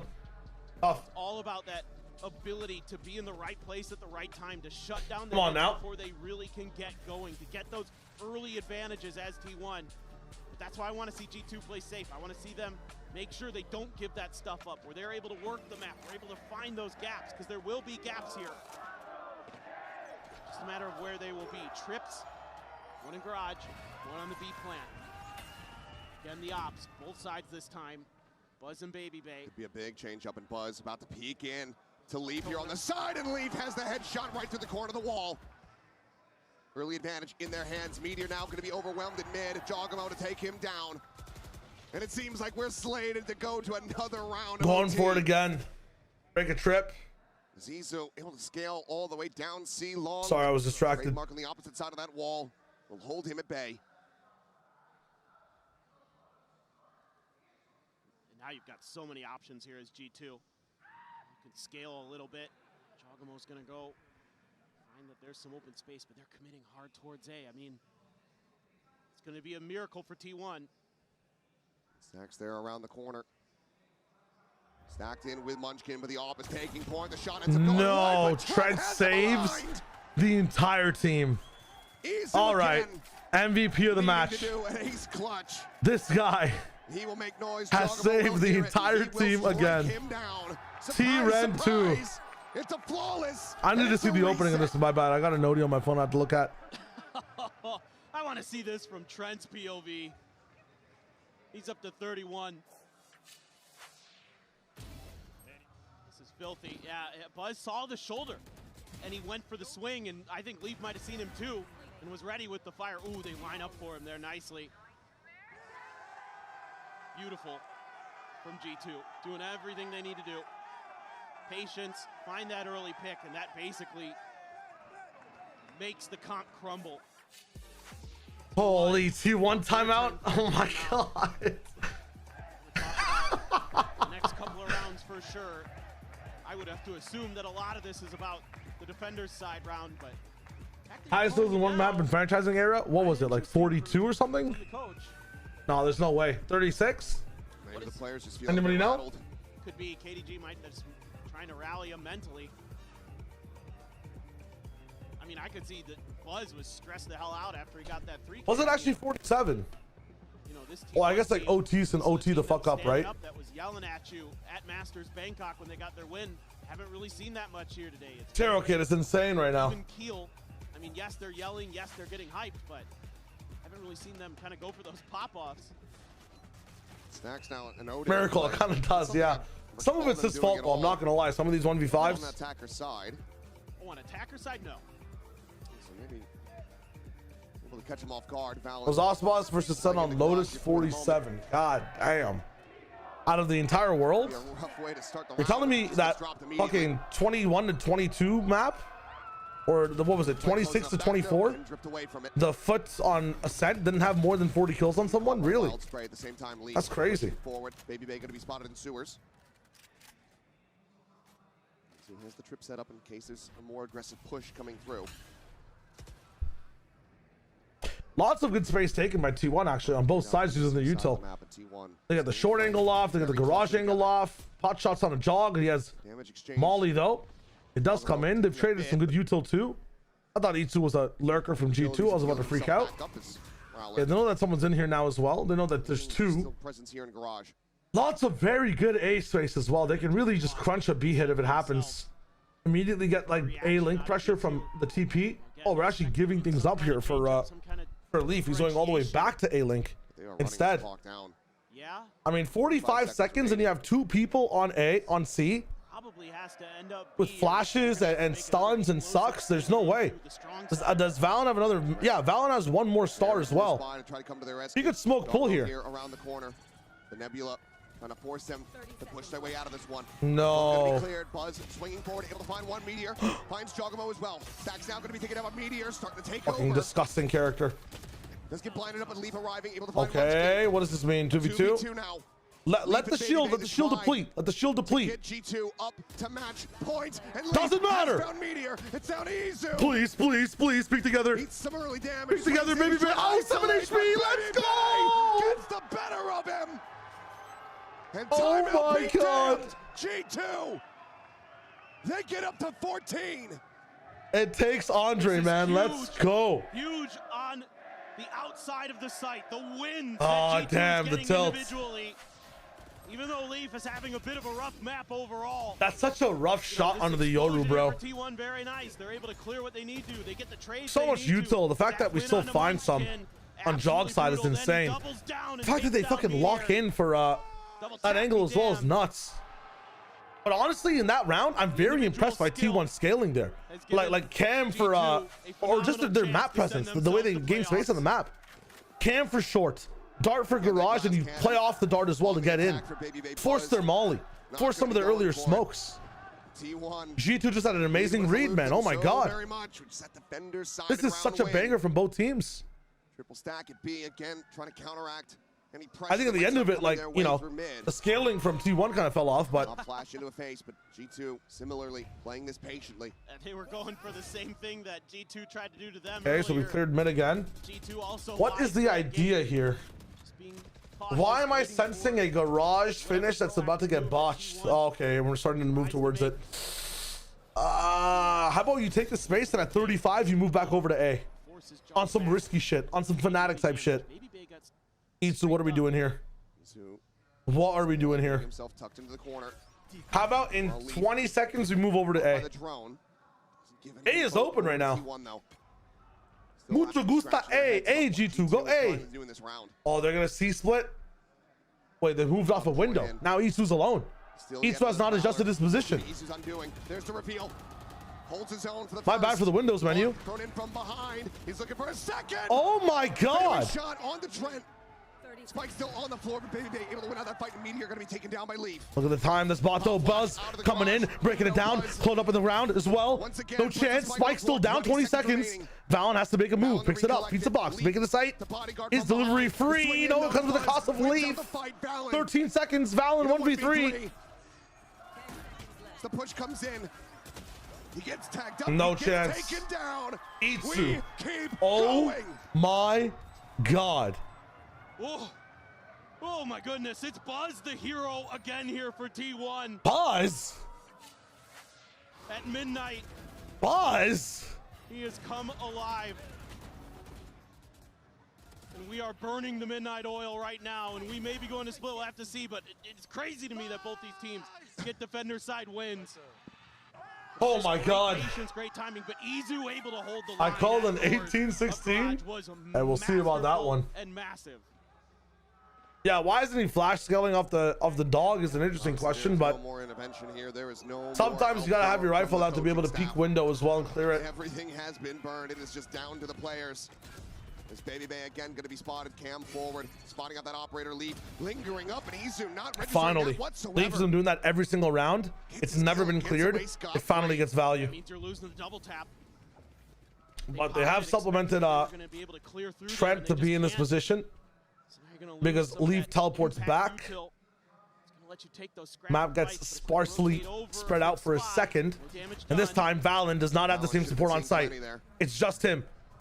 Backside being able to move. Chalk gets two! And there's a molly up. And Valen plays it patient. 2v4. You just have to win this round, my guys. Clutch this out. A 2v4 Please. One flash and a haunt. Oh my God, we found space from Munchkin. Double shocks, but no real He's way found to the utilize space. those. They have to play forward. Okay, Munchkin never mind. going on a peak. He's lost now. He's tagged down all hell. Concussed in behind the box, repositions back over towards Long and Stacks. Dead as he takes point. No Leaf. chance.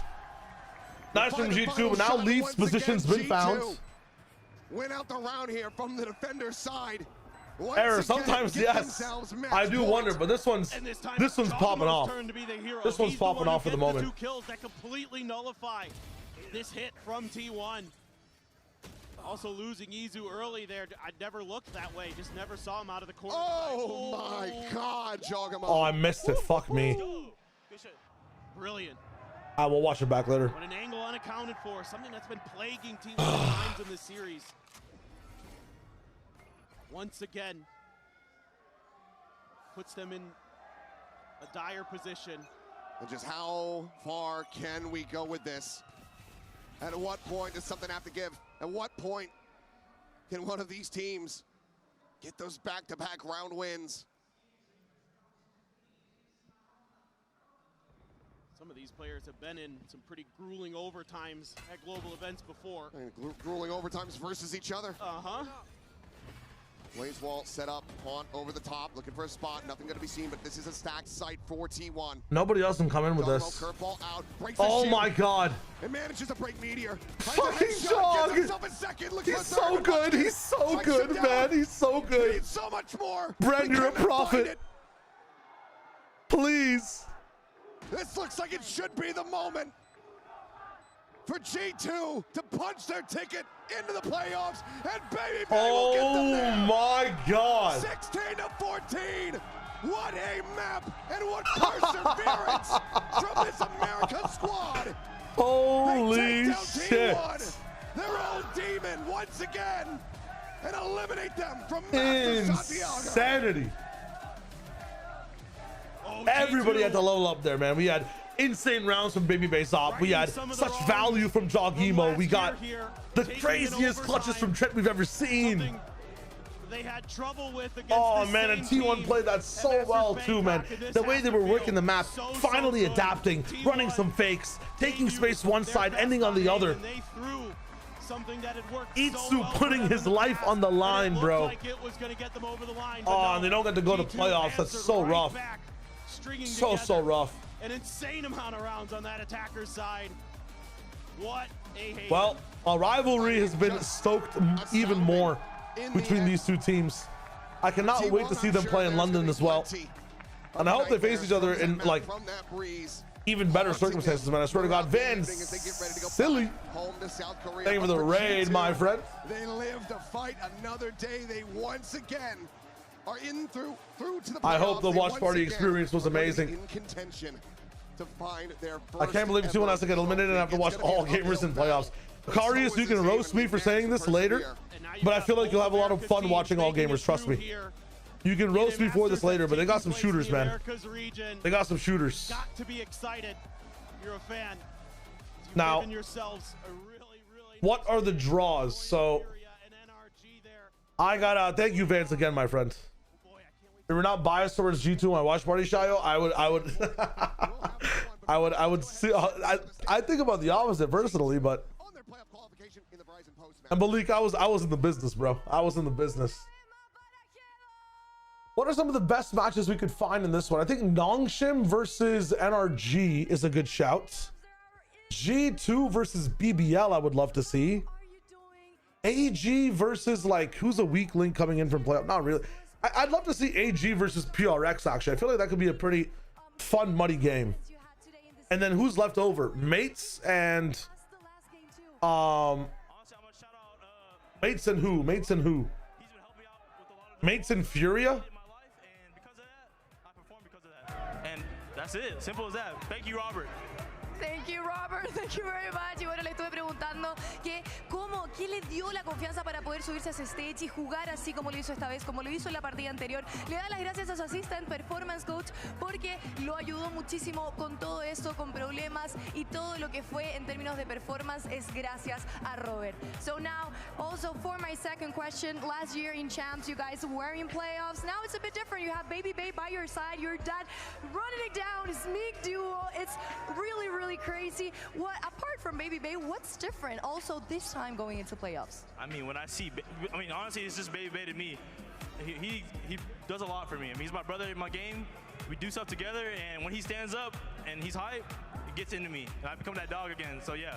That's definitely amazing. That's a great habit you have going on your team. Y bueno, le estuve preguntando que cuál es la diferencia también con los playoffs del año pasado que estuvieron en Champions, que aparte de Baby Bay, ¿qué puede ser también ese factor? Y dice que definitivamente Baby Bay, porque el ánimo, estar dentro de lo que es el stage, And it's 3 out of 3 in playoffs. Finalmente es lo que lo tira hacia arriba y a todo el We will admit now that Americas is the best region. Josh Art's pauses. 3 Americas teams, 1 APAC and 1 EMEA, 2 APAC. It was amazing, but oh, let me wait for this interview. Because like you guys just go to that pause and come back really, really strong. I mean, Josh is basically telling us why are we not playing our game and why are we not locking in. And when he yells at us, that means we have to do it. Simple as that. And because of that, that's all we need, bro. Honestly, Josh yelling at us is all we need. Definitely. Y bueno, le estuve preguntando también en ese primer mapa específicamente. Siempre habían pausas por Josh, ya sea antes o después también. Pero, ¿qué les dice para que puedan volver y simplemente ganar esos rounds tan increíbles? Dice que realmente les comienza diciendo todo lo que necesitan para ganar, que es ese apoyo incondicional también constantemente dentro de la partida y es fundamental tenerlo ahí y simplemente es un apoyo genial. Now, I also want to know, you've been in Chile for probably 2 weeks. Have you learned any Spanish? Me gusta completos. That's my favorite, yeah. Did you try the completos? Did you actually like them? I actually like it, yeah. I do like it. Okay, perfect. Y bueno, ya saben, le encantan los completos, como a todos nosotros. Estuvo comiendo ahí también unos completos, así que increíble. Giacomo, thank you very much for this interview. You have any words for anyone this time? Vamos, Chile, let's go! You heard him, ladies and gentlemen. Thank you very much, Giacomo. You're free to go. And now we have our playoffs draw show because we need to see what are going to be the next matches. Vamos a ver cuáles van a ser los siguientes matches para playoffs y estamos con los coaches, señoras y señores de los equipos que ya están directamente en playoffs, recordando que es ese un número uno. Holy shit, they all got the pick. So we are here This with the is coaches sick. from playoffs, and this time we're gonna have a really interesting format. I think Furia G2 as a rematch would be sick. AG versus I don't even know. AG Furia also makes sense from like a power level perspective for these guys fighting each other. The number 1 teams who are number 1 seed teams from each region who are joining the fray. They're going to be matched up against teams that have 2 wins in this Swiss bracket. How the draw will work is I will simply pick a ball. That coach will come up and choose their opponent. Then we'll place them on the board. We'll do in the following order. We'll have match 1 here, match 2 here, match 3 here, and match 4 here. As a reminder, regional matchups are permitted. I got you. Regional matchups are permitted. I would Furia G2 Furia can't be Furia AG, my bad. Furia G2. Who would I even pick AG for, man? AG mates maybe? PRX BBL? Nongshim NRG. I think that's the most banger shit can get, bro. I swear to God. Go ahead, Nick, please. Let's see who's the first team Eric, hello. Pick their opponent. Vamos a ver cuál va a ser el primer equipo que va a estar seleccionando a su oponente. Y tenemos, and we have Nongshim gets to play their game. Who would they pick up? I'd say like you want to pick between mates and RG, right? They're picking mates. Interesting. Nongshim and Paper Rex matchup. Vamos a tener a Nongshim y a Paper Rex nuevamente el Pacífico. Wait, I'm sorry, what? So, let's continue, please. Let's see who's the second coach that's gonna pick their opponent too. How are we Steve Harveying this over and over again, man? It's Shadow Mains. Okay. quick correction. So Nongshim picked Gentlemates. We're not having a Pacific matchup. Efectivamente estuvieron escogiendo a Gentlemates. So now, please, Nick, we can go ahead and grab that second coach that's gonna select. Not even the same letters, man. ¿Cuál va a ser el segundo coach que va a estar seleccionando? The script. They're not following the script. And we have All Gamers. All Gamers get to have their pick. If you can come. Fury are gonna be left with G2. G2. Okay. ¿Sí o no? No, no le gusta. They're not liking it, okay? Let's see what happens because we're gonna draw the next ball and we're gonna see either BBL or That's Furia sick. That's a very good matchup, man. Their opponent. Nobody wants to face PRX or NRG. It's so funny. Thinking it's gonna be Furia. Furia, pick PRX, man. Don't be babies. Pick your opponent. Oh my God! If Paper Rex wants to play against us, let's go. Oh my God! Furia might win this whole tournament, man. I swear to God. We have BBL that's gonna play. Furia might win this entire tournament. I mean, that's some aura, bro.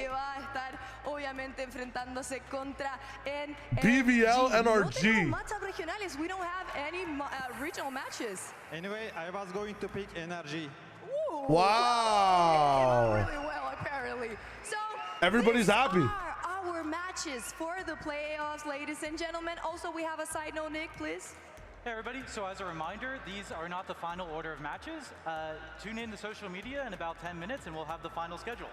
Recordando que esto no van a ser los horarios principales, oficiales de lo que van a ser estas partidas en 10 minutos. Van a estar en redes sociales posteando también a qué hora van a ser estas partidas para que todos puedan saber cuándo pueden venir. This is all we got for today, ladies and gentlemen. Thank you very much, coaches. Thank you very much, Nick. But we're going to have one free day, but we're coming back for the playoffs of Masters Santiago. Very fun. Shui. Thanks for 100 bits, my friend. Gracias, Valina, and wow, Holy wow, shit. we are joined by our former colleague, now playoff qualification player, Baby Bay. Congratulations, buddy. Yeah. What a game it was, man. First, I do want to talk about your opponents there. You were not there for the Bangkok grand final matchup. But you knew that these guys are going to be great. You know Munchkin. I was there for that, though. Yeah. Insane, man. Very spicy matches, hoverboard. Wait, we all were. No, we all were there. Sorry, guys. My chat is broken because shit was moving so fast. Give it a sec to catch up in a second. Obviously, but how did it feel to say, like, hey, man, I casted these guys, and now I eliminated them? All I could think about was, like, when I was casting Buzz, and then, like, on the first map when he was just destroying me, Josh told me, he's like, hey, listen, like, one of them's gonna get you, bro, because I'm super confident, maybe delusionally confident, but it was Buzz. He was messing me up bad, man. It was like 6-2 or something, but I needed my get back on an APAC team. You know, I let out my frustrations from that first match on T1. Yeah, dude, the comeback was absurd as well on Haven. Yeah, I holy shit. It's like, it's 10-2.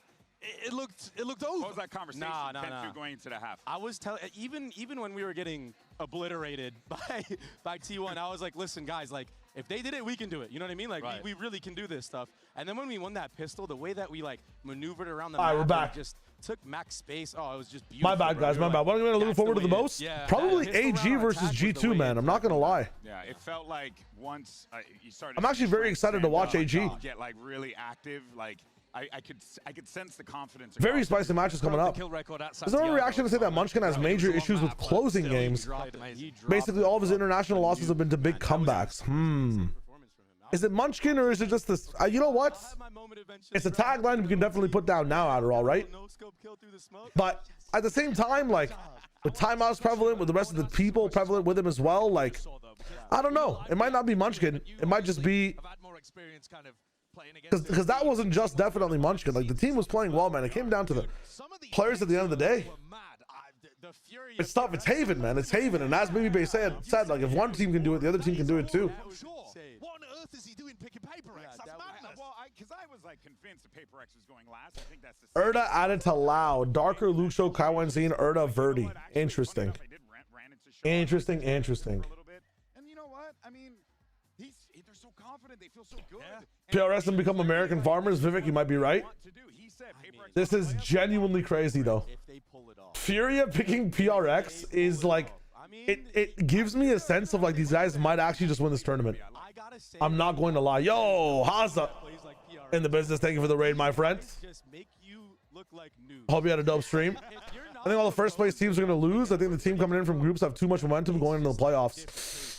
The people coming in from from groups as well, Akarius, I think for the first time ever, have some glaring gaps on some of these maps, and have some bad maps as well, bro. I'm not gonna lie. I don't know. Curious Syndrome, thanks for the follow, and Aloe, thanks for the follow as well 8 minutes ago. I really appreciate that. Thank you, Furious. That's why they're like, oh, like we kind of have a feel for how G2 play, but we're happy with this. Also, I already said I wanted to play Nongshin, so. If Nongshin beat Mates, we beat AG. That's one of my matchups that you want. Why do you? Wait, hold up. Yeah, wait. So play a team that Smeegs, bro. They got Domby, brother. G2. I gotta feel that, man. Like, dude. I Nongshin. Paper X. Now I gotta experience Domby, and hopefully PRX. Hopefully I don't do another Paper X. You know what I mean? BBL. You know what though? Actually, looking at this and the journey that's ahead, right? It's a very different beast from Nongshin. You were Bangkok this time last year commentating. Nongshin. It's an endurance. I didn't make it, bro. But thank you. No, well, just in interesting. general, it's a marathon, right? That's not how I was gonna go, but that's an interesting. Interesting situation. What's the order? Let me check. Dude, that event ruined my life, bro. Yeah. For like a month. BBL beat PRX? Yeah. I think the rest yes, of the G2 bro. team felt the same. What? Now you're going to have to go absolutely. to the marathon here. Yeah. It's Nongshim versus... No, I think VLR's wrong for the moment. I still got it, bro. There's going to be an update in like 10 minutes. You saw me up there, bro. I'm not a bum, you know what I mean? At least we can say that, you know? Who knows? Maybe I'll have a crazy map like I do back in NA, you know what I mean? Yeah, dude. Got more time now, so. Well, the maps that the first seed aren't tried and tested yet on globals. True liar. That is also true. And of course, commiserations to T1, an incredible team. Really, what is this delusion? I need to hear Fury to win the event. I mean, if they've got some like fucking aura coming into this, man. I swear to God. It's a sick rivalry. BBL beat Paper X. Absolutely not, Mr. Rager. Has been now able twice in a row to be able to get that revenge. I'm sure they would have loved it to be. I want you guys to be against me in the chat then when we watch this game. I mean, this is why we love playoffs in Santiago, man. I want you guys to be against me in this chat. It's gonna be hype. Did you know though that of the it's gonna be hype, bro. 5 Let's see. Players Let's see. Event, maybe 6 oldest players. You're the only one without a trophy. So the others, but that's what I'm saying is maybe this Furia is would pick PRX no matter what. Wow. I like that. I like that. That's good. That was good. Dude, always a pleasure. You already know. And always a blast there. You saw EU's like anchoring and Quality's op might be enough to get these guys knocked down. I think Alam's not going to find as much value in the game. You can check Valorant Esports NA or Valorant Esports in general, I think. NA, you hear me? I'm so used to Americas. Go ahead, check all that stuff. But folks, I do got to also say, that's going to do it for me. Duty calls elsewhere.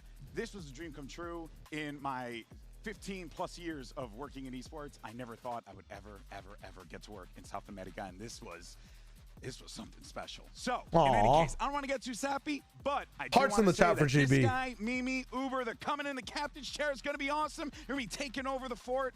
And the rest of the crew is going to be holding it down. We thank you so much for tuning in. Thank you so much for letting me. Hearts in the chat for this guy, man. Let's go. Trey, love you, buddy. Thank you, bro. All the love. I'm going to be cheering you on from home. Now I don't have to worry about bias anymore. I can bro. cheer you on. Fire. That's going to do it for us, folks. Thank you so much. And we will see you Friday for the playoffs. So sick. Only 2 playoff spots are still up for grabs. If you win today, you're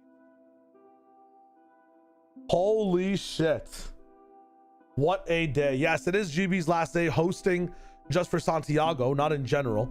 But it means a lot to him because I don't think he's worked on an event in South America yet, which is really, really cool that he gets to do it on Valorant, which has done so much for him as well. You know what I mean? So I think he did an awesome job. He's not retiring. You're going to see him in Americas as soon as this thing's over. He's not retiring, guys. He's not retiring. Trust me, trust me, trust me. I hope not. I don't know what's happening in GB's life, but he's not retiring. Quickly, the shout outs I want to give, first of all, is to everybody that's watching. Thank you so much for supporting the streams. Holy shit. This has been the most banger shit it's been. Music's loud, I know. I'm gonna quiet it down a little bit. Dude, that was so much fun. If you're leaving, all good. Have a dope night. Have a nice day off and a nice break. We're gonna be back on Friday for the playoffs. with some amazing shit. It's gonna be so much fun. I'm gonna quickly also give a shout out to Scuba, to Kiko. I think these guys played so fucking well.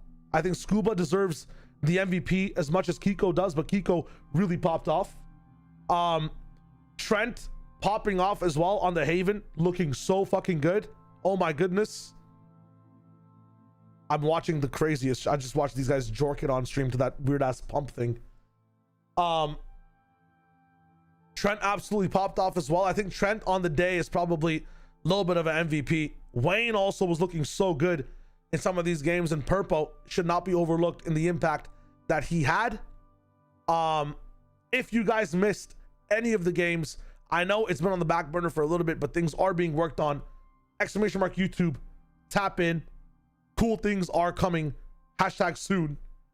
And if you guys do want to hit me up, exclamation mark Discord, my friends. I'm very active in my community. I would hope so. I want to be even more active. We're actually Itsu also. Don't forget Itsu. True. Shout out Itsu. I forgot that T1 even played because I was blinded by G2 and GB. VOD Fathers is going to be out tomorrow. Expect the upload to be out tomorrow. The thumbnail's already been worked on today.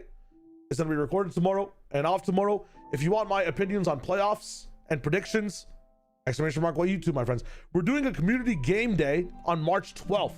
It's one of the off days for Valorant, so there's not going to be any games going on, but I'm going to be playing games from the start of the day till the end of the day, multiple different games for with everyone in the community. If you guys want to suggest what game it is it a Battle Royale custom? Is it Valorant customs, Deadlock customs, whatever it is, Super Battle Golf, Golf with friends? Get your fucking suggestions in that Discord. But thank you for the support. This shit has been a movie. Thank you for the raids. Thank you for my friends for tuning in. And thank you all as well. I'm going to call it a day for now. If you want to know my Preds, they will be out very soon. Pick'ems, they will be out soon as well. Make sure to change your VFL teams, yeah? And make sure to drink some water. Say hi to your parents. Do your thing. Do your thing. Do your thing. I will see you guys very, very, very soon. Peace.